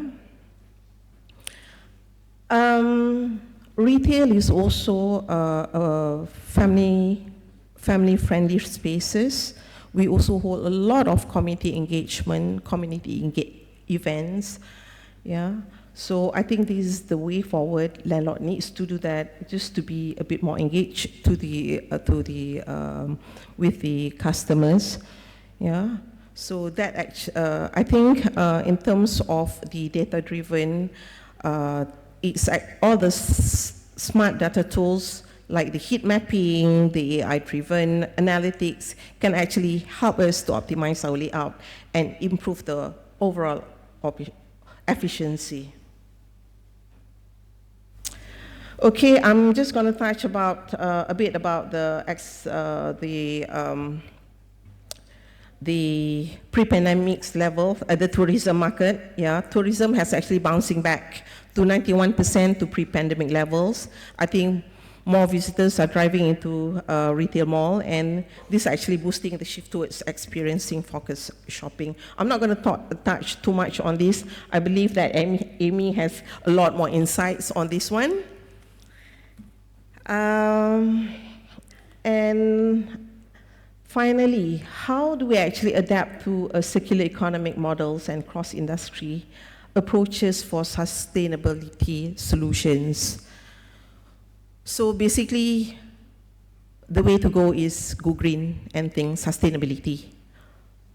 Malls are now, a lot of malls are now focusing on eco-friendly upgrades, like the EV charging station, the LED lightings, the recycling programs, and I think we also need to look at in terms of the future plan of food composting, so that can actually help. So green retail spaces are becoming the norm, featuring the eco-friendly designs, zero waste concept, and recyclable materials. I think on top of that, we have to be mindful that there's actually tax benefits, yeah, that's benefiting both the landlords and the tenants, and I think we need to take advantage of that. Yeah. So I think I just need to conclude this presentation. Yeah. I need to recap that the property market, again, just to recap it, the property market is evolving, so do the landlord. Tenants want flexibility, consumer wants experience, and sustainability is a must-have. So I think we must come together as the industry players. We need to leverage in our expertise, we need insights and also strength to unlock these new opportunities. I think together we can turn the challenges into opportunities, and we can actually shape a stronger, more resilient property industry. Let's connect, collaborate, and let's move forward together. Thank you. I think Amy has a lot more to say. Thank you. Thank you. Thank you, Puan Fauzia.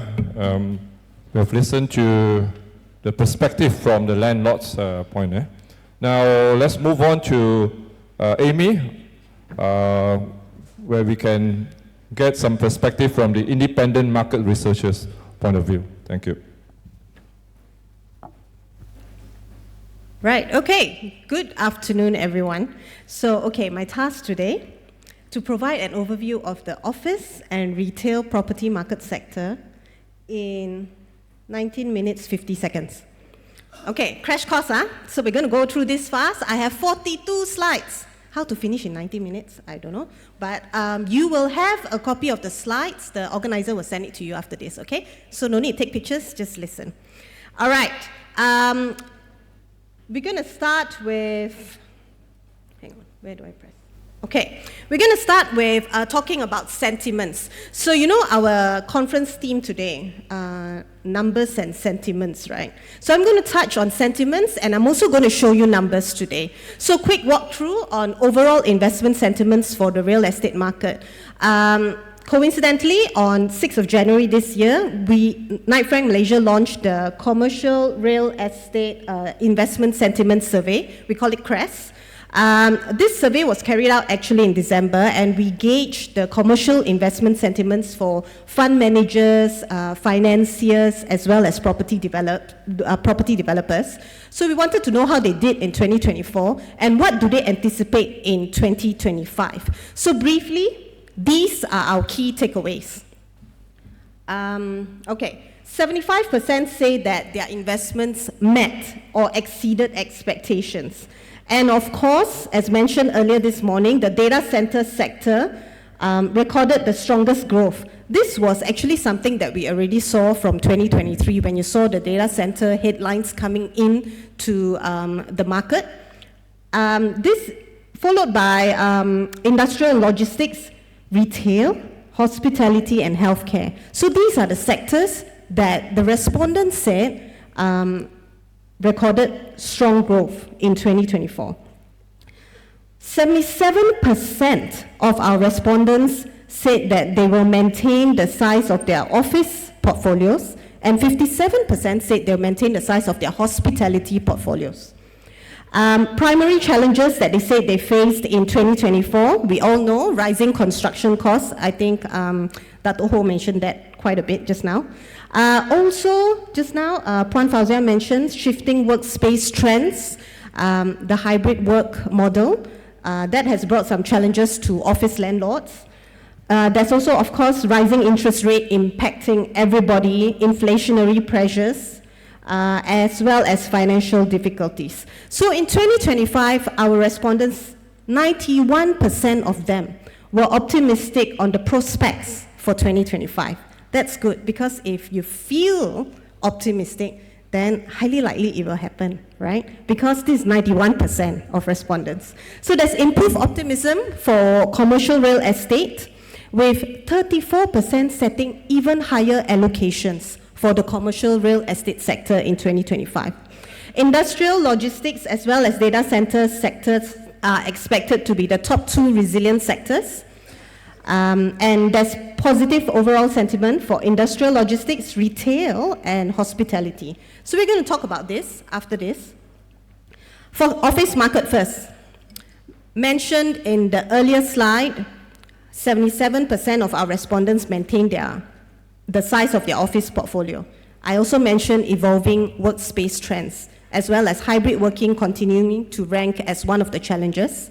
So very quickly, we take a step outward to see what's going on globally, regionally, especially on workplace trends. So I know usually in this kind of market things, we talk about supply first, right? But now I'm going to talk about the demand side first. Workspace trends, what's the key drivers of demand for office space before we dive into the Klang Valley market? So global office mega trends, what are we seeing? This is also a Knight Frank publication from our global office. And this was third quarter, issued before Mr. T came on board. So the overall sentiment globally is actually challenging in general, globally. We'll come to Malaysia after this, yeah? There is very little expectation on headcount growth. So we're not seeing expansionary offices. Number two, offshoring continues as part of a strategy for CAPEX rationalization. And this is good news actually for Malaysia, because we will benefit as we are one of the major offshoring destinations. Number three, hybrid flexible working is here to stay. Yes, I know we have called everybody to come back to the office, but flexible working will continue to be here to stay as we deal with all these Gen Zs and Gen Alphas coming into our workforce. There is lower expectation for a return to pre-pandemic occupancy, but we think that this trend among MNCs may potentially shift as Trump has upended working life as we know it. So number 4, sustainable buildings. Green buildings will continue to gain an upper hand compared to non-green buildings, even as US exits the Paris Agreement, but his presidency is only 5 years. Okay, that's my take lah. Okay, okay. Asia Pacific level. From global, we come down to Asia Pacific level. Now we start to look at the numbers. Slightly closer to home. Is the office market slowing down? We look at the key performance indicators here, yeah? Rental, occupancy, later on we'll look at supply. APAC office market seems to be in a relatively good position, I think, to handle short-term volatility. Of course, yes, given that there's multiple headwinds in the micro environment. You'll see here that COVID-19 has caused prime office rents to actually decline 7% across the board, and we're still trying to recover from that. The office market is still trying to recover from that. But what's key here, as you can see, right down there, actually I should shift the chart upward, the other way, because KL's prime office rents continue to be the most attractive in Asia Pacific region at 7 ringgit per square foot per month, compared to, say, 58 ringgit in Hong Kong or 44 ringgit per square foot per month in Singapore. So if you're an MNC, this chart actually, yes, I should terbalik this chart. Right, next. We're still talking about rental rates, but this time we're talking about growth. KL has recorded 2.1% year-on-year growth in rents compared to last year, and this is supported by pickup in demand for prime office space. Premium office spaces that have recently been completed have been elevating the rental benchmarks in the country. Regionally, we are seeing, of course, everyone has vastly quoted, flight to quality trend is powering demand for well-located prime office space with high sustainability specifications. Okay, that's a mouthful, but we all know what we're talking about. Rents have gone up because of good quality spaces. But overall, we don't think that there's going to be a huge spike in rent. It seems to be highly unlikely because later you'll see in my next couple of slides, you'll see that there's a lot of new supply coming in. And this new supply actually has been deferred from the past couple of years. So they will be coming into the market soon, and it's expected to go up by about 7% in 2025, which is up from 4% in 2024. There's also the fact that rental growth is going to be held in check because occupiers are renewing leases in existing spaces, and then they are also adopting a conservative business outlook in light of the fact that there's global uncertainty, there's no expansionary headcount, and the likes. I think one key thing is that there is lackluster demand in the Chinese markets that we are seeing right now. Okay, office vacancy rate. Southeast Asia's emerging markets continue to be weighed down by double-digit vacancies. And as you can see here, this chart I should actually terbalik the other way. Okay, so that's Asia Pacific, as you can see. But you can see here, yes, KL has 25% vacancy as compared to the rest of the areas in APAC. However, that is also because we recently had quite a bit of supply coming in over the past 2 years. Next.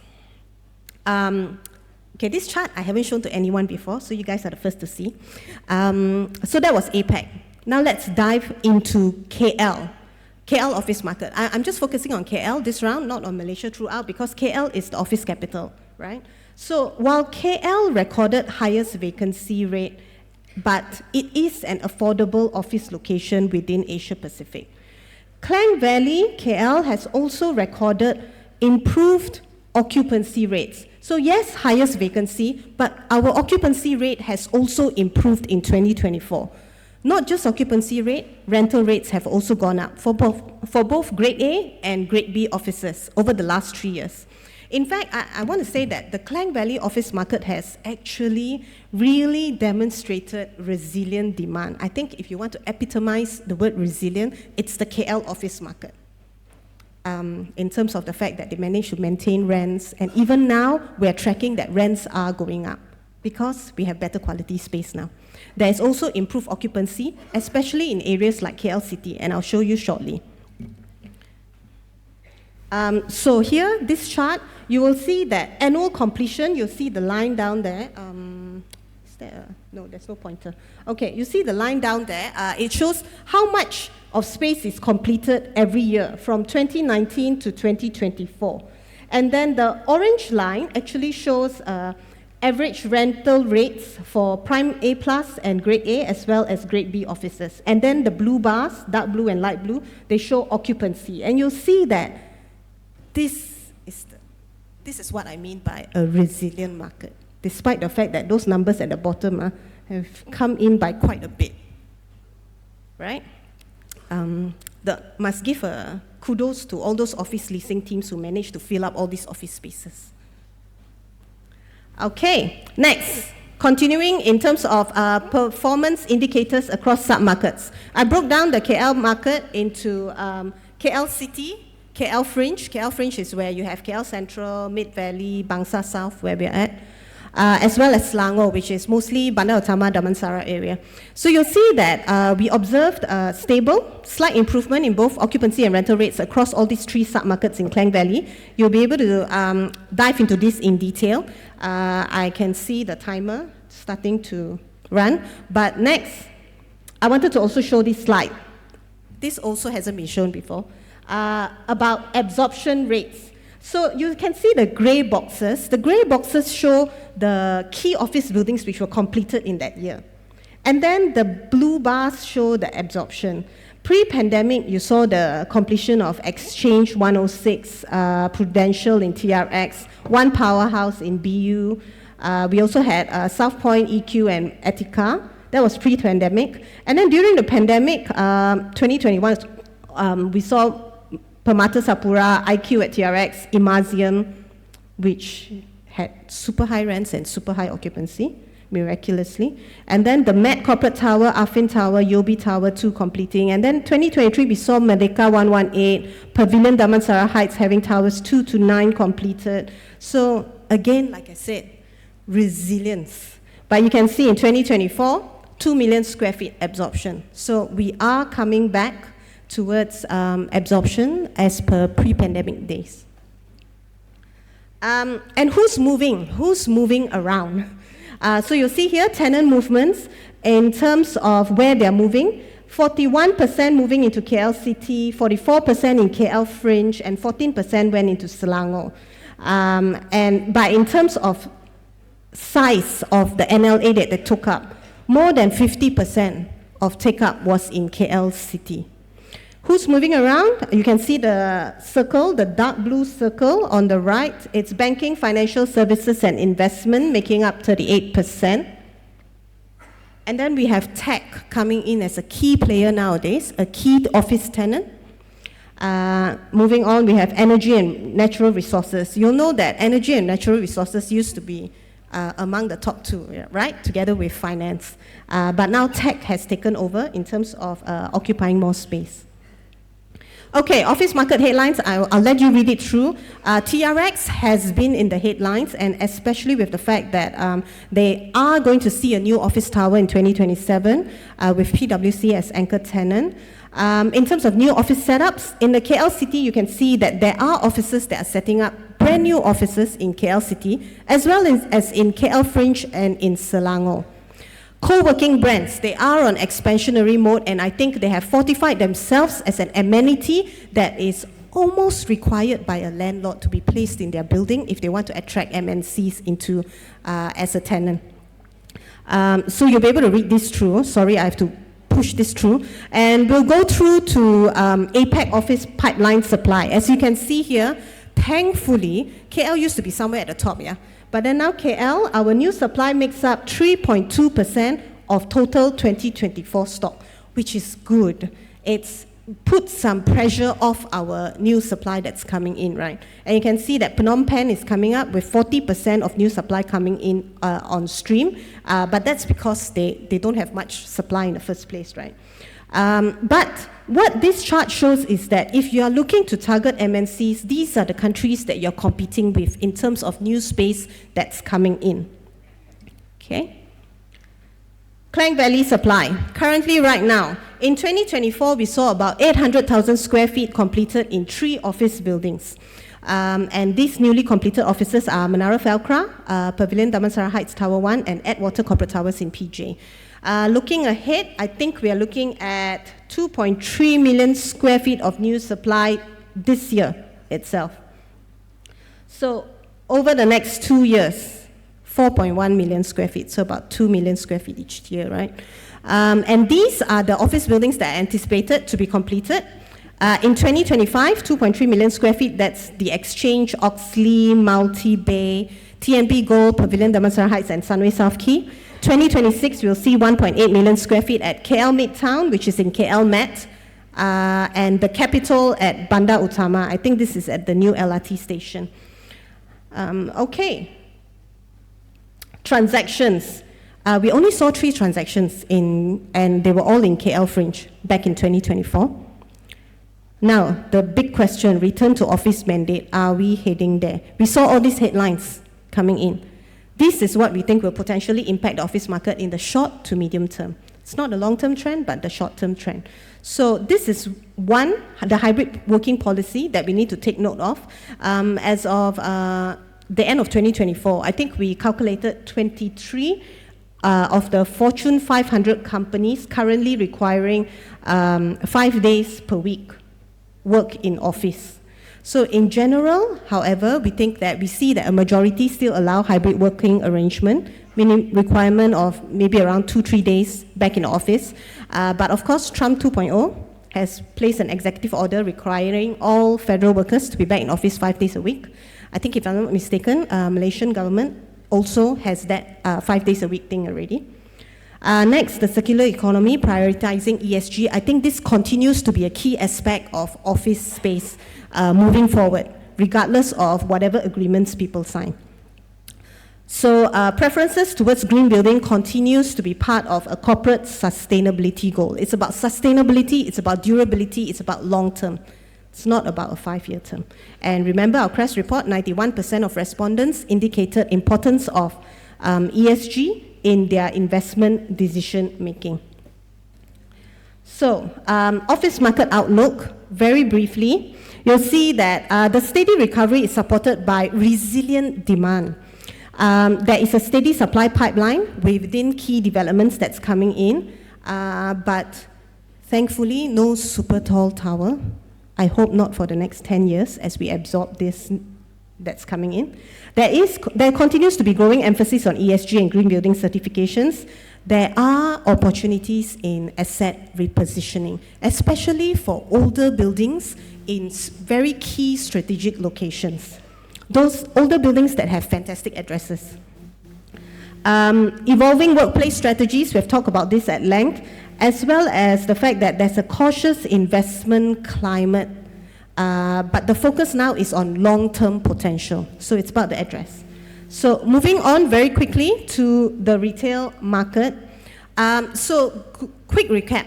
Retail is one of the asset classes chosen by our respondents as a key focus sector in our CREST survey. So we'll be navigating consumer and shopper trends today and focus on Klang Valley market. But retail market is not just about real estate.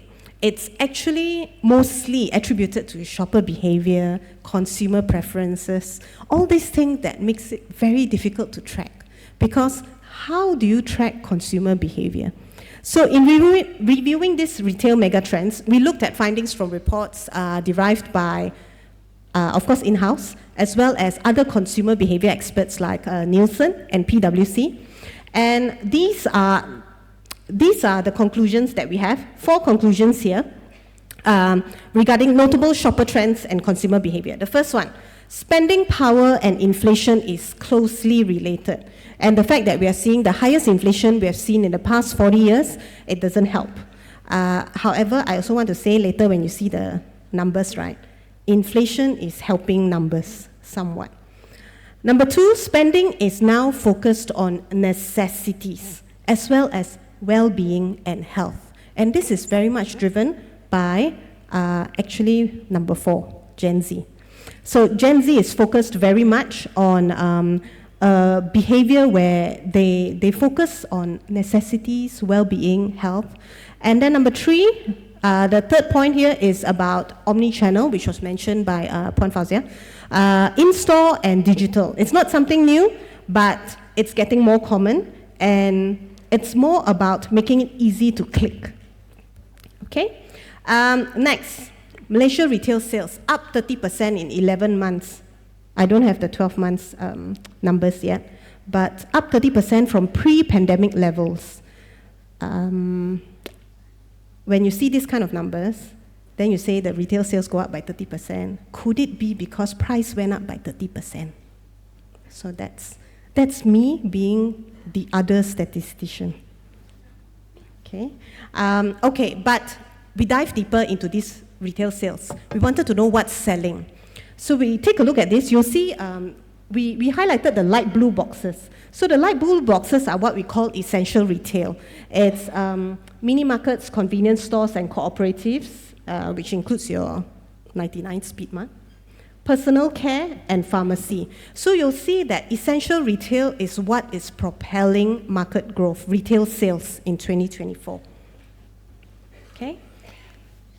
Right. Another number that I wanted to show, record-breaking Black Friday sales. So usually, typically, when I do retail slides, I will show Singles Day numbers. But then this round, there were no numbers reported.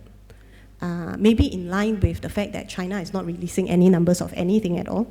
So I had to take Black Friday sales. But Black Friday sales shows record-breaking sales last year, which is quite astonishing. US consumers actually spent 10.8 billion USDs online, which is a 10% increase from last year's 9.8 billion. Again, like I said, is it a 10% inflation in sales price? So, okay, supply. Now, in supply. In 2024, retail space supply in Klang Valley reached 70.89 million square feet in 2024. And this was attributed to the new completions, which was about 680,000 square feet in 3 assets. I love it when I mention 6-digit NLAs and then I spread it over a few assets, because that means that it's not a mega mall, right? So these new developments, they're all community-centric neighborhood malls. These are Bloomsville Shopping Gallery in Oak Klang Road, Elmina Lakeside Mall in Elmina, and 168 Park Mall in Selayang. So all this reflects a shift towards being community-focused. Okay, and in the next 2 years, in the chart, as you can see here, the blur side, we are going to see 4.88 million square feet of new space coming in. Which are these spaces? There will be 2 mega malls coming in, which will bring in 2.8 million square feet. That's Empire City and 118 Mall. We will see 2 regional malls and 4 neighborhood malls. What's notable is that all these malls are all part of an integrated mixed development. This is one slide I wanted to show about retail space versus population growth. Okay, population growth is that blue line at the bottom, the percentage of population growth. And that retail space growth is that red line in the middle. And you can see that retail space growth quite clearly. They use the same axis, yeah? So quite clearly, retail space growth is outpacing population growth. What does this mean? This means that retail mall landscape is getting very competitive. So heads up to landlords. Okay, however, we do see that occupancy rates are rising back from 2021, 2022. It is going up. So that's good. And then looking at the retail mall rental rates, the NAPIC data shows an upward trend. And then let's take a look at REITs, because REITs will affirm the retail market sentiment when you take a look at REITs with retail assets. So looking at the performance in 2024, you can see that if we look at the tables, it's mostly green, which is great for REITs. That means that management is strong, tenants continue to pay rent and maybe have better revenue, which is good for our malls. REITs Retail REITs have also been in the headlines because in 2024, there were quite a few transactions, 3 transactions in fact. IOI acquired Tropicana Gardens Mall in Kota Damansara for 680 million. We also saw Keep REIT acquiring Deepal Shopping Centre in Cyberjaya for 320 million, and Sunway REIT acquired 163 Retail Park in Monkiara for 215 million.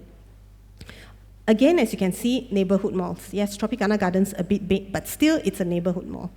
Community driven.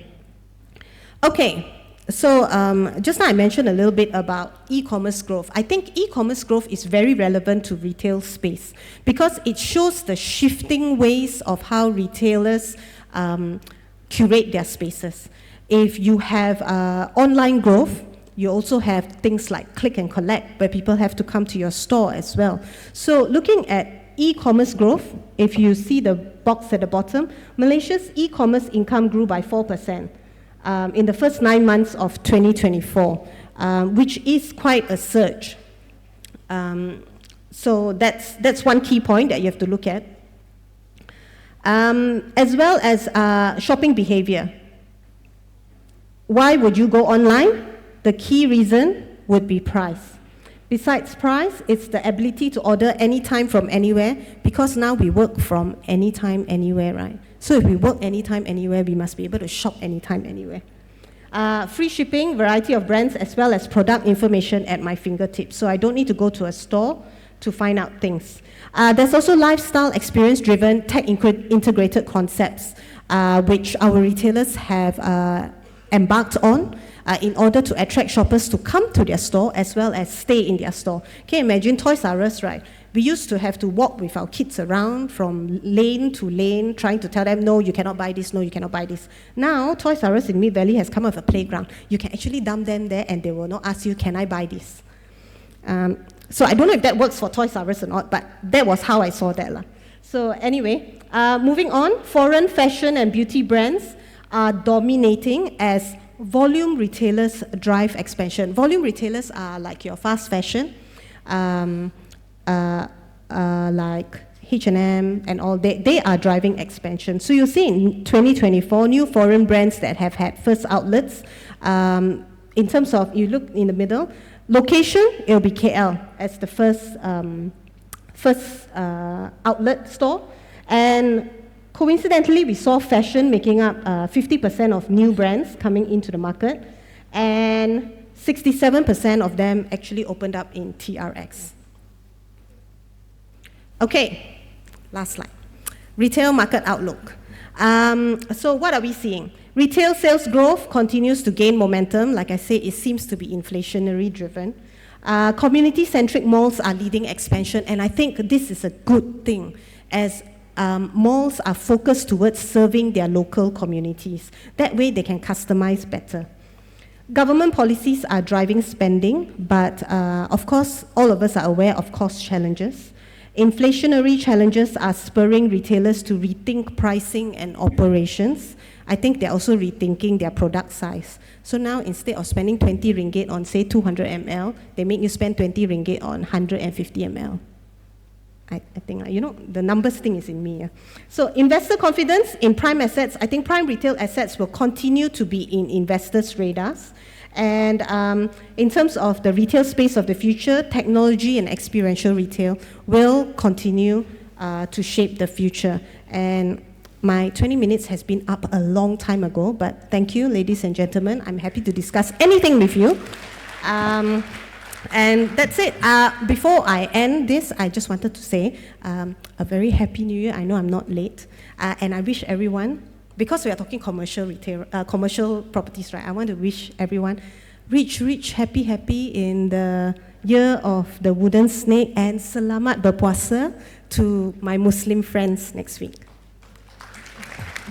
All right, thank you very much, Amy, for the very insightful and data-driven presentation. Okay, I think we are a bit behind schedule. Sorry. It's okay. Anyway, before we jump into the Q&A, I would like to just ask a question, because during your presentation, I noticed or I observed quite a worrying situation where in terms of our comparative and competitive market, we are the lowest in rent and highest in vacancy, So that is a bit worrying. Why is that so? Are we still building while, it's not in demand, Why are we at the end of the whole graph, I see it this way. We are building a lot of new spaces, but like I mentioned earlier, we are building better quality spaces, better quality office buildings. So that's coming into play, and that is why our rents have gone up. Our rents have been going up. So maybe we are in a sort of middle space right now, where we're trying to build better quality spaces. So, but vacancy is still there because you are vacating older buildings. But as perhaps we may get some developers to take up some repositioning of well-located assets, then we'll be looking at maybe moderating the market. If we compare with our competitors in Singapore, Vietnam, Indonesia, and what have you, we are still having the lowest rent in the region. That's quite worrying. Like you say, we are building better quality, but yet the rent is still very low. But anyway, let's jump into the Q&A because we don't have much time. Now let's go into the first question, which is, as tenants shift to new ESG certified buildings, older offices face rising vacancies. With no organic demand, is Malaysia's office market trapped in oversupply? And what's the future for old office building? Perhaps Puan Fauzia, you would like to address this question? Okay. Well, basically, we actually experience this ourselves. Yeah. So we've got our old buildings, and also we've got new ones, and definitely the new ones is actually fetching a better occupancy. So I think it's a yes and no. Basically, in how the landlord is how they actually retain the current tenants. Yeah. Of course, as I mentioned earlier, that in terms of getting the older buildings to be green certified and all that is basically involve cost. Yeah, so we have to balance up in both ways. But I think there's also, not to forget that there's low-hanging fruits that we can actually do. Yeah, so we may not be able to go on LEEDs or Platinum GBI, but I think in terms of getting into that ESG, just to get that certification or just go green, I think that's already helping the existing tenants. Yeah, yeah. I think basically that's how we need to actually react. Yeah, just to ensure that our existing tenant is actually stay put. Yeah, I think it's quite a challenge for the old buildings to adapt to ESG certification, but what's your take, Amy?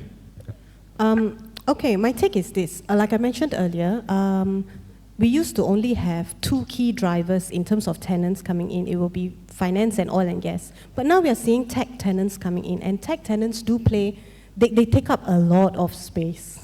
Yeah, so I think that's part of what I call the organic demand that's growing. We are seeing new types of tenants coming in.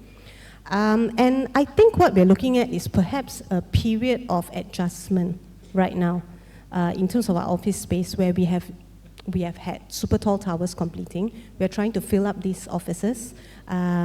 And like I said, the leasing teams are doing a good job bringing in new companies. As you can see from my headlines, a lot of new companies are setting up offices here, as well as coupled with the fact that Malaysia is a very attractive offshoring location.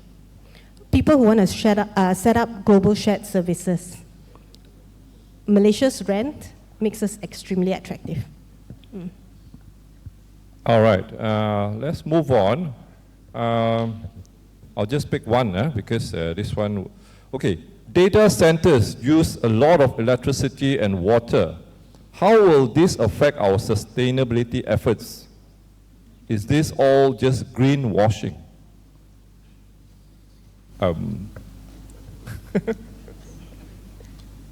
I want to say data center is not under my coverage today. Although I did cover this, I think I moderated this panel last year, right? Yes, they use a lot of electricity and water. How will this affect our sustainability efforts?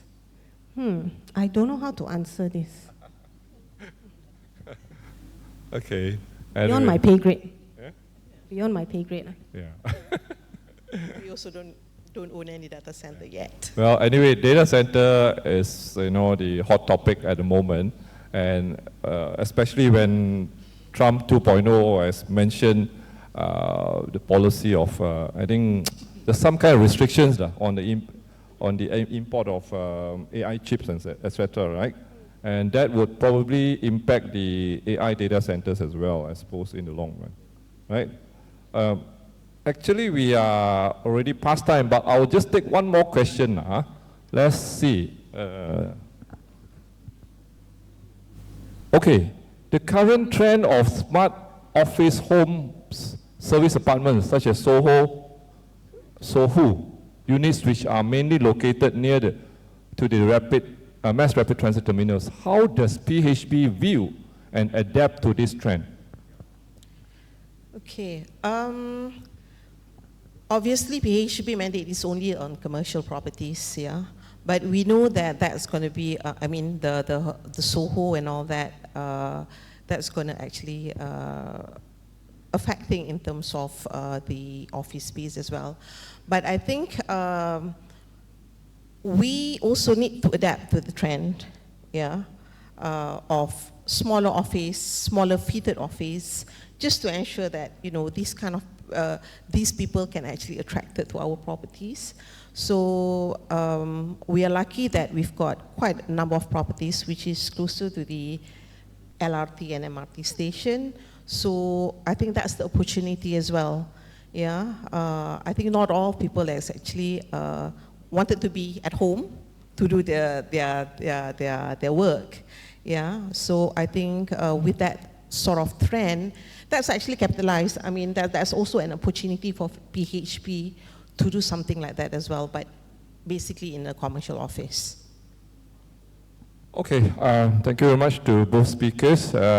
Please give a round of applause to the speakers. Unfortunately, we don't have much time to answer all the questions, but the speakers will still be around. You can approach them for further questions. All right, thank you very much. Thank you to our esteemed speakers and moderator for sharing their knowledge with us today. Up next, we have another session moderated by Surveyor Foo Ji-jen, advisor at CBRE and WTW Malaysia. Joining him is our distinguished speaker, Mr. Siva Shankar, CEO of Real Estate Agency at Rahim & Co. International. A short CV of them. Surveyor Foo Ji-jen is the advisor of CBRE WTW with over 35 years of experience in the industry, specializing in corporate consultancy and transactional services. Mr. Siva Shankar is a registered estate agent and property manager with Boviap. Mr. Siva has been an active member of the Malaysian Institute of Estate Agents for many years and was president for the year 2013-2015. With that, over to you, Mr. Moderator. Thank you. I want to do a bit different. I think many of you, of course, I think have been, we have thank you for Puan Fauzia and Amy. Everybody have been keep awake, but I still notice, I think some of you still fell asleep. You can stand up just like me. The reason why I stand up, I'm sitting there way too long. I got a bit of sport injury, so I want to stretch myself. Please stretch yourself if you feel to. Of course, today, this session always been challenging session, okay? But the good thing, we have the topic, not only a topic, and the speaker that going to entertain you, okay? That is a different. Why PEP this time around has choose this to be the last session. I'm so happy. I think in my previous experience, when the last paper was presented, almost half of the hall is full, not empty, half the the floor is full, but today I can see almost still 75% of you still around. Give a hand, please. Right? I believe it's not because of me, because of Shiva Shankar. Okay, Malaysia industrialization have evolved over the time. I think we have seen many phases of the changes in different era. Many of you may not aware the industrialization of the industry development took place 100 years during the British colonial rule. Of course, I think during that period, very basic thing, we are only exporting very basic agriculture product, minerals such as tin and of course rubber. And many of people didn't realize, even myself, I thought we are still among the top 3 rubber producer. Our ranking have gone down to number 6 or 7. Thailand have produced 6 times more rubber than us. After that 100 years, what happened? I think that gone into another era called import substitution industrialization. It's called ISI. What is ISI is meant for? If where government encourage domestic production of goods that were previously imported, aiming to reduce reliance on foreign product by protecting local industry to tariff and other measures. Sound very familiar, right? So look like Trump 2.0 copy from us what we have done almost 50 years ago, right? So focus then was more on the industrial, like textile, very basic, home and consumer, electrical appliances, and machinery. In the 70s, these are the areas that industrialization have taken a really fast pace. I think these are the areas where we have opened up a lot of new industrial estate. I think some of you may not know names like Mak Madin, Perai Industrial Estate. Okay, Mak Madin is not somebody selling goreng pisang. So I think these are the names that resonate yourself with in the past. Okay, in the early days also, people like Intel, HP, Hitachi, Motorola already stepped foot in Penang. Of course, I think we have gone into 3rd and 4th industrialization and so forth, right? Okay, so Malaysia industrial sector will continue to be a major contributor and the growth and play a crucial role in Malaysia real estate and economic ecosystem. On the lighter note, I think based on my past investment, my involvement in this, organizing the PEP Property Summit, we always have a challenging session to get even a speaker to speak on industrial sector. But today, I think the wheel have changed so much. It became a darling of the industry, and everybody talking about that. We are fortunate. I think we have somebody like Shiva Shankar. To me, it's somebody who have Turong Padang. Somebody have Turong Padang, be an estate agent, trainer of many successful real estate agent courses, and interestingly, I think he have head of investment for the one of the leading REITs that specialize in industrial. So definitely Shiva Shankar going to entertain you, but of course importantly, I think we want to hear from him. Okay, Shiva, the floor is yours.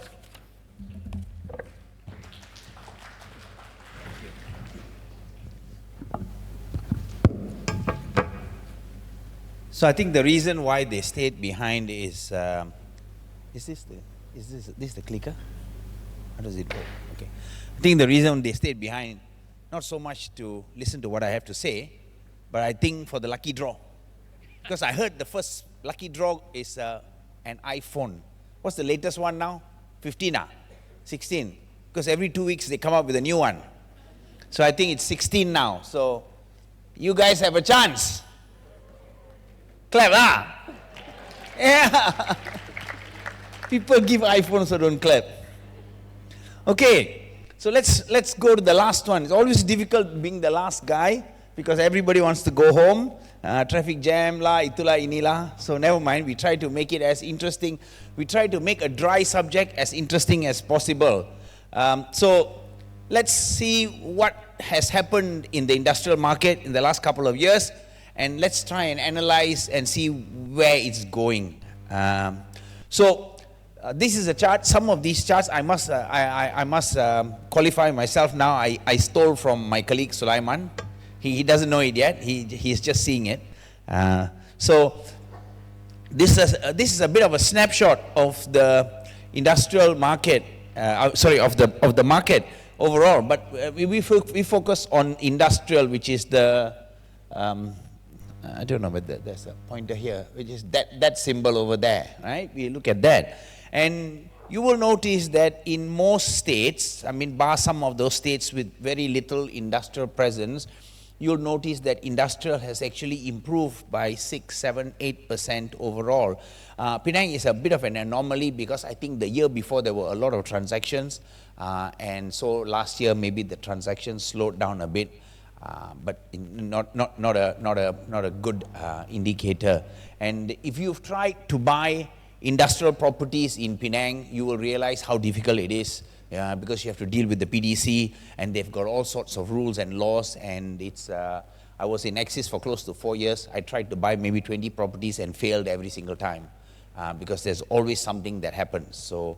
But otherwise, you find that most states have done really well as far as industrial is concerned. The supply also not that much. It's not like our service apartment. Everybody is building service apartments in every corner. So the supply also is not that much. There has been some increase in supply if you compare first 9 months of the 2023 and 2024. And the overhang units also very little. It's not too many. I think most of the overhang units are those cookie cutter terrace factories and semi-D factories that you see, which really has become almost a speculative buy. If you look at this, chart, you will notice that the industrial market, just like every other market, went down a little bit. Improved in 2019, but went down in the COVID years, but has surged strongly ahead. And I think some of the reason for this surge is probably because the other markets didn't do so well, and so a lot of attention got focused into the industrial market. I'll try not to do too much of these charts and graphs, because the whole day we sat there and looked at graphs all day long. My eye also going bonkers already, I feel I cannot even remember so many of the figures now. So I think what I'll do is I'll spend a bit more time to give you a perspective from a person on the ground, like Fu mentioned, somebody who's a practitioner, who's trying to buy, who's trying to sell. Right? Okay, so like I said, the overhang units, very little, not really a problem to me, up to now. This may change a little bit in the future, and I'll come to that. Up to now, most of the oversupply has really been in the cookie cutter units, the single story, the terrace factories and the semi-D factories. They like to call them the terrace factories and semi-D factories. A lot of these is really developers looking at quick gains. So build, sell, a speculative buyer buys them, and then hopes like hell when it's completed that he will find a tenant or he will try to sell it. And those units, I think there's a lot of vacancy and a lot of those units in the market. So this really has led to the small, tiny little overhang in the industrial sector. Yields, on the other hand, are a different animal altogether. When I was buying properties for Axis REIT, I could get yields of 7, 7.2, 7.3. I kid you not. I could get those kind of yields. I think because in the last few years, a lot of attention has gone into the industrial sector, a lot of funds chasing industrial. Rents are very inelastic. Industrial rents are very inelastic because if you're a manufacturing person, then you can maybe afford to pay a little bit more. But if you're a logistics person, then you're working on razor-thin margins, and you cannot pay even 5 cents extra scarce the daylights out of you. So rent's very inelastic. prices kept going up because the funds were everybody was falling all over each other trying to buy industrial properties, and now yields have gone down. I think industrial yields are between 5.75 to 6.1, 6.2, that kind of yields. I do not believe it's easy to get anything close to what we used to achieve just 5 years ago, which is a bit scary for the market. We are creating, I think, again, hopefully not a bubble, right? Now these are the main industrial plays in Malaysia. If you look at this, I don't know how to point it to, so I'll point at this one. Of course, the Shah Alam. This is the capital of all industrial play in Malaysia. Shah Alam, Klang, Port Klang, Bukit Raja. So it's going further and further away. As land becomes a bit more scarce in these locations, we're going further and further away. We're going to Pulau Indah, and on the other way, we're traveling towards Banting and Teluk Panglima, Garang and Janjarum. We're moving that way now. We have no choice already. We have to move that way. Of course, Penang, industrial in Penang has always been in Bayan Lepas. But that's also very crowded now. If you go to Bayan Lepas, you'll realize that there's very little industrial land, and I think PDC also cannot open up anymore. So what happened? So they've jumped across. That the straits and gone to Batu Kawan, and that area is now doing really well. That's expanding outwards as well. Kulim up north in Kedah has always been a very strong industrial contender. And the fact that Penang and Batu Kawan starting to get a bit crowded, Kulim is an indirect benefactor of that.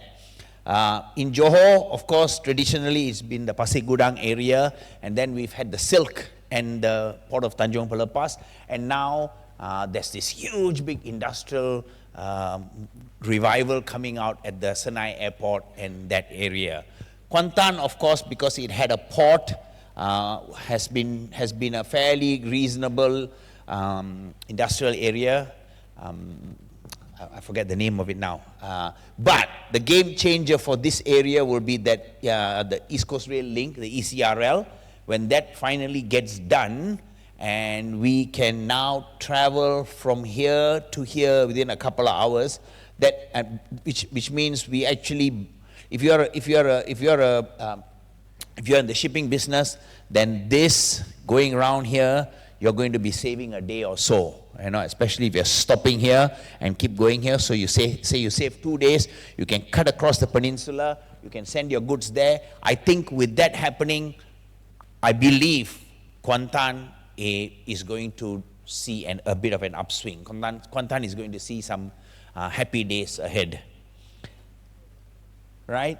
So now we started in industrial 1.0, which was the steam power, and then we moved to electrics, and then we moved to automation. Now we've gone into digitalization, but we're still a little bit behind, because in Malaysia we are talking about industrial 4.0. Other places, other part of the world, people talking about 5.0 already. We are now only trying to embrace what is 4.0. So we are a little bit behind people in terms of industrial,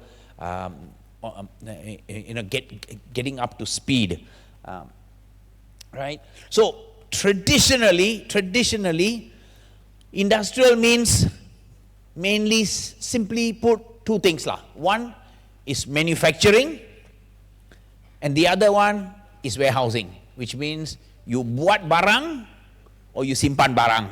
That's it, right? Either you bought barang or you simpan barang. Now we've got this new entrant that's coming. Data centers. So we've got Google, we've got Nvidia, we've got Microsoft, we've got Amazon, we've got all the big players. And this simply happened because Singapore had a moratorium at one point where they said, oh look, it's too much trouble, our land is too expensive, we don't have water, we don't have electricity. Although actually they have water, because if you don't know, Singapore is selling water to Malaysia. We are the world's biggest Bodo.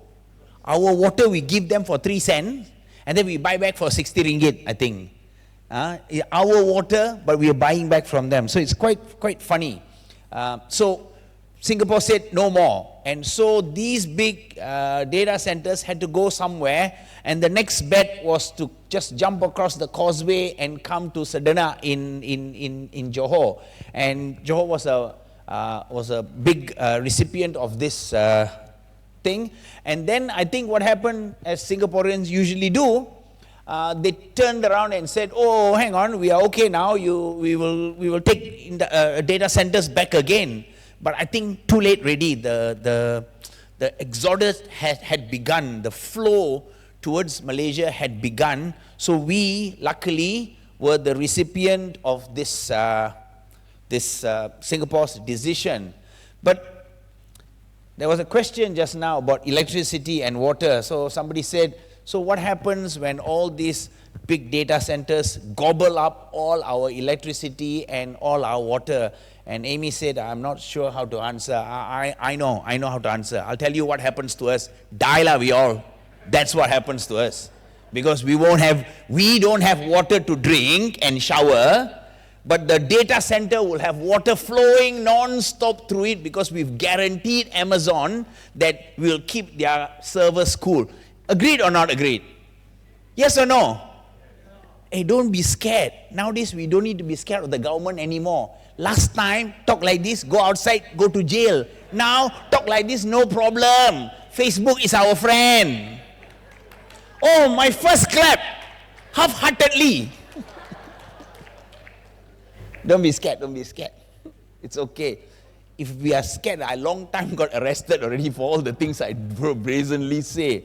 So now we've got this new entrant, and again, I see us jumping onto the bandwagon again. We are now treating this data center phenomena exactly how we treated the service apartment phenomena. Everybody and their uncle is buying land, want to build data center. Rent to who? Yeah? So pretty soon, I think we will never learn. Pretty soon we will see a bit of an oversupply of this one as well, right? So what's happened to the industrial market? So the performance a little bit varied across the states, but generally still very strong, right? Generally still very strong. Growing demand for technologically advanced industrial parks. So data centers got some good growth here. Renewable energy sector is a big play. Batteries, E&E, chips, logistics hubs, these are the way to go for the industrial sector in the next few years, right? And now they're talking about a star rating system for industrial parks, which is also great, right? I mean, we need to start building better quality stuff, and we are already doing that, right? We are already doing that. So we are now going towards sustainable design. The green agenda has become a big thing. This green agenda thing is a big question. You can't stick a few solar panels on your roof or change your lights to LED lights and say we are now green, which is what Malaysians like to do, right? But you got 16 Bangladeshis living in one single-story house. That's not ESG. So the ESG journey is a very long journey. It's a difficult and expensive journey. So I think Malaysians, although we are adapting it, I think we've been slow to adapt. We've been a bit slow to adapt, right? And there's been some major transactions. There's more than this. There's more than what I've shown you. I've just picked a few. But there's been some major transactions of industrial land in the country in the last year. Everybody seems to be chasing this as their next investment play, right? So those are some of the transactions that I've just picked up. Like I said just now, a few minutes ago, the data center thing, the four major players of the world are here already, right? And there is indications that others are coming, less major, but nevertheless, coming nevertheless. I'm not really sure how great data centers are. it looks like a good thing to say, oh, Google is here, Amazon is here, Microsoft is here. Yeah, that's true. But it's just a big box with servers inside, that's sucking up electricity, and the entire thing has 6 workers or 8 workers, 4 of whom are security guard, jaga the door kind of thing. Whereas their high value players are in Singapore. Or in Singapore, they got 500,000 square feet of office space. In a top building. In Malaysia, they've got the back office and stuff like that. So I think what we need to do, instead of just attracting these data centers, I think we need to attract that office space to come here, the regional office to come here. But we are a bit slow to react, so people like Singapore usually win over us every time. Although, like what Amy pointed out, our office space per square feet, 7 ringgit, their office space, 44 ringgit or 44 US dollars, 44 Singapore dollars. Ringgit, yeah. So it's, and we still lose, right? But we've got now, I think sometime last year, Anwar Ibrahim mooted this, the new industrial master plan. Basically, the new industrial master plan, go and read it up. It's very complicated and it covers a lot of different areas. But basically, I think the new industrial master plan is trying to get us from here to here.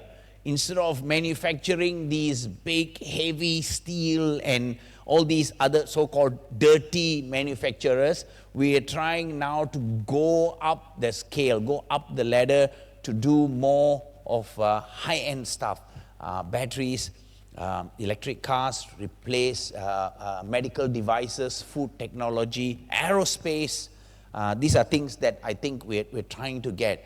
And I think if we keep at it, this could become the industrial game changer for the next 5-6 years, right? So we're continuing, so that momentum going. So Selangor, everybody wants to develop industrial parks. I think the aerospace park, I like the aerospace park idea. I think it's a great idea. Some of the other industrial parks may not actually achieve the kind of success they feel that they will achieve right now, right? And like I mentioned just now, the ESG policies, these are here to stay. Whether we like it or not, they're here to stay. And I think the faster Malaysia embraces them, the better. The multinational fellas have embraced them. Not just in office space. In office space, they fully embrace them. There's a lot of multinationals who will tell you, if the building is not green certified, blah, blah, blah, blah, blah, we won't consider, right? Malaysians will tell you, can reduce by 1 ringgit. If can, then I will come in, So we are money driven, they are differently different. And the multinationals have also embraced ESG to a large extent in industrial. I believe that Malaysia has no choice. We have to follow the rest of the world. Better we start now rather than start in 10 years' time and lose to everybody else, right? But what happens when everyone jumps into the same basket? This is the question I think that is on everybody's mind. Everyone is playing. If you talk to all the fund managers, those guys who traditionally bought office space and retail complexes to put into their basket of portfolio, now will tell you, we are looking, everybody tells the same thing. What are you looking for? Industrial. What are you looking for? Industrial. What are you looking for? Industrial. So they want industrial, maybe they go into hospitals, maybe wellness center, maybe colleges and universities. So some of them, but really in their minds is industrial. So if everybody jumps into the bandwagon, what happens? The first thing that happened, of course, is the yield has gone down already. And that's a given already, that it already happened. The next thing I think that may happen is, I believe in the last 1 or 2 years, a lot of developers have tried to buy into industrial. They've either bought industrial land or tried to convert their existing land to industrial. Some of these are not experienced industrial players. So I think what they're going to do to industrial is they will do exactly the same thing that they did for residential and office space. They are going to build speculatively and then hope for a tenant or hope for somebody to buy it. Some of these will get taken, some of them won't. So, you know, the industrial market really for the, and I've said this for 10 years now, ever since I was in Axis REIT. The industrial market is really the only, almost the only market sector which is close to equilibrium, which means supply and demand are closely meeting. It will never meet, it will never ever meet, but industrial is as close as possible to meeting. But with everybody jumping on the bandwagon, I think there is some danger that the supply will exceed demand and we will see a bit of an oversupply. Is that now? Not yet, I think, but I think it's inevitable, right? It's inevitable. Look at this, all these things coming in. Perlis, there's one coming here, and then in Penang, there's a big one coming in Penang, and then in Perak, there's another big one coming, and these are, some of them are 1,000 acres, 700 acres, 800 acres, you know, that kind of thing. And in Selangor, we've got also, I just picked all these up, some of them from Sulaiman, of course, but here's all those big industrial high-tech parks that are coming all over the country. And can you imagine all this come into the market at close to the same time? So this is, I hope that they space it out, they face it slow, so that we have organic growth rather than, you know, just a sudden big growth and then we come down crashing. So here, if you look at this, this spells the entire market at one snapshot, and therein lies the risk. Industrial is a mere 2%. I believe industrial should be the driving force of the economy, and the industrial should be, you know, it's like when Mahathir was prime minister, not this round, not this silly round, the first round when he brought in some good policies. Again, no need to be scared. He's 99 years old. I can run faster than him. When you remember the industrialization of Malaysia, that's when places like Shah Alam and everything was opened up. And what did he do? He kept telling everybody, go and build things, make things and sell to other people. Make for 5 ringgit and sell for 10 ringgit. Make profit of 5 ringgit, right? He kept saying that, and we were a fantastic industrial nation, and our growth rate was so high. Do you know, at one point, I remember, Malaysia was the #1 exporter of air conditioner, #1 manufacturer of air conditioner in the world. Do you remember? The national Panasonic, yeah? It was not our air conditioner, it was a national Panasonic, but we had a big plant here, and we used to produce more air conditioners than anyone else in the world. We're producing nothing now. We should go back to being an industrial country. We should spend a lot of money into industrial, and a lot of time and effort into industrial, because the huge trickle-down effect will then multiply the wealth for many, many, many different sectors. So I think it's time for us to grow industrial from 2% to 3 or 4 or 5%. It'll help me also. I do more deals, make a bit more money. You all also lah, right? Okay? And now we've got this big e-commerce thing. I know e-commerce has been a big thing. It's been driving the economy. I think some years ago we were at 2 or 3% of the economy, and then we've shot up to 6 or 7 or 8% now for e-commerce things, mostly driven by you women buying things from where? Shopee, here, Lazada, whatever. Buy. Just buy only. It doesn't matter. It satisfies your cravings of buying. Because you know why? You can buy 3, and then next week you can return 2. And you only pay for 1. Correct or not? Correct? Yes, correct. You can buy 3 and return 2. So your craving for shopping is very, it's satisfied. And because of you, poor Shopee has to go and rent so many warehouse. Clothes go out, clothes come back in. Hey, you know what I heard? I heard that you can buy a baju for, let's say you have an important event on Saturday. You can order your clothes on Tuesday. Because it will come on Friday, on Thursday or Friday, and then you wear on Saturday, and then on Monday you send back and say, tak boleh pakai, wrong size, and get your money back. Good idea, huh? See, not only you come here and learn industrial, you also learn how to cheat people. Okay, so now as e-commerce slows down a little bit, and people start going back towards bricks and mortar shopping and go back to shopping centers and all that.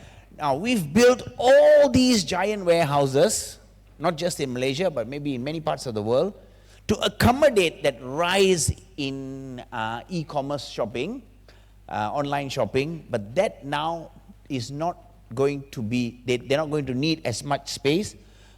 So what happens to these warehouses? So there's a question that needs to be asked, right? And then now we're moving towards managed industrial parks, which is a great thing. To do. I'll show you some pictures later. Some of them look better than condominium also, better than nice landed houses, looks better than them. So this is the circular economy thing. Everybody's in there. You've got your manufacturing plants in there. Your warehouses are there. You've got some clinic, hospital, some wellness center. You've got workers' accommodation, which is another huge, big aspect of industrials. So you've got all these things all in the same place. It's great. It looks fantastic. I think it's going to hold its value very well. And I have no doubt at all that that's the way to go, right? The other thing is, the other phenomena that's happening now is this. For the longest time, Malaysia doesn't like warehousing that's on more than one floor. They only want single floor warehousing, right? They hate these ramp up things. I've been to a warehouse in Hong Kong that is 16 stories high. 16 stories high. It's like an office building. The truck is going round and round and round and round and round and round and round the ramp, pick up stuff and go back down the ramp again.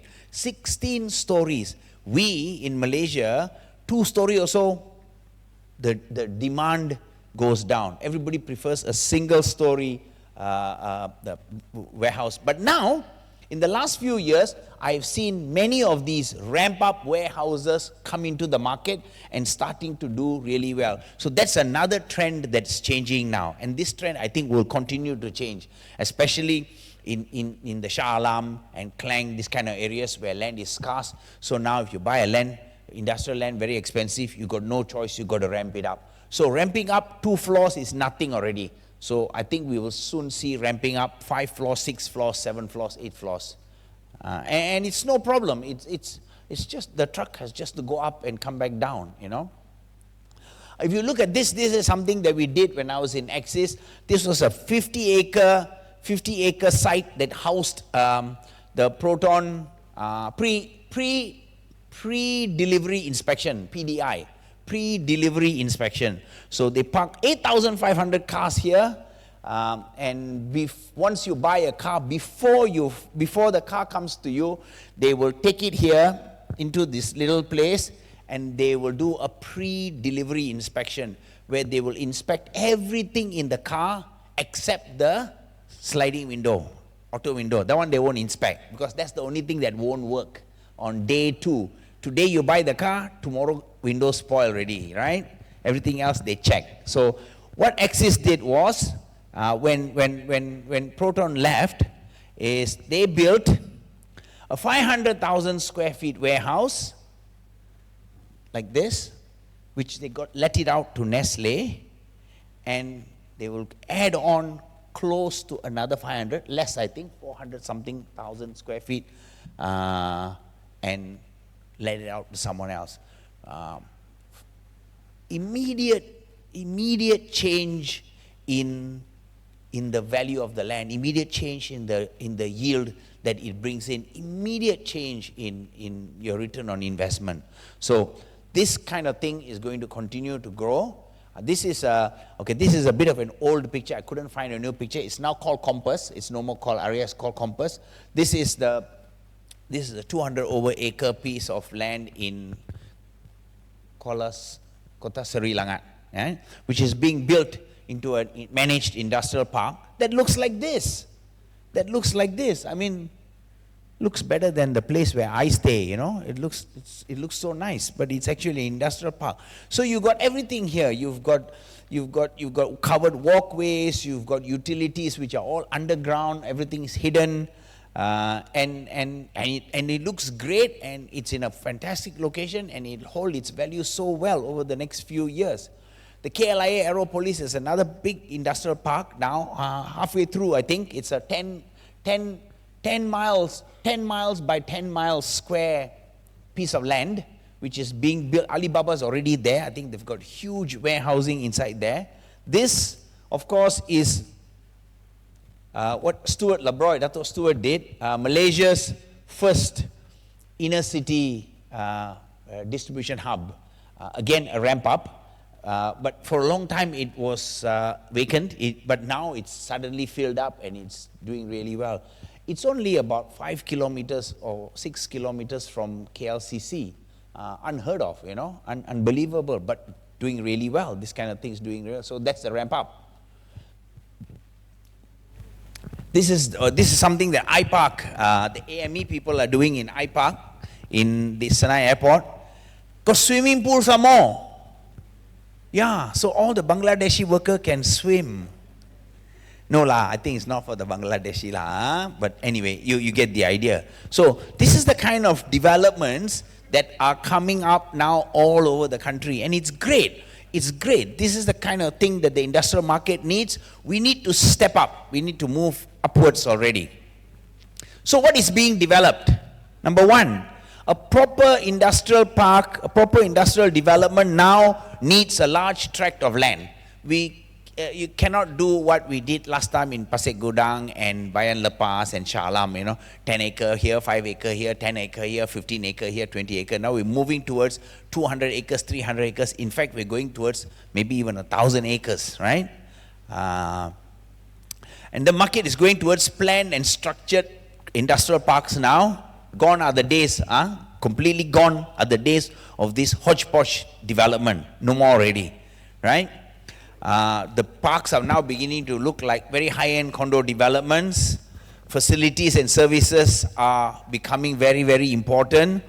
Workers' welfare is also very important. I think gone are the days when you can stick 16 Bangladeshis into a single-story house. Each room, 6 of them, 7 of them stay. Kasian they all, right? Poor thing they all.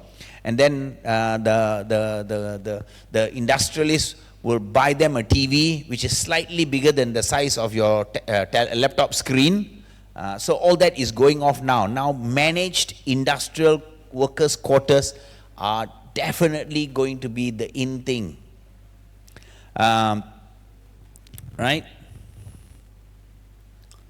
But for all this to happen, you need a certain economy of scale. So I think maybe 200 acres is probably the bare minimum for a play like this. A little bit larger is better. How is logistics changing? Number one, the requirement is for larger warehouses. 10 years ago, if you had a 100,000 square foot warehouse or 200,000 square foot warehouse, it's okay. You're pretty big already. Today, I think if you have anything less than 300,000, it's very small already. We're moving towards each warehouse becoming 1 million square feet already. We're moving towards that already now, right? Higher eaves height because they want to go as high as they can, they want to store as high as they can, and then more sophisticated racking systems. So racking systems now become very expensive because the better racking systems are more sophisticated. You can stick a lot more things in there, a lot more efficient. Safety, what did I do?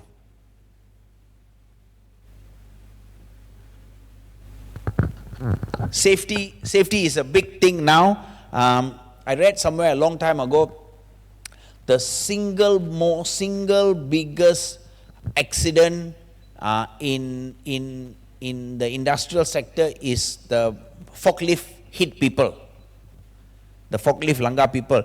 Have you ever been to a warehouse and watched those boys riding their forklift? They are like F1 cars, you know. They go around inside there like F1 cars. So these are all things that are going to change very quickly now. Higher load bearing floors so that they can, you know, super flat. They call them super flat load bearing floors so they can go higher. They can stack higher.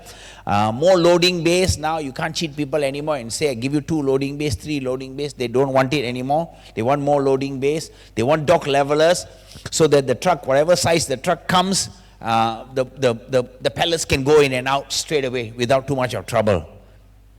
Right? And automation now has become the big thing. So in other parts of the world, and I think it's already here in Malaysia, I think there are 2 developments in Malaysia that has automated storage and retrieval system, ARSR. So it's the entire warehouse.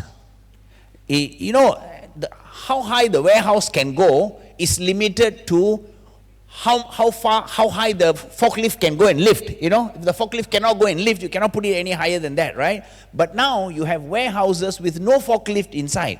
Imagine a warehouse which is 100 feet high, which is like a 10-story building, right? A 10-story building.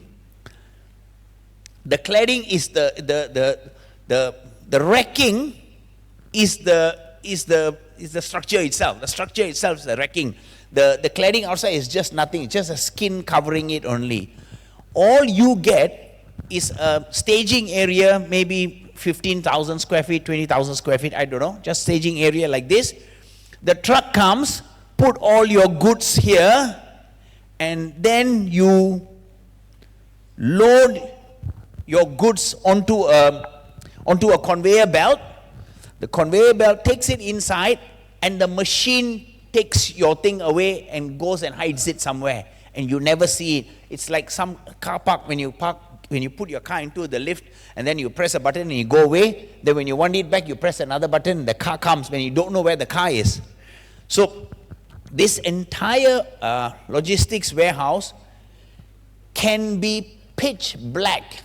It can be complete. Lighting cost can be 0 because there's no human in there. So the system, the automated system, picks it up, takes it wherever it's going and parks it. And then when you want it, you key in your serial number or whatever code, the machine goes, brings it back, drops it on the conveyor belt, and it appears on the staging area. Now this is already a big thing in the rest of the world. In Malaysia, I think they have 1 or 2, but I heard they are having trouble finding tenant, because I think the tenant doesn't want to pay that extra 1 ringgit per square foot for this automated storage and retrieval systems. But it will come. It will come. So I don't know why it keeps moving by itself. No, they're telling me enough. Stop. But I got a little bit time still. So what's happening now is, what we are seeing now is larger space near the ports and airports. When I say larger space, I mean 300,000, 400,000, 500,000 square feet. Smaller satellite spaces slightly away from the airports, which is 100,000 square feet to 300,000 square feet. And then last mile connectivity now becomes important. And then the last mile connectivity one is the 2,000 square feet, 3,000 square feet, 5,000 square feet, and 10,000 square feet. These kind of things. That's why you find a lot of these ground floor shop houses taken by these ninja people. What do you call them?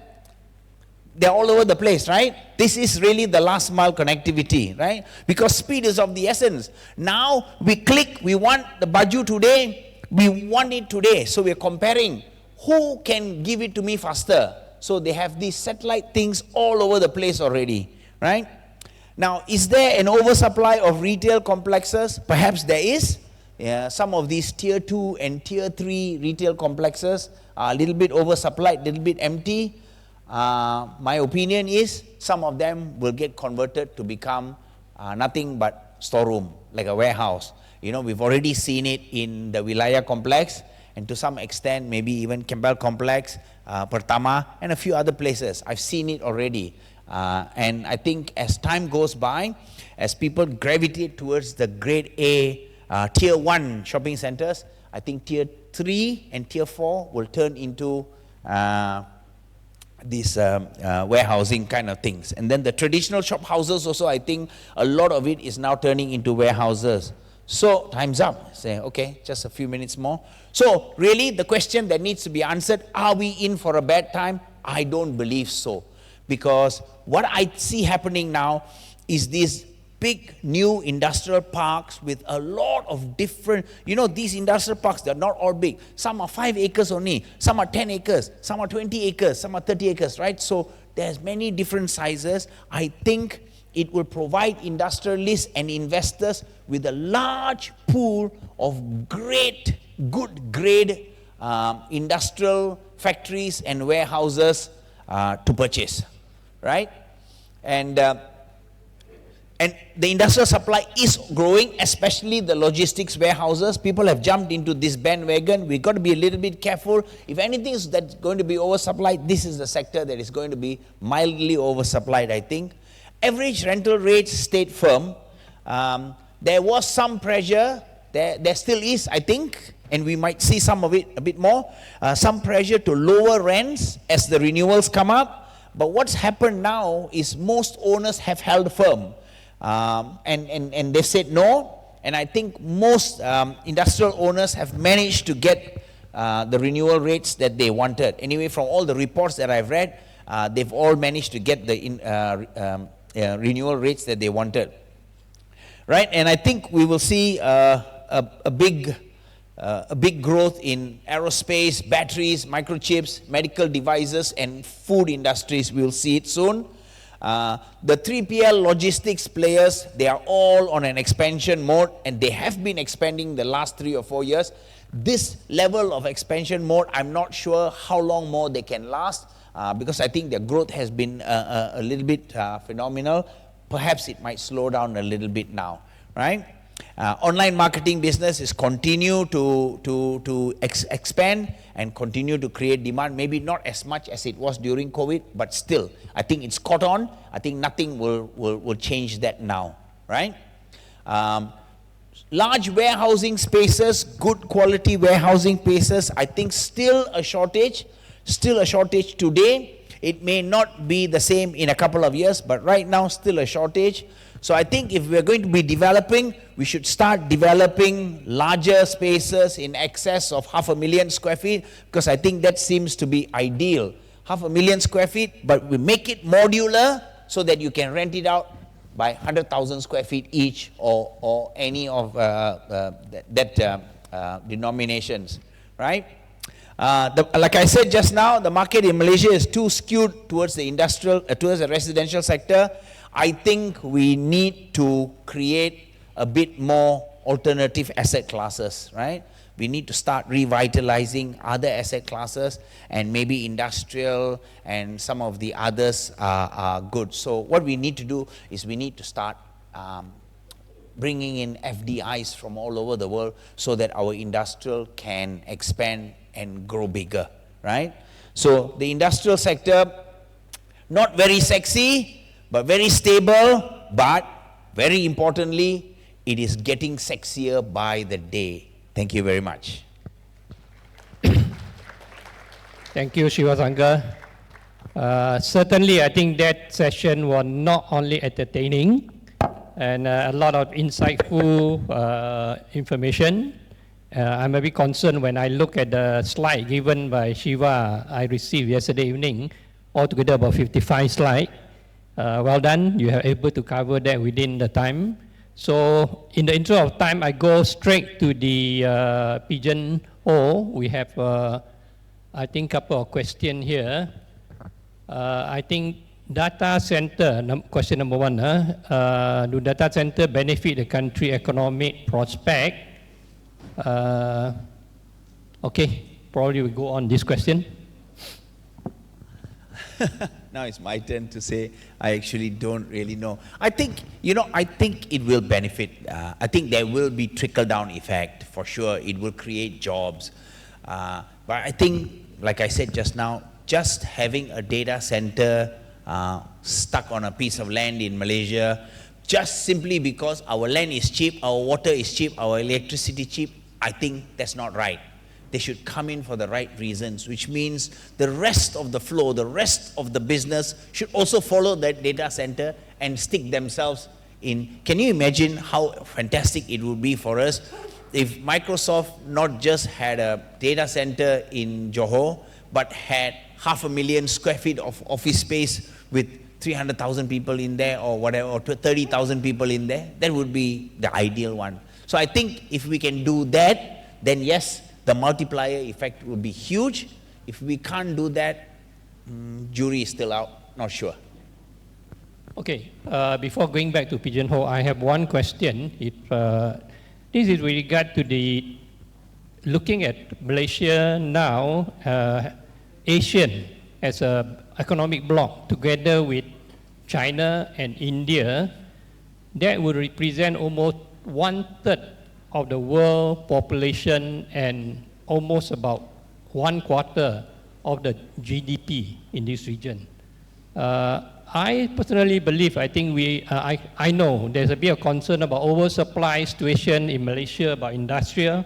I think Shiva has shared with us many new industrial estate going to take place. I believe we need to look beyond Malaysia.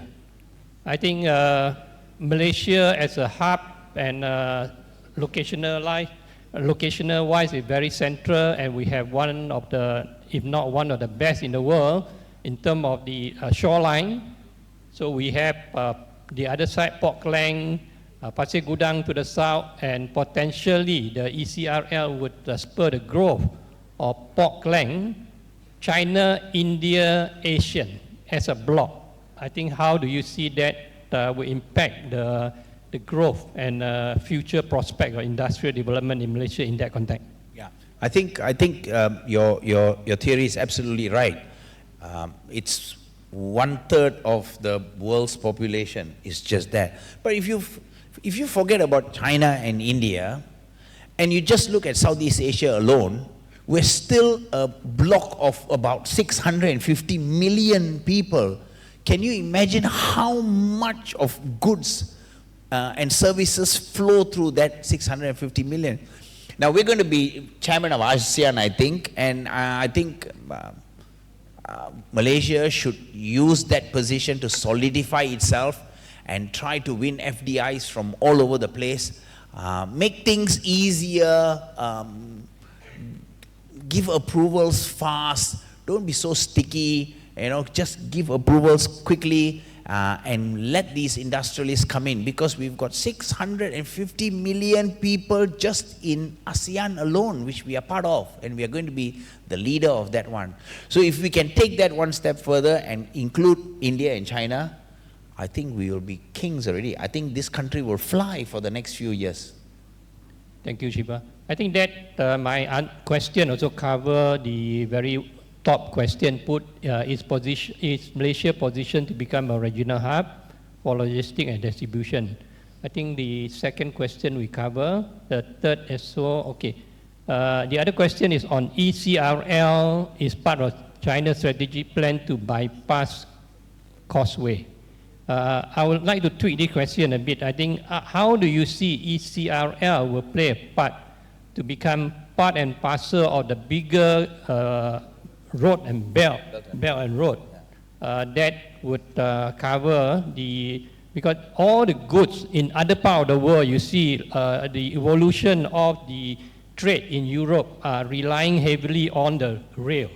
So I believe these are the opportunity for us. The ECRL would really propel us toward that. What is your comment? Yeah, I've been a proponent of the ECRL for a long time. I've always, a lot of our attention seems to be on the fact that the ECRL is never going to make money. The amount of infrastructure cost that goes into it, even you run it for 100 years or so, is never going to make money.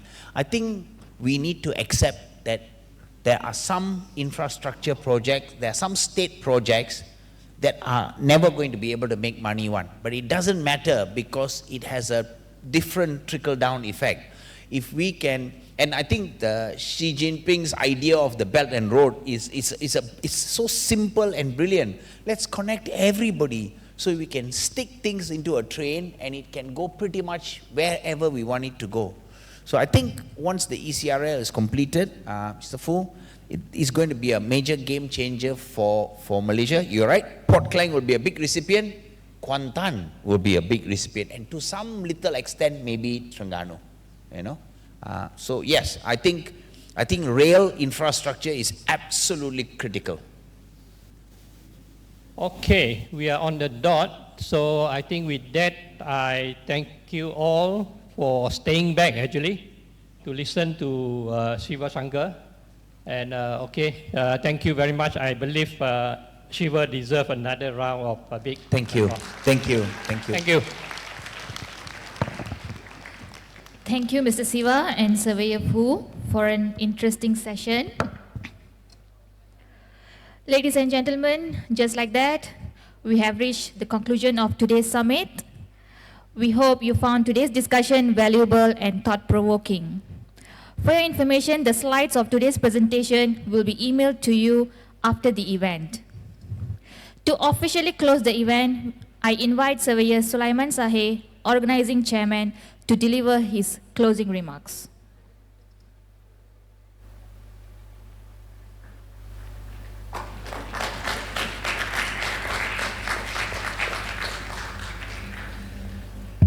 Another round of applause for all our speakers and moderators and to all of you today.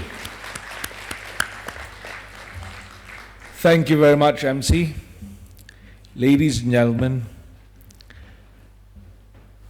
the time has sadly come to its close to close the 17th edition of the Malaysian Property Summit and to formally conclude this event here at the Vertical at Connection Conference and Event Centre, Kuala Lumpur.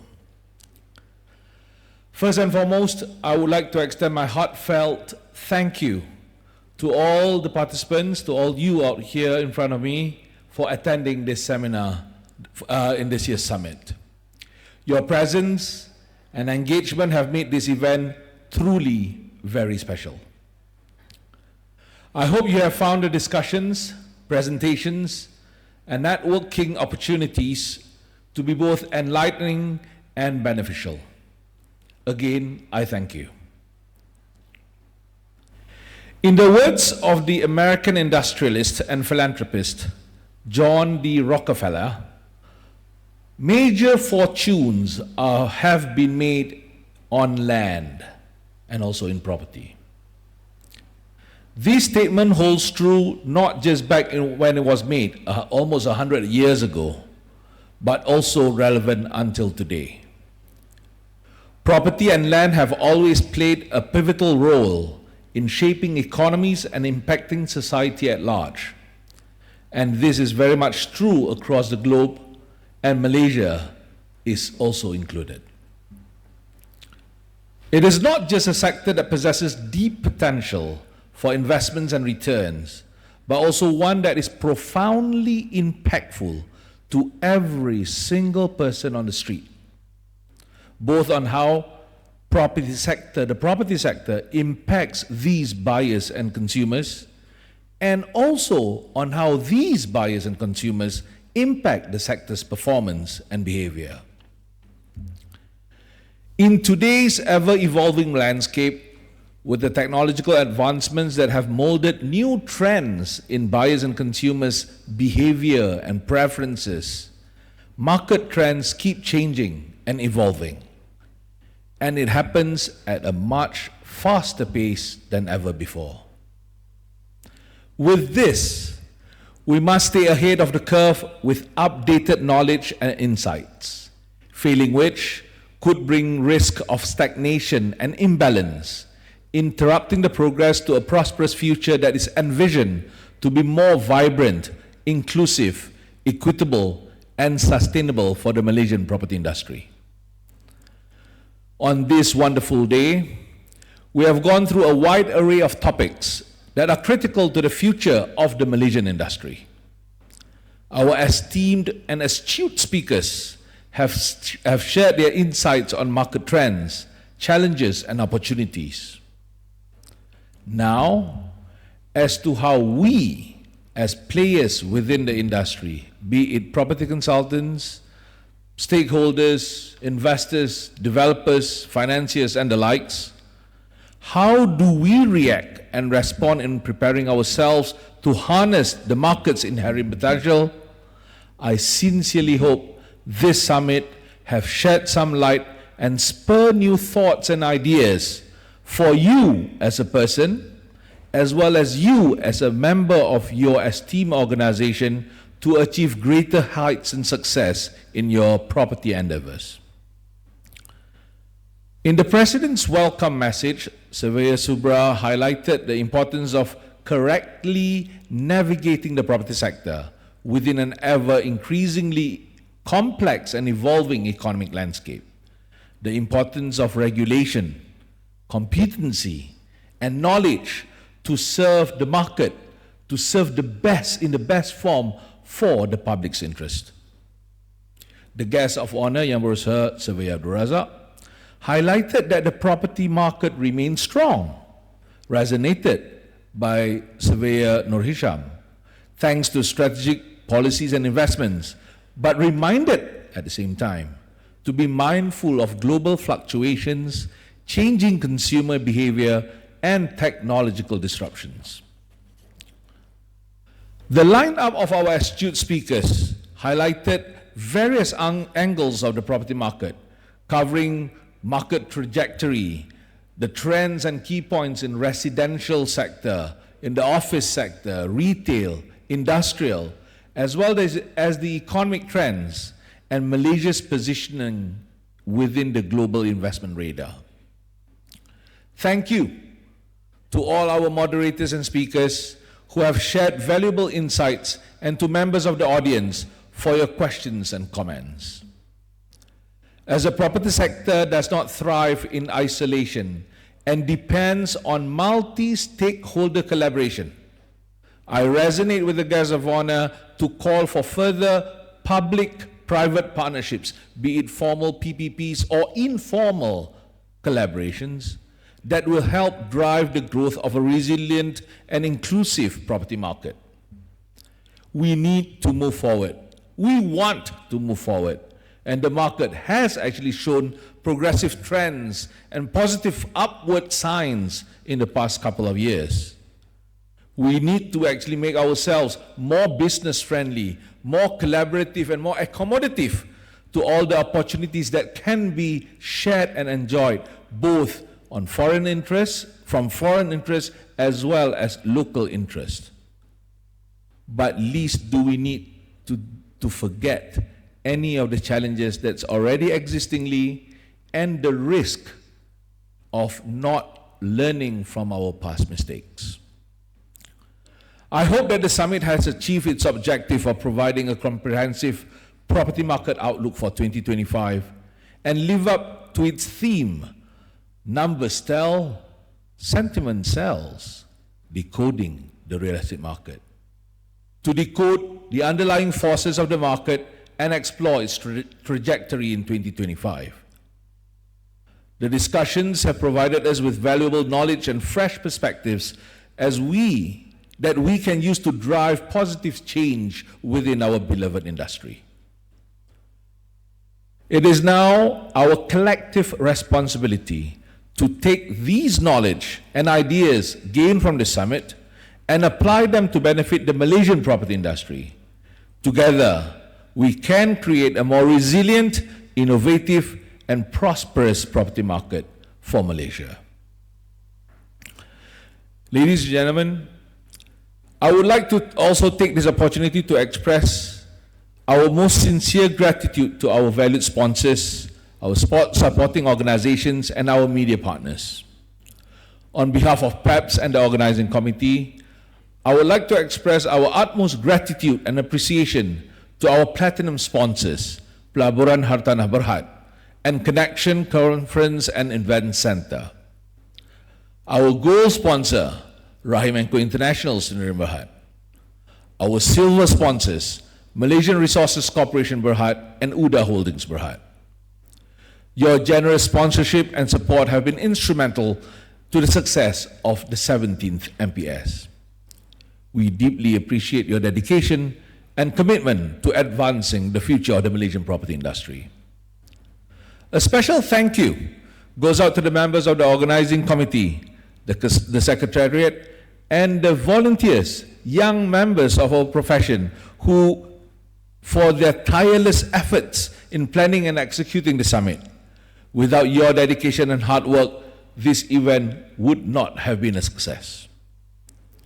To the members of the press, whom which some of you are still here around with us in this hall, thank you for your coverage and for helping us share the key takeaways of this summit with a wider audience for the benefit of the nation. And finally, to everyone who supported PEP's Malaysia in organizing this event, and again, to you, members of the audience and participants of this summit, thank you. Your support and collaboration have been invaluable. As we conclude the summit, and as the Malaysian Property Summit is PEP's annual flagship event, I hope to see all of you next year, if not sooner, in many of PEP's other physical and online virtual events. Please do visit our website to search out for any opportunities to join our multiple sessions and programs. In the meantime, let us continue to work together, share knowledge, and drive the Malaysian property industry towards a brighter future, one that is vibrant, dynamic, inclusive, equitable, and sustainable for all. Thank you very much, and see you next year. With that, I hand back the floor to the MC. Thank you. I request Surveyor Sulaiman to stay on stage. I'd like to invite Surveyor Subramaniam, President of PEPS, to present a token of appreciation to the organizing chairman.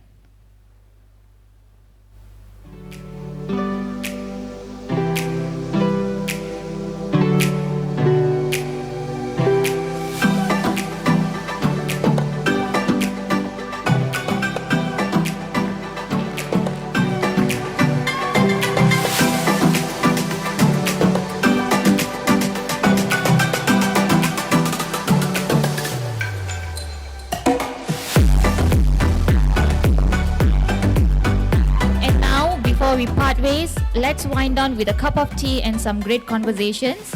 We invite all of you to stay back, network, and share your thoughts on today's discussion. Also, we kindly ask you to fill out the feedback form on Pigeonhole Live to help us improve our future events. Thank you all for being a part of the 17th Malaysia Property Summit 2025. We look forward to seeing you again next year. Safe travels and have a fantastic evening.